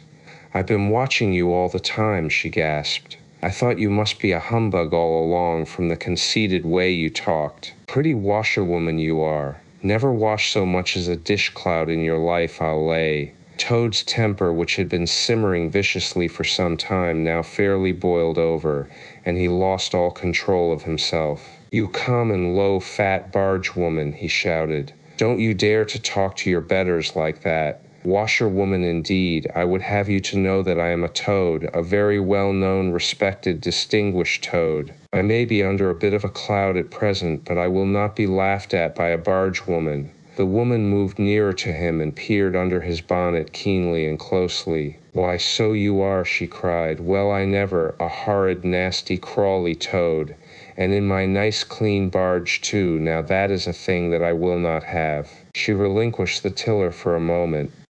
One big mottled arm shot out and caught Toad by a foreleg, while the other gripped him fast by a hind leg. Then the world turned suddenly upside down. The barge seemed to flit lightly across the sky. The wind whistled in his ears, and Toad found himself flying through the air, revolving rapidly as he went. The water, when he eventually reached it with a loud splash, proved quite cold enough for his taste, though its chill was not sufficient to quell his proud spirit, or slake the heat of his furious temper. He rose to the surface spluttering, and when he had wiped the duckweed out of his eyes, the first thing he saw was the fat barge woman looking back at him over the stern of the retreating barge and laughing. And he vowed, as he coughed and choked, to be even with her. He struck out for the shore, but the cotton gown greatly impeded his efforts, and when at length he touched land, he found it hard to climb up the steep bank unassisted. He had to take a minute or two's rest to recover his breath. Then, gathering his wet skirts well over his arms, he started to run after the barge as fast as his legs would carry him, wild with indignation, thirsting for revenge. The barge woman was still laughing when he drew up level with her. "Put yourself through your mangle, washerwoman," she called out, "and iron your face and crimp it, and you'll pass for quite a decent-looking toad." Toad never paused to reply. Solid revenge was what he wanted, not cheap, windy, verbal triumphs, though he had a thing or two in his mind that he would have liked to say. He saw what he wanted ahead of him. Running swiftly on, he overtook the horse, unfastened the tow rope and cast off, jumped lightly on the horse's back, and urged it to a gallop by kicking it vigorously in the sides. He steered for the open country, abandoning the tow path, and swinging his steed down a rutty lane. Once he looked back and saw that the barge had run aground on the other side of the canal, and the barge woman was gesticulating wildly and shouting, "Stop, stop, stop." "I've heard that song before," said Toad, laughing, as he continued to spur his steed onward in its wild career. The barge horse was not capable of any very sustained effort, and its gallop soon subsided into a trot, and its trot into an easy walk. But Toad was quite contented with this, knowing that he at any rate was moving, and the barge was not.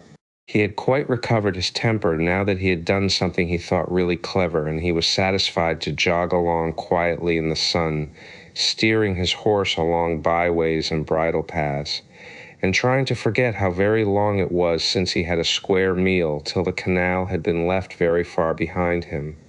He had traveled some miles, his horse and he was feeling drowsy in the hot sunshine, when the horse stopped, lowered his head, and began to nibble the grass.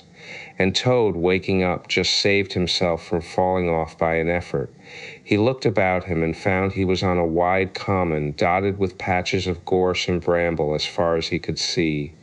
Near him stood a dingy gypsy caravan, and beside it a man was sitting on a bucket turned upside down, very busy smoking and staring into the wide world. A fire of sticks was burning nearby, and over the fire hung an iron pot, and out of that pot came forth bubblings and gurglings, and a vague, suggestive steaminess. Also smells, warm, rich, and varied smells that twined and twisted and wreathed themselves at last into one complete, voluptuous, perfect smell that seemed like the very soul of nature taking form and appearing to her children, a true goddess, a mother of solace and comfort.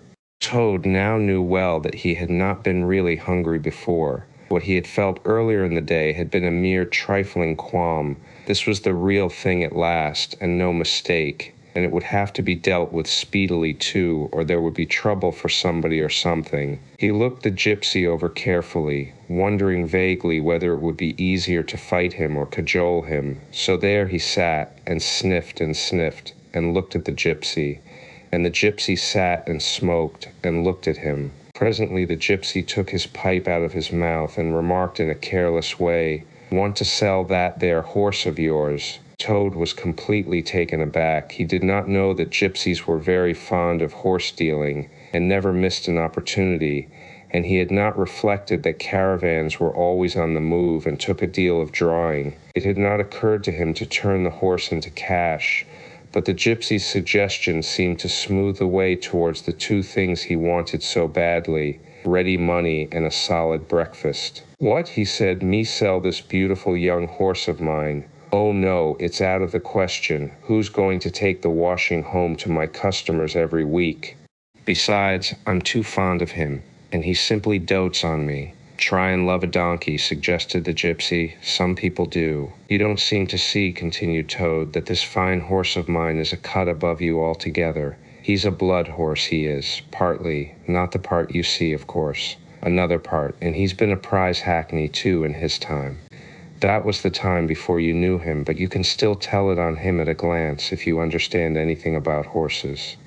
No, it's not to be thought of for a moment. All the same, how much might you be disposed to offer me for this beautiful young horse of mine? The gypsy looked the horse over, and then he looked Toad over with equal care and looked at the horse again. "Shillin' a leg," he said briefly, and turned away, continuing to smoke and try to stare the wide world out of countenance. "A shilling a leg?" cried Toad.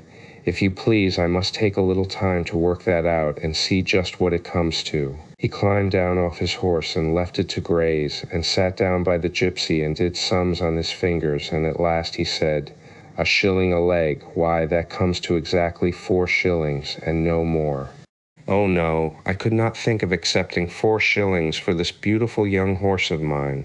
"Well," said the gypsy, "I'll tell you what I will do. I'll make it 5 shillings, and that's 3 and 6pence more than the animal's worth, and that's my last word." Then Toad sat and pondered long and deeply, for he was hungry and quite penniless, and still some way he knew not how far from home, and enemies might still be looking for him. To one in such a situation, 5 shillings may very well appear a large sum of money. On the other hand, it did not seem very much to get for a horse. But then again, the horse hadn't cost him anything, so whatever he got was all clear profit. At last he said firmly, "Look here, gypsy, I tell you what we will do, and this is my last word. You shall hand me over 6 shillings and 6pence, cash down.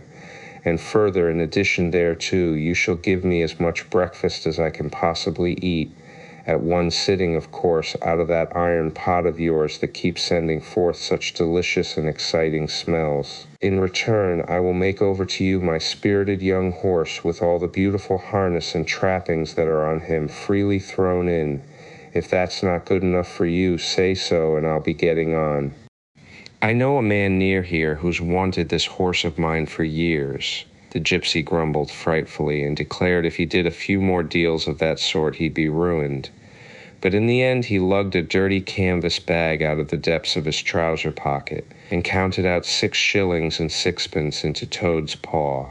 Then he disappeared into the caravan for an instant and returned with a large iron plate and a knife, fork, and spoon.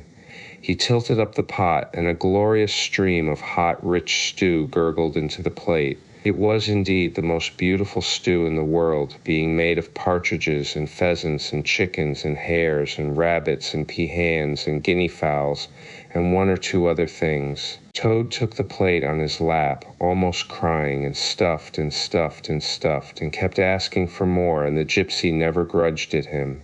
He thought that he had never eaten so good a breakfast in all his life. When Toad had taken as much stew on board as he thought he could possibly hold, he got up and said good-bye to the gypsy, and took an affectionate farewell of the horse, and the gypsy, who knew the riverside well, gave him directions which way to go, and he set forth on his travels again in the best possible spirits. He was indeed a very different Toad from the animal of an hour ago. The sun was shining brightly, his wet clothes were quite dry again, he had money in his pocket once more, he was nearing home and friends and safety, and most and best of all, he had a substantial meal, hot and nourishing, and felt big and strong and careless and self-confident. As he tramped along gaily, he thought of his adventures and escapes, and how when things seemed at their worst, he had always managed to find a way out, and his pride and conceit began to swell within him. "Ho, ho," he said to himself, as he marched along with his chin in the air. "What a clever Toad I am! There is surely no animal equal to me for cleverness in the whole world. My enemies shut me up in prison, encircled by sentries, watched night and day by warders. I walk out through them all by sheer ability coupled with courage. They pursue me with engines and policemen and revolvers. I snap my fingers at them and vanish laughing into space. I am unfortunately thrown into a canal by a woman fat of body and very evil-minded. What of it? I swim ashore, I seize her horse, I ride off in triumph, and I sell the horse for a whole pocketful of money and an excellent breakfast. Ho, ho. I am the toad, the handsome, the popular, the successful toad. He got so puffed up with conceit that he made up a song as he walked in praise of himself, and sang it at the top of his voice, though there was no one to hear it but him. It was perhaps the most conceited song that any animal ever composed. The world has held great heroes, as history books have showed, but never a name to go down to fame compared with that of Toad. The clever men at Oxford know all that there is to be knowed, but they none of them know one half as much as intelligent Mr. Toad.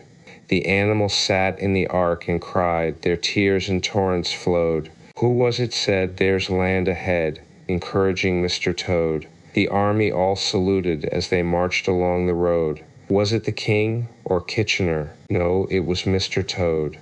The queen and her ladies-in-waiting sat at the window and sewed. She cried, "Look, who's that handsome man?" They answered, "Mr. Toad." There was a great deal more of the same sort, but too dreadfully conceited to be written down. These are some of the milder verses. He sang as he walked, and he walked as he sang, and got more inflated every minute, but his pride was shortly to have a severe fall. After some miles of country lanes he reached a high road, and as he turned into it and glanced along its white length, he saw approaching him a speck that turned into a dot, and then into a blob, and then into something very familiar, and a double note of warning, only too well known, fell on his delighted ear. "This is something like," said the excited Toad. "This is real life again. This is once more the great world from which I have been missed so long. I will hail them, my brothers of the wheel, and pitch them a yarn of the sort that has been so successful hitherto, and they will give me a lift, of course, and then I will talk to them some more, and perhaps with luck it may even end in my driving up to Toad Hall in a motor car. That will be one in the eye for Badger." He stepped confidently out into the road to hail the motor car, which came along at an easy pace, slowing down as it neared the lane, when suddenly he became very pale. His heart turned to water, his knees shook and yielded under him, and he doubled up and collapsed with a sickening pain in his interior. And well he might, the unhappy animal, for the approaching car was the very one he had stolen out of the yard of the Red Lion Hotel on that fatal day when all his troubles began, and the people in it were the very same people he had sat and watched at luncheon in the coffee room. He sank down in a shabby, miserable heap in the road, murmuring to himself in his despair, "It's all up. It's all over now. Chains and policemen again. Prison again. Dry bread and water again. Oh, what a fool I have been. What did I want to go strutting about the country for, singing conceited songs, and hailing people in broad day on the high road, instead of hiding till nightfall and slipping home quietly by back ways? O hapless Toad, O ill-fated animal!" The terrible motor car drew slowly nearer and nearer, till at last he heard it stop just short of him. Two gentlemen got out and walked round the trembling heap of crumpled misery lying in the road, and one of them said, "Oh dear, this is very sad. Here is a poor old thing, a washerwoman apparently, who has fainted in the road. Perhaps she is overcome by the heat, poor creature, or possibly she has not had any food today. Let us lift her into the car and take her to the nearest village, where doubtless she has friends." They tenderly lifted Toad into the motor car and propped him up with soft cushions, and proceeded on their way. When Toad heard them talk in so kind and sympathetic a way, and knew that he was not recognized, his courage began to revive, and he cautiously opened first one eye and then the other. "Look," said one of the gentlemen, "she is better already. The fresh air is doing her good. How do you feel now, ma'am?" "Thank you kindly, sir," said Toad in a feeble voice. "I'm feeling a great deal better." "That's right," said the gentleman. "Now keep quite still, and above all, don't try to talk." "I won't," said Toad. "I was only thinking if I might sit on the front seat there, beside the driver, where I could get the fresh air full in my face, I should soon be all right again." "What a very sensible woman," said the gentleman. "Of course you shall." So they carefully helped Toad into the front seat beside the driver, and on they went again. Toad was almost himself again by now. He sat up, looked about him, and tried to beat down the tremors, the yearnings, the old cravings that rose up and beset him and took possession of him entirely. "It is fate," he said to himself. "Why strive? Why struggle?" And he turned to the driver at his side. "Please, sir," he said, "I wish you would kindly let me try and drive the car for a little. I've been watching you carefully, and it looks so easy and so interesting, and I should like to be able to tell my friends that once I had driven a motor car." The driver laughed at the proposal so heartily that the gentleman inquired what the matter was. When he heard, he said, to Toad's delight, "Bravo, ma'am, I like your spirit. Let her have a try and look after her. She won't do any harm." Toad eagerly scrambled into the seat vacated by the driver, took the steering wheel in his hands, listened with affected humility to the instructions given him, and set the car in motion, but very slowly and carefully at first, for he was determined to be prudent. The gentlemen behind clapped their hands and applauded, and Toad heard them saying, "How well she does it! Fancy a washerwoman driving a car as well as that the first time." Toad went a little faster, then faster still, and faster. He heard the gentleman call out warningly, "Be careful, washerwoman," and this annoyed him, and he began to lose his head. The driver tried to interfere, but he pinned him down in his seat with one elbow and put on full speed. The rush of air in his face, the hum of the engines, and the light jump of the car beneath him intoxicated his weak brain. "Washerwoman indeed," he shouted recklessly. "Ho, ho, I am the Toad, the motor car snatcher, the prison breaker, the Toad who always escapes. Sit still and you shall know what driving really is, for you are in the hands of the famous, the skillful, the entirely fearless Toad." With a cry of horror, the whole party rose and flung themselves on him. "Seize him," they cried, "seize the Toad, the wicked animal who stole our motor car. Bind him, chain him, drag him to the nearest police station. Down with the desperate and dangerous Toad." Alas, they should have thought, they ought to have been more prudent. They should have remembered to stop the motor car somehow before playing any pranks of that sort. With a half-turn of the wheel, the Toad sent the car crashing through the low hedge that ran along the roadside. One mighty bound, a violent shock, and the wheels of the car were churning up the thick mud of a horse pond. Toad found himself flying through the air with a strong upward rush and delicate curve of a swallow. He liked the motion, and was just beginning to wonder whether it would go on until he developed wings and turned into a toad bird, when he landed on his back with a thump in the soft, rich grass of a meadow. Sitting up, he could just see the motor car in the pond nearly submerged. The gentleman and the driver, encumbered by their long coats, were floundering helplessly in the water. He picked himself up rapidly and set off running across country as hard as he could, scrambling through hedges, jumping ditches, pounding across fields, till he was breathless and weary and had to settle down into an easy walk. When he had recovered his breath somewhat, and was able to think calmly, he began to giggle, and from giggling he took to laughing. And he laughed till he had to sit down under a hedge. "Ho, ho," he cried in ecstasies of self-admiration. "Toad again. Toad, as usual, comes out on the top. Who was it got them to give him a lift? Who managed to get on the front seat for the sake of fresh air? Who persuaded them into letting him see if he could drive? Who landed them all in a horse pond? Who escaped, flying gaily and unscathed through the air, leaving the narrow-minded, grudging, timid excursionists in the mud where they should rightly be? Why, Toad, of course. Clever Toad, great Toad, good Toad." Then he burst into song again and chanted with uplifted voice. "The motor car went poop, poop, poop as it raced along the road. Who was it steered it into a pond? Ingenious Mr. Toad. Oh, how clever I am! How clever, how very clever." A slight noise at a distance behind him made him turn his head and look. Oh horror, oh misery, oh despair! About 2 fields off, a chauffeur in his leather gaiters and 2 large rural policemen were visible, running towards him as hard as they could go. Poor Toad sprang to his feet and pelted away again, his heart in his mouth. "Oh my," he gasped as he panted along. "What an ass I am. What a conceited and heedless ass. Swaggering again, shouting and singing songs again, sitting still and gassing again. Oh my, oh my, oh my." He glanced back and saw to his dismay that they were gaining on him. On he ran desperately, but kept looking back and saw that they still gained steadily. He did his best, but he was a fat animal, and his legs were short, and still they gained. He could hear them close behind him now.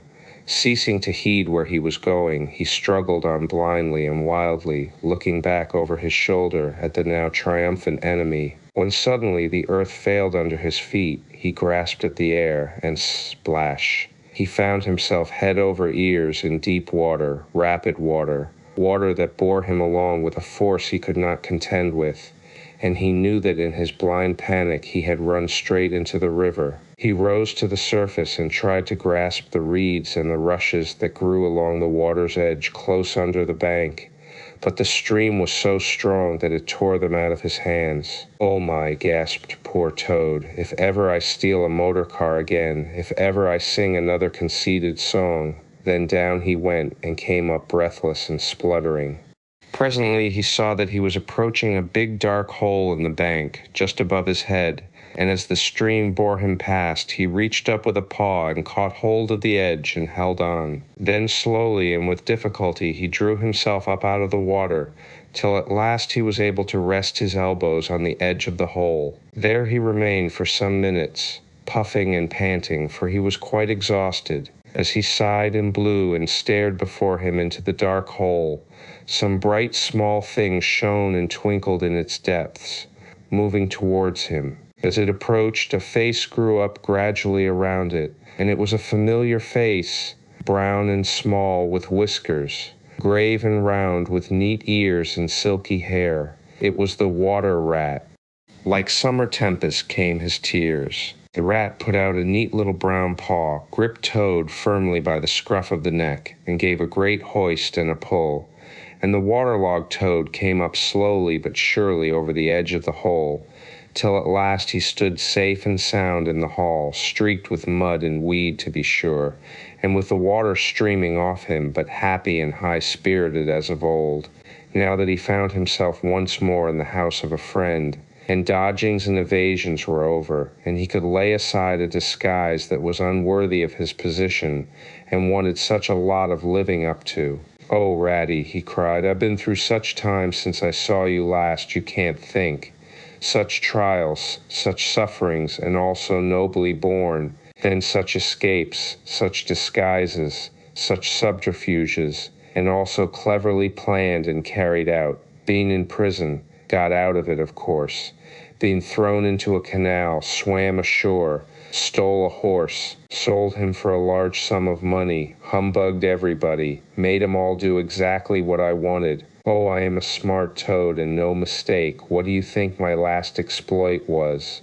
"Just hold on till I tell you, Toad," said the water rat gravely and firmly. "You go off upstairs at once, and take off that old cotton rag that looks as if it might formerly have belonged to some washerwoman, and clean yourself thoroughly, and put on some of my clothes, and try and come down looking like a gentleman if you can. For a more shabby, bedraggled, disreputable-looking object than you are I never set eyes on in my whole life. Now stop swaggering and arguing, and be off. I'll have something to say to you later." Toad was at first inclined to stop and do some talking back at him. He had enough of being ordered about when he was in prison, and here was the thing being begun all over again, apparently, and by a rat, too. However, he caught sight of himself in the looking-glass over the hat-stand, with the rusty black bonnet perched rakishly over one eye, and he changed his mind and went very quickly and humbly upstairs to the rat's dressing-room. There he had a thorough wash and brush-up, changed his clothes, and stood for a long time before the glass, contemplating himself with pride and pleasure, and thinking what utter idiots all the people must have been to have ever mistaken him for one moment for a washerwoman. By the time he came down again, luncheon was on the table, and very glad Toad was to see it, for he had been through some trying experiences, and had taken much hard exercise since the excellent breakfast provided for him by the gypsy. While they ate, Toad told the rat all his adventures, dwelling chiefly on his own cleverness and presence of mind in emergencies and cunning in tight places, and rather making out that he had been having a gay and highly colored experience. But the more he talked and boasted, the more grave and silent the rat became. When at last Toad had talked himself to a standstill, there was silence for a while, and then the rat said, "Now, Toady, I don't want to give you pain after all you've been through already, but seriously, don't you see what an awful ass you've been making of yourself? On your own admission, you have been handcuffed, imprisoned, starved, chased, terrified out of your life, insulted, jeered at, and ignominiously flung into the water. By a woman, too. Where's the amusement in that? Where does the fun come in? And all because you must needs go and steal a motor car. You know that you've never had anything but trouble from motor cars from the moment you first set eyes on one. But if you will be mixed up with them, as you generally are 5 minutes after you've started, why steal them? Be a cripple if you think it's exciting. Be a bankrupt for a change if you've set your mind on it. But why choose to be a convict? When are you going to be sensible and think of your friends and try and be a credit to them? Do you suppose it's any pleasure to me, for instance, to hear animals saying as I go about that I'm the chap that keeps company with gal birds, dwelling chiefly on his own cleverness and presence of mind in emergency, as I go about that I'm the chap that keeps company with gal birds? Now, it was a very comforting point in Toad's character that he was a thoroughly good-hearted animal, and never minded being jawed by those who were his real friends. And even when most set upon a thing, he was always able to see the other side of the question. So although, while the rat was talking so seriously, he kept saying to himself mutinously, "But it was fun, though, awful fun," and making strange suppressed noises inside him, kick, and poo-pa-pa, and other sounds resembling stifled snorts, or the opening of soda water bottles. Yet when the rat had quite finished, he heaved a deep sigh and said, very nicely and humbly, "Quite right, Ratty. How sound you always are. Yes, I've been a conceited old ass. I can quite see that. But now I'm going to be a good Toad and not do it any more. As for motor cars, I've not been at all so keen about them since my last ducking in that river of yours. The fact is, while I was hanging on to the edge of your hole and getting my breath, I had a sudden idea, a really brilliant idea, connected with motorboats. There. Don't take on so, old chap, and stamp and upset things. It was only an idea, and we won't talk any more about it now. We'll have our coffee and a smoke and a quiet chat, and then I'm going to stroll quietly down to Toad Hall and get into clothes of my own and set things going again on the old lines. I've had enough of adventures. I shall lead a quiet, steady, respectable life, pottering about my property and improving it, and doing a little landscape gardening at times. There will always be a bit of dinner for my friends when they come to see me, and I shall keep a pony chaise to jog about the country in, just as I used to in the good old days before I got restless and wanted to do things. Stroll quietly down to Toad Hall, cried the rat, greatly excited. What are you talking about? Do you mean to say you haven't heard? Heard what? Said Toad, turning rather pale. Go on, Ratty. Quick, don't spare me. What haven't I heard? Do you mean to tell me, shouted the rat, thumping with his little fist upon the table, that you've heard nothing about the stoats and weasels? What, the wildwooders? Cried Toad, trembling in every limb. No, not a word. What have they been doing? And how they've been and taken Toad Hall, continued the rat. Toad leaned his elbows on the table and his chin on his paws, and a large tear welled up in each of his eyes, overflowed and splashed on the table. Plop, plop. Go on, Ratty, he murmured presently. Tell me all. The worst is over. I am an animal again. I can bear it. When you got into that trouble of yours, said the rat slowly and impressively, I mean when you disappeared from society for a time, over that misunderstanding about a machine, you know. Toad merely nodded. Well, it was a good deal talked about down here naturally, continued the rat. Not only along the riverside, but even in the wild wood, animals took sides, as always happens. The riverbankers stuck up for you and said you had been infamously treated, and there was no justice to be had in the land nowadays. But the wild wood animals said hard things and served you right, and it was time this sort of thing was stopped. And they got very cocky and went about saying you were done for this time. You would never come back again. Never, never. Toad nodded once more, keeping silence. That's the sort of little beast they are, the rat went on. But mole and badger, they stuck out, through thick and thin, that you would come back again soon, somehow. They didn't know exactly how, but somehow. Toad began to sit up in his chair again, and to smirk a little. They argued from history, continued the rat. They said that no criminal laws had ever been known to prevail against cheek and plausibility such as yours, combined with the power of a long purse. So they arranged to move their things into Toad Hall, and sleep there, and keep it aired, and have it all ready for you when you turned up.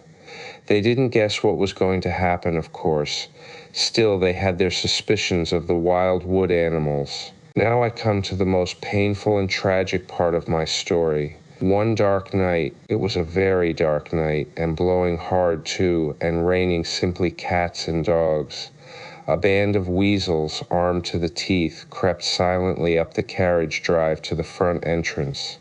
Simultaneously, a body of desperate ferrets, advancing through the kitchen garden, possessed themselves of the backyard and offices, while a company of skirmishing stoats who stuck at nothing occupied the conservatory and the billiard room and held the French windows opening onto the lawn. The mole and the badger were sitting by the fire in the smoking room telling stories and suspecting nothing, for it wasn't a night for any animals to be out in, when those bloodthirsty villains broke down the doors and rushed in upon them from every side. They made the best fight they could, but what was the good? They were unarmed and taken by surprise, and what can two animals do against hundreds? They took and beat them severely with sticks, those two poor faithful creatures, and turned them out into the cold and the wet, with many insulting and uncalled-for remarks. Here the unfeeling Toad broke into a snigger, and then pulled himself together and tried to look particularly solemn. And the wild wooders have been living in Toad Hall ever since, continued the rat, and going on simply anyhow, lying in bed half the day and breakfast at all hours, and the place in such a mess I'm told it's not fit to be seen, eating your grub and drinking your drink and making bad jokes about you, and singing vulgar songs about prisons and magistrates and policemen, horrid personal songs with no humor in them. And they're telling the tradespeople and everybody that they've come to stay for good. Oh, have they? Said Toad, getting up and seizing a stick. I'll jolly soon see about that. It's no good, Toad, called the rat after him. You better come back and sit down, you'll only get into trouble. But the Toad was off, and there was no holding him. He marched rapidly down the road, his stick over his shoulder, fuming and muttering to himself in his anger, till he got near his front gate, when suddenly there popped up from behind the palings a long yellow ferret with a gun. Who comes there? Said the ferret sharply. Stuff and nonsense, said Toad very angrily. What do you mean by talking like that to me? Come out of that at once, or I'll... The ferret said never a word, but he brought his gun up to his shoulder. Toad prudently dropped flat in the road, and bang, a bullet whistled over his head. The startled Toad scrambled to his feet and scampered off down the road as hard as he could, and as he ran he heard the ferret laughing and other horrid thin little laughs taking it up and carrying on the sound. He went back very crestfallen and told the water rat. What did I tell you? Said the rat. It's no good. They've got sentries posted, and they are all armed. You must just wait. Still, Toad was not inclined to give in all at once. So he got out the boat and set off rowing up the river to where the garden front of Toad Hall came down to the waterside. Arriving within sight of his old home, he rested on his oars and surveyed the land cautiously. All seemed very peaceful and deserted and quiet. He could see the whole front of Toad Hall glowing in the evening sunshine, the pigeons settling by twos and threes along the straight line of the roof, the garden, a blaze of flowers, the creek that led up to the boathouse, the little wooden bridge that crossed it, all tranquil, uninhabited, apparently waiting for his return. He would try the boathouse first, he thought. Very warily he paddled up to the mouth of the creek, and was just passing under the bridge when, crash, a great stone dropped from above, smashed through the bottom of the boat. It filled and sank, and Toad found himself struggling in deep water. Looking up, he saw two stoats leaning over the parapet of the bridge and watching him with great glee. "It will be your head next time, Toady," they called out to him. The indignant Toad swam to shore, while the stoats laughed and laughed, supporting each other, and laughed again, till they nearly had two fits. That is, one fit each, of course. The Toad retraced his weary way on foot, and related his disappointing experiences to the water rat once more. "Well, what did I tell you?" said the rat very crossly. "And now look here, see what you've been and done. Lost me my boat that I was so fond of, that's what you've done. And simply ruined that nice suit of clothes that I lent you. Really, Toad, of all the trying animals, I wonder you managed to keep any friends at all." The Toad saw at once how wrongly and foolishly he had acted. He admitted his errors and wrong-headedness, and made a full apology to Rat for losing his boat and spoiling his clothes. And he wound up by saying, with that frank self-surrender which always disarmed his friends' criticism and won them back to his side, "Ratty, I see that I have been a headstrong and a willful Toad. Henceforth, believe me, I will be humble and submissive, and will take no action without your kind advice and full approval." "If that is really so," said the good-natured Rat, already appeased, "then my advice to you is, considering the lateness of the hour, to sit down and have your supper, which will be on the table in a minute, and be very patient. For I am convinced that we can do nothing until we have seen the Mole and the Badger, and heard their latest news, and held conference and taken their advice in this difficult matter." Yes, of course, the Mole and the Badger," said Toad lightly. "What's become of them, the dear fellows? I had forgotten all about them." "Well may you ask," said the Rat reproachfully. "While you were riding about the country in expensive motor cars, and galloping proudly on blood horses, and breakfasting on the fat of the land, those two poor devoted animals have been camping out in the open, in every sort of weather, living very rough by day and lying very hard by night, watching over your house, patrolling your boundaries, keeping a constant eye on the stoats and the weasels, scheming and planning and contriving how to get your property back for you. You don't deserve to have such true and loyal friends, Toad. You don't, really. Some day, when it's too late, you'll be sorry you didn't value them more while you had them. I'm an ungrateful beast, I know," sobbed Toad, shedding bitter tears.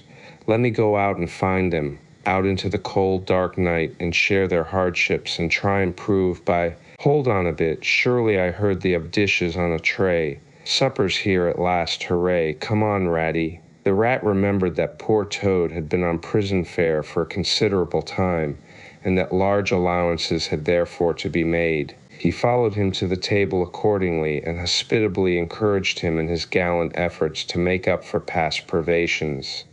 They had just finished their meal and resumed their armchairs, when there came a heavy knock at the door. Toad was nervous, but the Rat, nodding mysteriously at him, went straight up to the door and opened it, and in walked Mr. Badger. He had all the appearance of one who for some nights had been kept away from home and all its little comforts and conveniences. His shoes were covered with mud, and he was looking very rough and touzled. But then he had never been a very smart man, the Badger, at the best of times. He came solemnly up to Toad, shook him by the paw, and said, "Welcome home, Toad. Alas, what am I saying? Home indeed. This is a poor homecoming. Unhappy Toad." Then he turned his back on him, sat down to the table, drew his chair up, and helped himself to a large slice of cold pie. Toad was quite alarmed at this very serious and portentous style of greeting, but the Rat whispered to him, "Never mind, don't take any notice, and don't say anything to him just yet. He's always rather low and despondent when he's wanting his victuals. In half an hour's time he'll be quite a different animal." So they waited in silence, and presently there came another and a lighter knock. The rat, with a nod to Toad, went to the door and ushered in the mole, very shabby and unwashed, with bits of hay and straw sticking in his fur. "Hooray, here's old Toad," cried the mole, his face beaming. "Fancy having you back again," and he began to dance round him. "We never dreamt you would turn up so soon. Why, you must have managed to escape, you clever, ingenious, intelligent Toad." The rat, alarmed, pulled him by the elbow, but it was too late. Toad was puffing and swelling already. "Clever? Oh no," he said. "I'm not really clever according to my friends. I've only broken out of the strongest prison in England, that's all, and captured a railway train and escaped on it, that's all. And disguised myself and gone about the country humbugging everybody, that's all. Oh no, I'm a stupid ass, I am. I'll tell you one or two of my little adventures, Mole, and you shall judge for yourself." "Well, well," said the Mole, moving towards the supper table. "Supposing you talk while I eat. Not a bite since breakfast. Oh my, oh my." And he sat down and helped himself liberally to cold beef and pickles. Toad straddled on the hearth rug, thrust his paw into his trouser pocket, and pulled out a handful of silver. "Look at that," he cried, displaying it. "That's not so bad, is it, for a few minutes' work? And how do you think I done it, Mole? Horse dealing, that's how I done it." "Go on, Toad," said the Mole, immensely interested. "Toad, do be quiet, please," said the rat. "And don't you egg him on, Mole, when you know what he is. But please tell us as soon as possible what the position is and what's best to be done now that Toad is back at last." "The position's about as bad as it can be," replied the Mole grumpily. "And as for what's to be done, why, blessed if I know. The Badger and I have been round and round the place by night and by day, always the same thing. Sentries posted everywhere, guns poked out at us, stones thrown at us, always an animal on the lookout, and when they see us, my, how they do laugh. That's what annoys me most." "It's a very difficult situation," said the rat, reflecting deeply. "But I think I see now, in the depths of my mind, what Toad really ought to do. I will tell you, he ought to—" "No, he oughtn't," shouted the Mole with his mouth full. "Nothing of the sort. You don't understand. What he ought to do is, he ought to—" "Well, I shan't do it anyway," cried Toad, getting excited. "I'm not going to be ordered about by you fellows. It's my house we're talking about, and I know exactly what to do, and I'll tell you. I'm going to—" By this time they were all three talking at once, at the top of their voices, and the noise was simply deafening, when a thin, dry voice made itself heard, saying, "Be quiet at once, all of you," and instantly everyone was silent. It was the Badger, who, having finished his pie, had turned round in his chair and was looking at them severely. When he saw that he had secured their attention, and that they were evidently waiting for him to address them, he turned back to the table again and reached out for the cheese. And so great was the respect commanded by the solid qualities of that admirable animal, that not another word was uttered until he had quite finished his repast, and brushed the crumbs from his knees. The Toad fidgeted a good deal, but the rat held him firmly down. When the Badger had quite done, he got up from his seat and stood before the fireplace, reflecting deeply. At last he spoke. "Toad," he said severely, "you bad, troublesome little animal, aren't you ashamed of yourself? What do you think your father, my old friend, would have said if he had been here tonight and had known of all your goings-on?" Toad, who was on the sofa by this time with his legs up, rolled over on his face, shaken by sobs of contrition. "There, there," went on the Badger more kindly. "Never mind, stop crying. We're going to let bygones be bygones and try and turn over a new leaf. But what the Mole says is quite true. The stoats are on guard at every point, and they make the best sentinels in the world. It's quite useless to think of attacking the place. They're too strong for us." "Then it's all over," sobbed the Toad, crying into the sofa cushions. "I shall go and enlist for a soldier, and never see my dear Toad Hall any more. "Come, cheer up, Toady," said the Badger. "There are more ways of getting back a place than taking it by storm. I haven't said my last word yet. Now I'm going to tell you a great secret." Toad sat up slowly and dried his eyes. Secrets had an immense attraction for him, because he never could keep one, and he enjoyed the sort of unhallowed thrill he experienced when he went and told another animal, after having faithfully promised not to. "There is an underground passage," said the Badger impressively, "that leads from the Riverbank quite near here, right up into the middle of Toad Hall." "Oh, nonsense." "Badger," said Toad rather airily, "you've been listening to some of the yarns they spin in the public houses about here.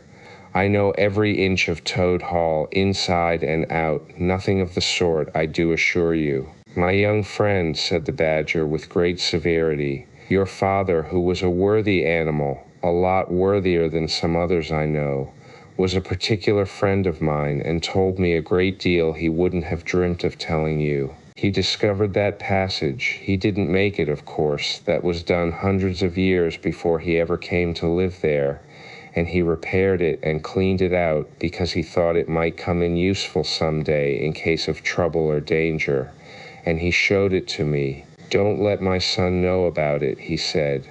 He's a good boy, but very light and volatile in character, and simply cannot hold his tongue. If he's ever in a real fix, and it would be of use to him, you may tell him about the secret passage, but not before." The other animals looked hard at Toad to see how he would take it. Toad was inclined to be sulky at first, but he brightened up immediately, like the good fellow he was. "Well, well," he said, "perhaps I am a bit of a talker. A popular fellow such as I am. My friends get round me.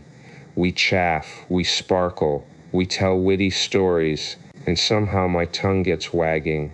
I have the gift of conversation.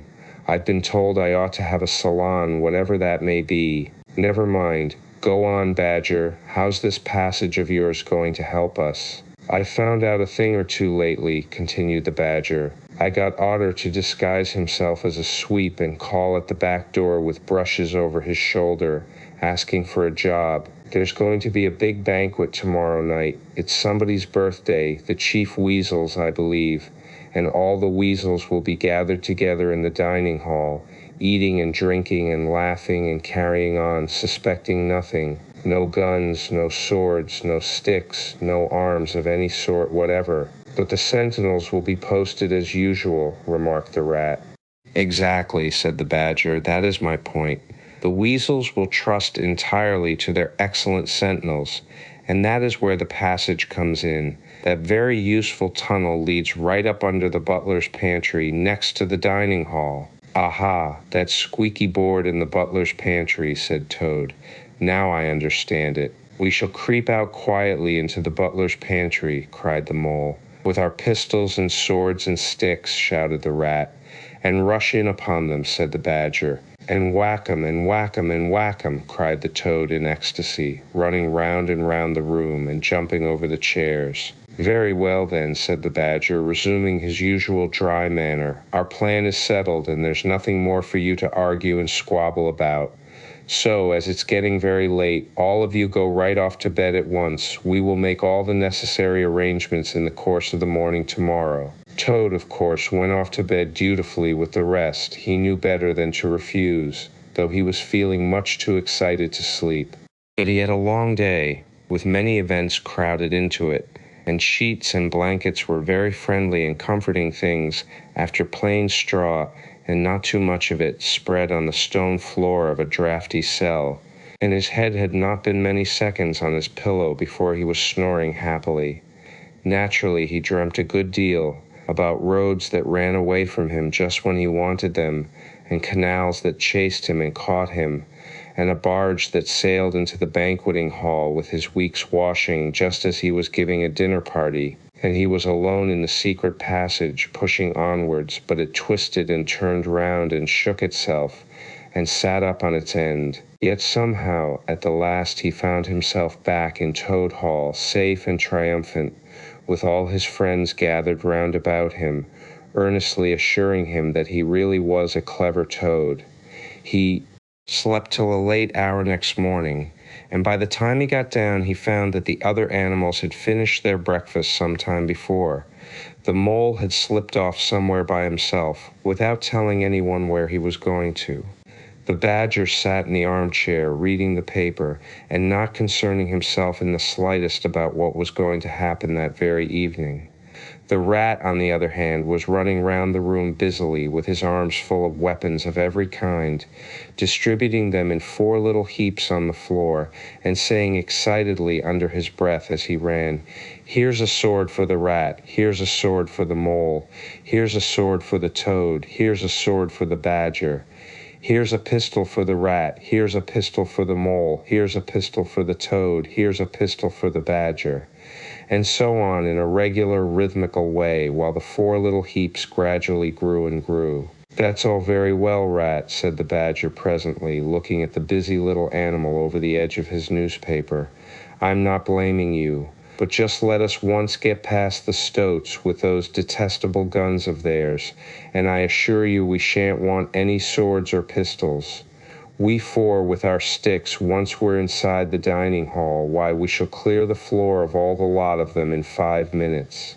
I'd have done the whole thing by myself, only I didn't want to deprive you fellows of the fun. It's as well to be on the safe side," said the rat reflectively, polishing a pistol barrel on his sleeve and looking along it. The toad, having finished his breakfast, picked up a stout stick and swung it vigorously, belaboring imaginary animals. "I'll learn 'em to steal my house," he cried. "I'll learn 'em, I'll learn 'em." "Don't say learn 'em, Toad," said the rat, greatly shocked. "It's not good English." "What are you always nagging at Toad for?" inquired the badger, rather peevishly. "What's the matter with his English? It's the same what I use myself, and if it's good enough for me, it ought to be good enough for you." "I'm very sorry," said the rat humbly, "only I think it ought to be teach 'em, not learn 'em." "But we don't want to teach 'em," replied the badger. "We want to learn 'em, learn 'em, learn 'em, and what's more, we're going to do it too." "Oh, very well, have it your own way," said the rat. He was getting rather muddled about it himself, and presently he retired into a corner where he could be heard muttering, "Learn 'em, teach 'em, learn 'em," till the badger told him rather sharply to leave off. Presently the mole came tumbling into the room, evidently very pleased with himself. "I've been having such fun," he began at once. "I've been getting a rise out of the stoats." "I hope you've been very careful, Mole," said the rat anxiously. "I should hope so too," said the mole confidently. "I got the idea when I went into the kitchen to see about Toad's breakfast being kept hot for him. I found that old washerwoman dress that he came home in yesterday hanging on a towel horse before the fire. So I put it on, and the bonnet as well, and the shawl, and off I went to Toad Hall, as bold as you please. The sentries were on the lookout, of course, with their guns and their who comes there and all the rest of their nonsense. 'Good morning, gentlemen,' says I, very respectful. 'Want any washing done today?' They looked at me very proud and stiff and haughty, and said, 'Go away, washerwoman, we don't do any washing on duty.' 'Or any other time,' says I. Ho, ho, ho, wasn't I funny, Toad?" "Poor frivolous animal," said Toad very loftily. The fact is, he felt exceedingly jealous of Mole for what he had just done. It was exactly what he would have liked to have done himself, if only he had thought of it first, and hadn't gone and overslept himself. "Some of the stoats turned quite pink," continued the mole. "And the sergeant in charge, he said to me, very short, he said, 'Now run away, my good woman, run away. Don't keep my men idling and talking on their posts.' 'Run away,' says I. 'It won't be me that'll be running away in a very short time from now.' 'Oh, moly, how could you?' said the rat, dismayed. The badger laid down his paper. 'I could see them pricking up their ears and looking at each other,' went on the mole. 'And the sergeant said to them, never mind her, she doesn't know what she's talking about.' 'Oh, don't I?' said I. 'Well, let me tell you this. My daughter, she washes for Mr. Badger, and that'll show you whether I know what I'm talking about, and you'll know pretty soon, too. 100 bloodthirsty badgers, armed with rifles, are going to attack Toad Hall this very night by way of the paddock. 6 boatloads of rats, with pistols and cutlasses, will come up the river and effect a landing in the garden. while a picked body of toads known as the diehards or the death or glory toads will storm the orchard and carry everything before them, yelling for vengeance. There won't be much left of you to wash by the time they've done with you unless you clear out while you have the chance. Then I ran away, and when I was out of sight I hid, and presently I came creeping back along the ditch and took a peep at them through the hedge. They were all as nervous and flustered as could be, running all ways at once, and falling over each other, and every one giving orders to everybody else and not listening. And the sergeant kept sending off parties of stoats to distant parts of the grounds, and then sending other fellows to fetch 'em back again, and I heard them saying to each other, "That's just like the weasels. They're to stop comfortably in the banqueting hall and have feasting and toasts and songs and all sorts of fun, while we must stay on guard in the cold and the dark, and in the end be cut to pieces by bloodthirsty badgers." "Oh, you silly ass, Mole," cried Toad, "you've been and spoiled everything." "Mole," said the Badger in his dry, quiet way, "I perceive you have more sense in your little finger than some other animals have in the whole of their fat bodies. You have managed excellently, and I begin to have great hopes of you. Good Mole." Clever Mole! The Toad was simply wild with jealousy, more especially as he couldn't make out for the life of him what the Mole had done that was so particularly clever. But, fortunately for him, before he could show temper or expose himself to the Badger's sarcasm, the bell rang for luncheon. It was a simple but sustaining meal, bacon and broad beans and a macaroni pudding, and when they had quite done, the Badger settled himself into an armchair and said, "Well, we've got our work cut out for us tonight, and it will probably be pretty late before we're quite through with it.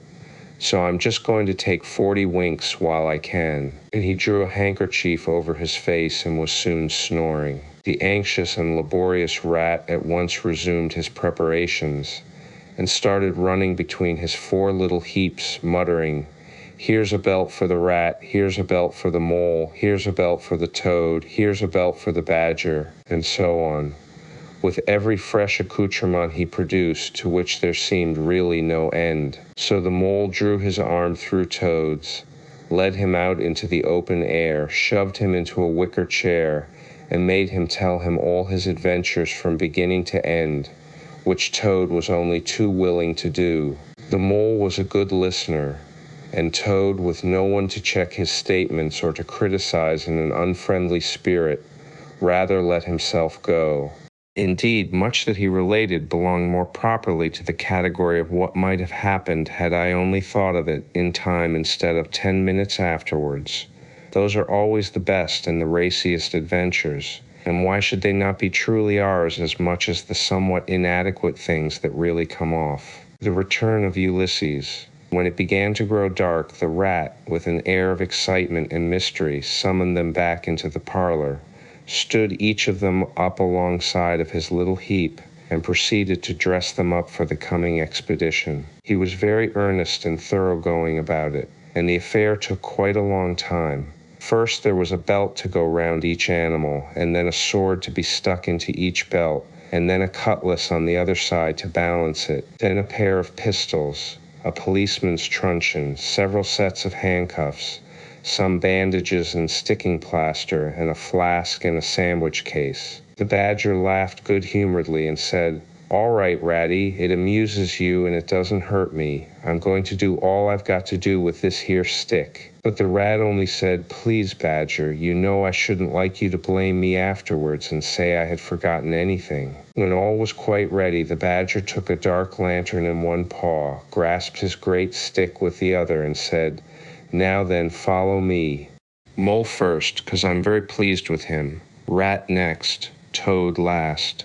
And look here, Toady, don't you chatter so much as usual, or you'll be sent back, as sure as fate." The Toad was so anxious not to be left out that he took up the inferior position assigned to him without a murmur, and the animals set off. The Badger led them along by the river for a little way, and then suddenly swung himself over the edge into a hole in the river bank a little above the water. The Mole and the Rat followed silently, swinging themselves successfully into the hole as they had seen the Badger do. But when it came to Toad's turn, of course he managed to slip and fall into the water with a loud splash and a squeal of alarm. He was hauled out by his friends, rubbed down and wrung out hastily, comforted and set on his legs.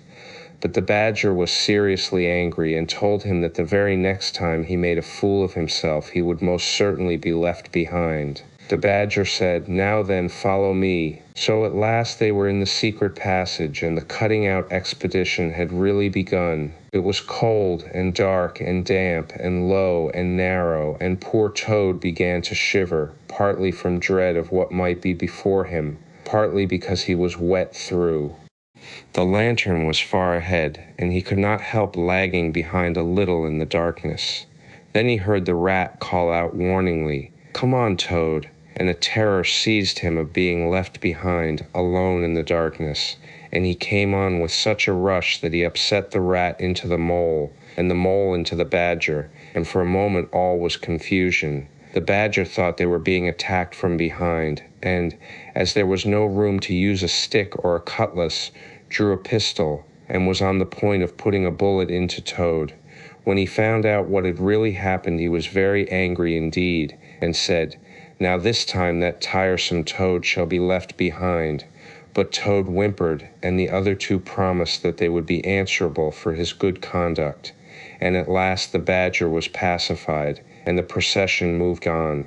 Only this time the rat brought up the rear, with a firm grip on the shoulder of Toad.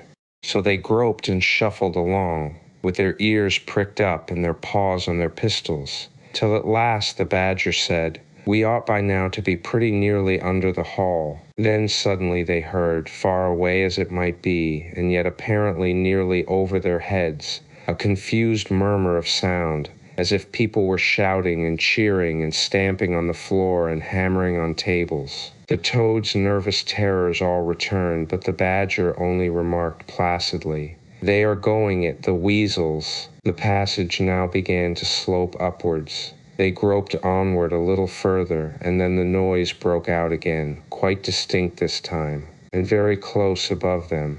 "Ooray, ooray, ooray, ooray," they heard, and the stamping of little feet on the floor, and the clinking of glasses as little fists pounded on the table. "What a time they're having," said the badger. "Come on." They hurried along the passage till it came to a full stop, and they found themselves standing under the trap-door that led up into the butler's pantry. Such a tremendous noise was going on in the banqueting hall that there was little danger of their being overheard. The badger said, "Now, boys, all together," and the four of them put their shoulders to the trap-door and heaved it back. Hoisting each other up, they found themselves standing in the pantry, with only a door between them and the banqueting hall, where their unconscious enemies were carousing. The noise as they emerged from the passage was simply deafening. At last, as the cheering and hammering slowly subsided, a voice could be made out saying, "Well, I do not propose to detain you much longer, but before I resume my seat," renewed cheering, "I should like to say one word about our kind host, Mr. Toad. We all know Toad. Good Toad, modest Toad, honest Toad.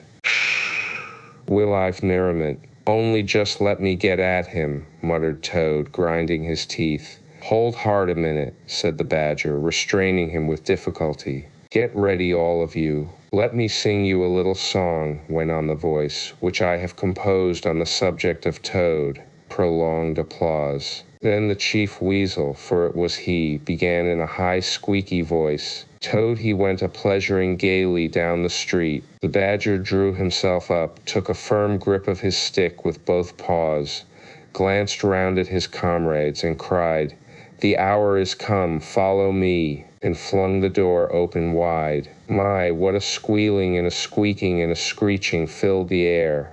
Well might the terrified weasels dive under the tables and spring madly up at the windows.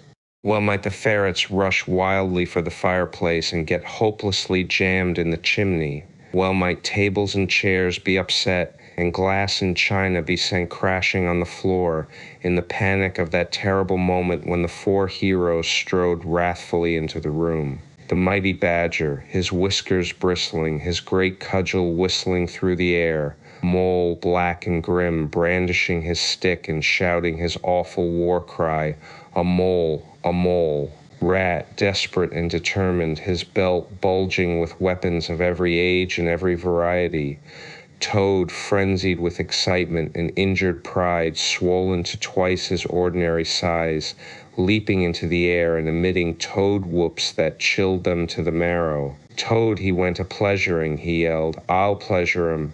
And he went straight for the chief weasel. They were but 4 in all, but to the panic-stricken weasels the hall seemed full of monstrous animals, gray, black, brown, and yellow, whooping and flourishing enormous cudgels, and they broke and fled with squeals of terror and dismay this way and that, through the windows, up the chimney, anywhere to get out of reach of those terrible sticks. The affair was soon over. Up and down the whole length of the hall strode the 4 friends, whacking with their sticks at every head that showed itself, and in 5 minutes the room was cleared. Through the broken windows, the shrieks of terrified weasels escaping across the lawn were borne faintly to their ears. On the floor lay prostrate some dozen or so of the enemy, on whom the mole was busily engaged in fitting handcuffs. The badger, resting from his labors, leant on his stick and wiped his honest brow. "Mole," he said, "you're the best of fellows. Just cut along outside and look after those stoat sentries of yours, and see what they're doing. I've an idea that thanks to you we shan't have much trouble from them tonight." The mole vanished promptly through a window, and the badger bade the other 2 set a table on its legs again, pick up knives and forks and plates and glasses from the debris on the floor, and see if they could find materials for a supper. "I want some grub, I do," he said, in that rather common way he had of speaking. "Stir your stumps, Toad, and look lively. We've got your house back for you, and you don't offer us so much as a sandwich." Toad felt rather hurt that the badger didn't say pleasant things to him, as he had to the mole, and tell him what a fine fellow he was and how splendidly he had fought, for he was rather particularly pleased with himself and the way he had gone for the chief weasel and sent him flying across the table with one blow of his stick. But he bustled about, and so did the rat, and soon they found some guava jelly in a glass dish, and a cold chicken, a tongue that had hardly been touched, some trifle, and quite a lot of lobster salad, and in the pantry they came upon a basket full of French rolls and any quantity of cheese, butter, and celery. They were just about to sit down when the mole clambered in through the window, chuckling, with an armful of rifles. "It's all over," he reported, "from what I can make out, as soon as the stoats, who were very nervous and jumpy already, heard the shrieks and the yells and the uproar inside the hall. Some of them threw down their rifles and fled. The others stood fast for a bit, but when the weasels came rushing out upon them, they thought they were betrayed, and the stoats grappled with the weasels, and the weasels fought too. Get away, and they wrestled and wriggled and punched each other and rolled over and over, till most of 'em rolled into the river. They've all disappeared by now, one way or another, and I've got their rifles. So that's all right. Excellent and deserving animals," said the badger, his mouth full of chicken and trifle. "Now, there's just one more thing I want you to do, Mole, before you sit down to your supper along of us, and I wouldn't trouble you only I know I can trust you to see a thing done, and I wish I could say the same of everyone I know. I'd send Rat if he wasn't a poet. I want you to take those fellows on the floor there upstairs with you, and have some bedrooms cleaned out and tidied up and made really comfortable. See that they sweep under the beds, and put clean sheets and pillowcases on, and turn down one corner of the bedclothes, just as you know it ought to be done, and have a can of hot water and clean towels and fresh cakes of soap put in each room, and then you can give them a licking apiece if it's any satisfaction to you, and put them out by the back door, and we shan't see any more of them, I fancy. And then come along and have some of this cold tongue. It's first rate." "I'm very pleased with you, Mole." The good-natured mole picked up a stick, formed his prisoners up in a line on the floor, gave them the order "quick march," and led his squad off to the upper floor. After a time he appeared again, smiling, and said that every room was ready and as clean as a new pin. "And I didn't have to lick them either," he added. I thought on the whole they had licking enough for one night, and the weasels, when I put the point to them, quite agreed with me and said they wouldn't think of troubling me. They were very penitent and said they were extremely sorry for what they had done, but it was all the fault of the chief weasel and the stoats, and if ever they could do anything for us at any time to make up, we had only got to mention it.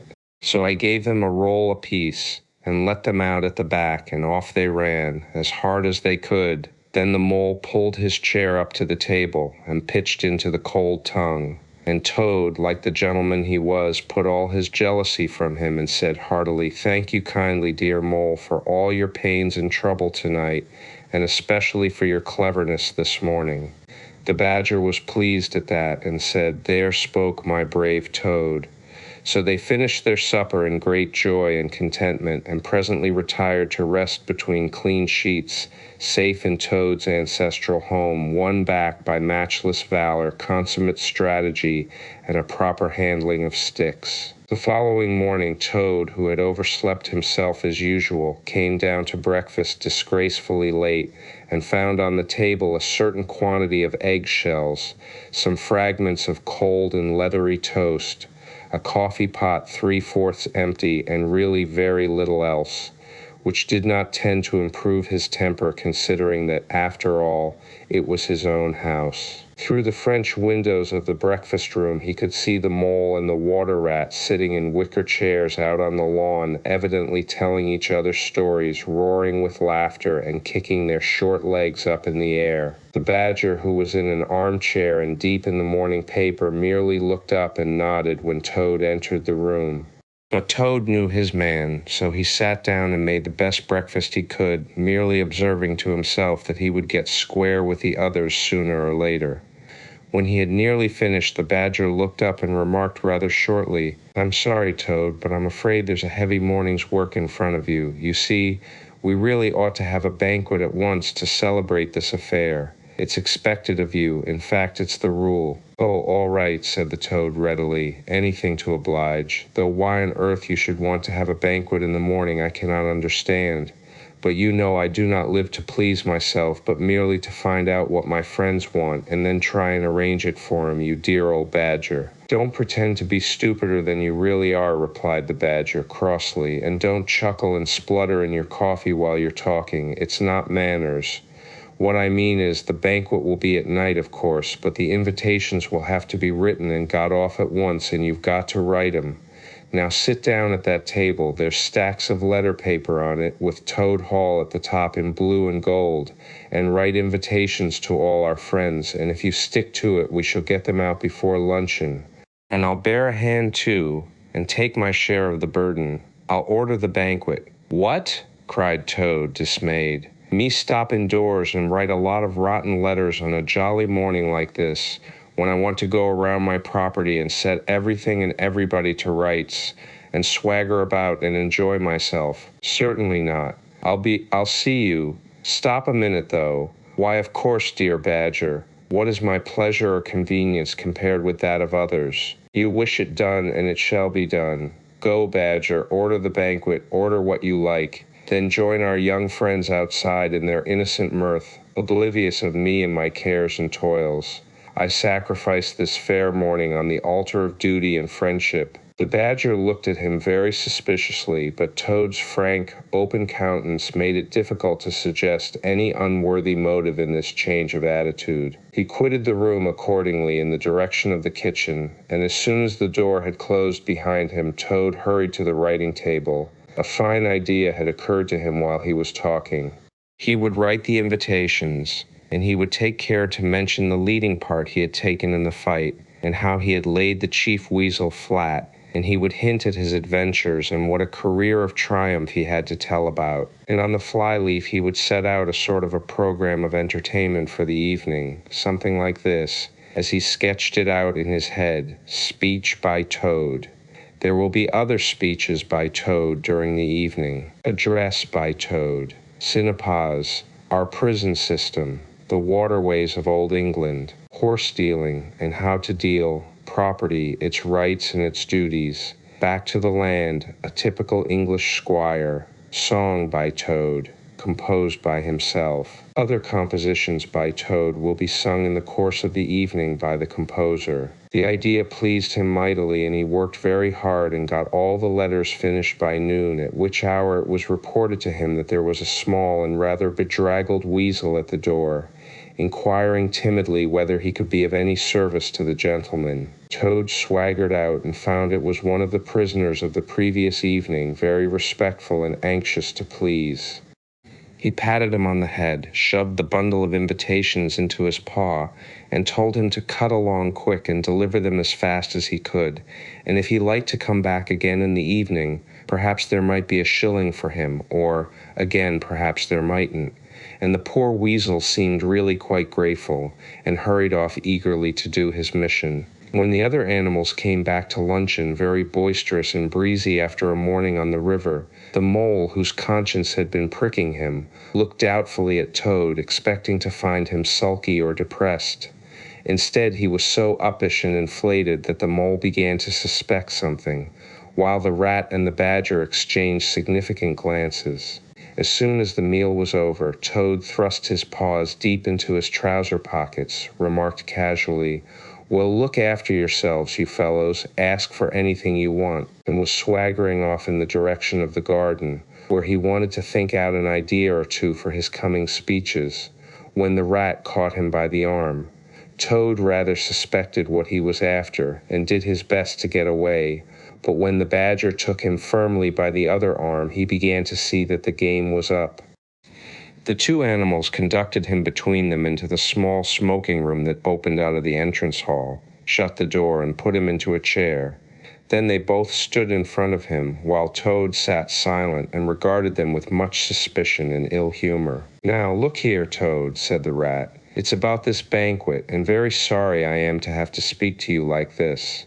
But we want you to understand clearly, once and for all, that there are going to be no speeches and no songs. Try and grasp the fact that on this occasion we're not arguing with you, we're just telling you." Toad saw that he was trapped. They understood him. They saw through him. They had got ahead of him. His pleasant dream was shattered. "Mayn't I sing them just one little song?" he pleaded piteously. "No, not one little song," replied the rat firmly, though his heart bled as he noticed the trembling lip of the poor disappointed Toad.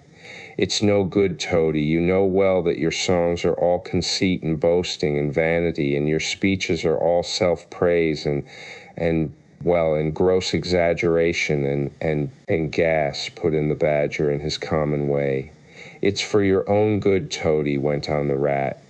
"You know you must turn over a new leaf sooner or later, and now seems a splendid time to begin, a sort of turning point in your career. Please don't think that saying all this doesn't hurt me more than it hurts you." Toad remained a long while plunged in thought. At last he raised his head, and the traces of strong emotion were visible on his features. "You have conquered, my friends," he said in broken accents. "It was, to be sure, but a small thing that I asked, merely leave to blossom and expand for yet one more evening, to let myself go and hear the tumultuous applause that always seems to me, somehow, to bring out my best qualities. However, you are right, I know, and I am wrong. Henceforth I will be a very different Toad. My friends, you shall never have occasion to blush for me again. But oh dear, this is a hard world." And pressing his handkerchief to his face, he left the room with faltering footsteps. "Badger," said the rat, "I feel like a brute. I wonder what you feel like." "Oh, I know," said the badger gloomily. "But the thing had to be done. This good fellow has got to live here and hold his own and be respected." Would you have him a common laughing-stock, mocked and jeered at by stoats and weasels? Of course not, said the rat. And talking of weasels, it's lucky we came upon that little weasel just as he was setting out with Toad's invitations. I suspected something from what you told me and had a look at one or two. They were simply disgraceful. I confiscated the lot, and the good mole is now sitting in the blue boudoir, filling up plain, simple invitation cards. At last the hour for the banquet began to draw near, and Toad, who on leaving the others had retired to his bedroom, was still sitting there, melancholy and thoughtful. His brow resting on his paw, he pondered long and deeply. Gradually his countenance cleared, and he began to smile long, slow smiles. Then he took to giggling in a shy, self-conscious manner. At last he got up, locked the door, drew the curtains across the windows, collected all the chairs in the room and arranged them in a semicircle, and took up his position in front of them, swelling visibly. Then he bowed, coughed twice, and letting himself go, with uplifted voice he sang, to the enraptured audience that his imagination so clearly saw, Toad's last little song, The Toad Came Home. There was panic in the parlors, and howling in the halls. There was crying in the cowsheds and shrieking in the stalls. When the toad came home, when the toad came home, there was smashing in of window and crashing in of door. There was chivying of weasels that fainted on the floor. When the toad came home, bang go the drums. The trumpeters are tooting and the soldiers are saluting, and the cannon they are shooting and the motor cars are hooting. As the hero comes, shout hooray, and let each one of the crowd try and shout it very loud, in honor of an animal of whom you're justly proud, for it's Toad's great day. He sang this very loud with great unction and expression, and when he had done he sang it all over again. Then he heaved a deep sigh, a long, long, long sigh. Then he dipped his hairbrush in the water jug, parted his hair in the middle, and plastered it down very straight and sleek on each side of his face, and, unlocking the door, went quietly down the stairs to greet his guests, who he knew must be assembling in the drawing-room. All the animals cheered when he entered, and crowded round to congratulate him and say nice things about his courage, and his cleverness, and his fighting qualities. But Toad only smiled faintly and murmured, "Not at all," or, sometimes for a change, "On the contrary." Otter, who was standing on the hearthrug describing to an admiring circle of friends exactly how he would have managed things had he been there, came forward with a shout, threw his arm round Toad's neck, and tried to take him round the room in triumphal progress. But Toad, in a mild way, was rather snubby to him, remarking gently as he disengaged himself, "Badgers was the mastermind, the mole and the water rat bore the brunt of the fighting. I merely served in the ranks and did little or nothing." The animals were evidently puzzled and taken aback by this unexpected attitude of his, and Toad felt, as he moved from one guest to the other, making his modest responses, that he was an object of absorbing interest to every one. The badger had ordered everything of the best, and the banquet was a great success. There was much talking and laughter and chaff among the animals, but through it all Toad, who of course was in the chair, looked down his nose and murmured pleasant nothings to the animals on either side of him. At intervals he stole a glance at the badger and the rat, and always when he looked, they were staring at each other with their mouths open, and this gave him the greatest satisfaction. Some of the younger and livelier animals, as the evening wore on, got whispering to each other that things were not so amusing as they used to be in the good old days, and there were some knockings on the table and cries of "Toad, speech! Speech from Toad, song! Mr. Toad's song!" But Toad only shook his head gently, raised one paw in mild protest, and by pressing delicacies on his guests, by topical small talk, and by earnest inquiries after members of their families not yet old enough to appear at social functions, managed to convey to them that this dinner was being run on strictly conventional lines. He was indeed an altered Toad. After this climax, the four animals continued to lead their lives, so rudely broken in upon by civil war, in great joy and contentment,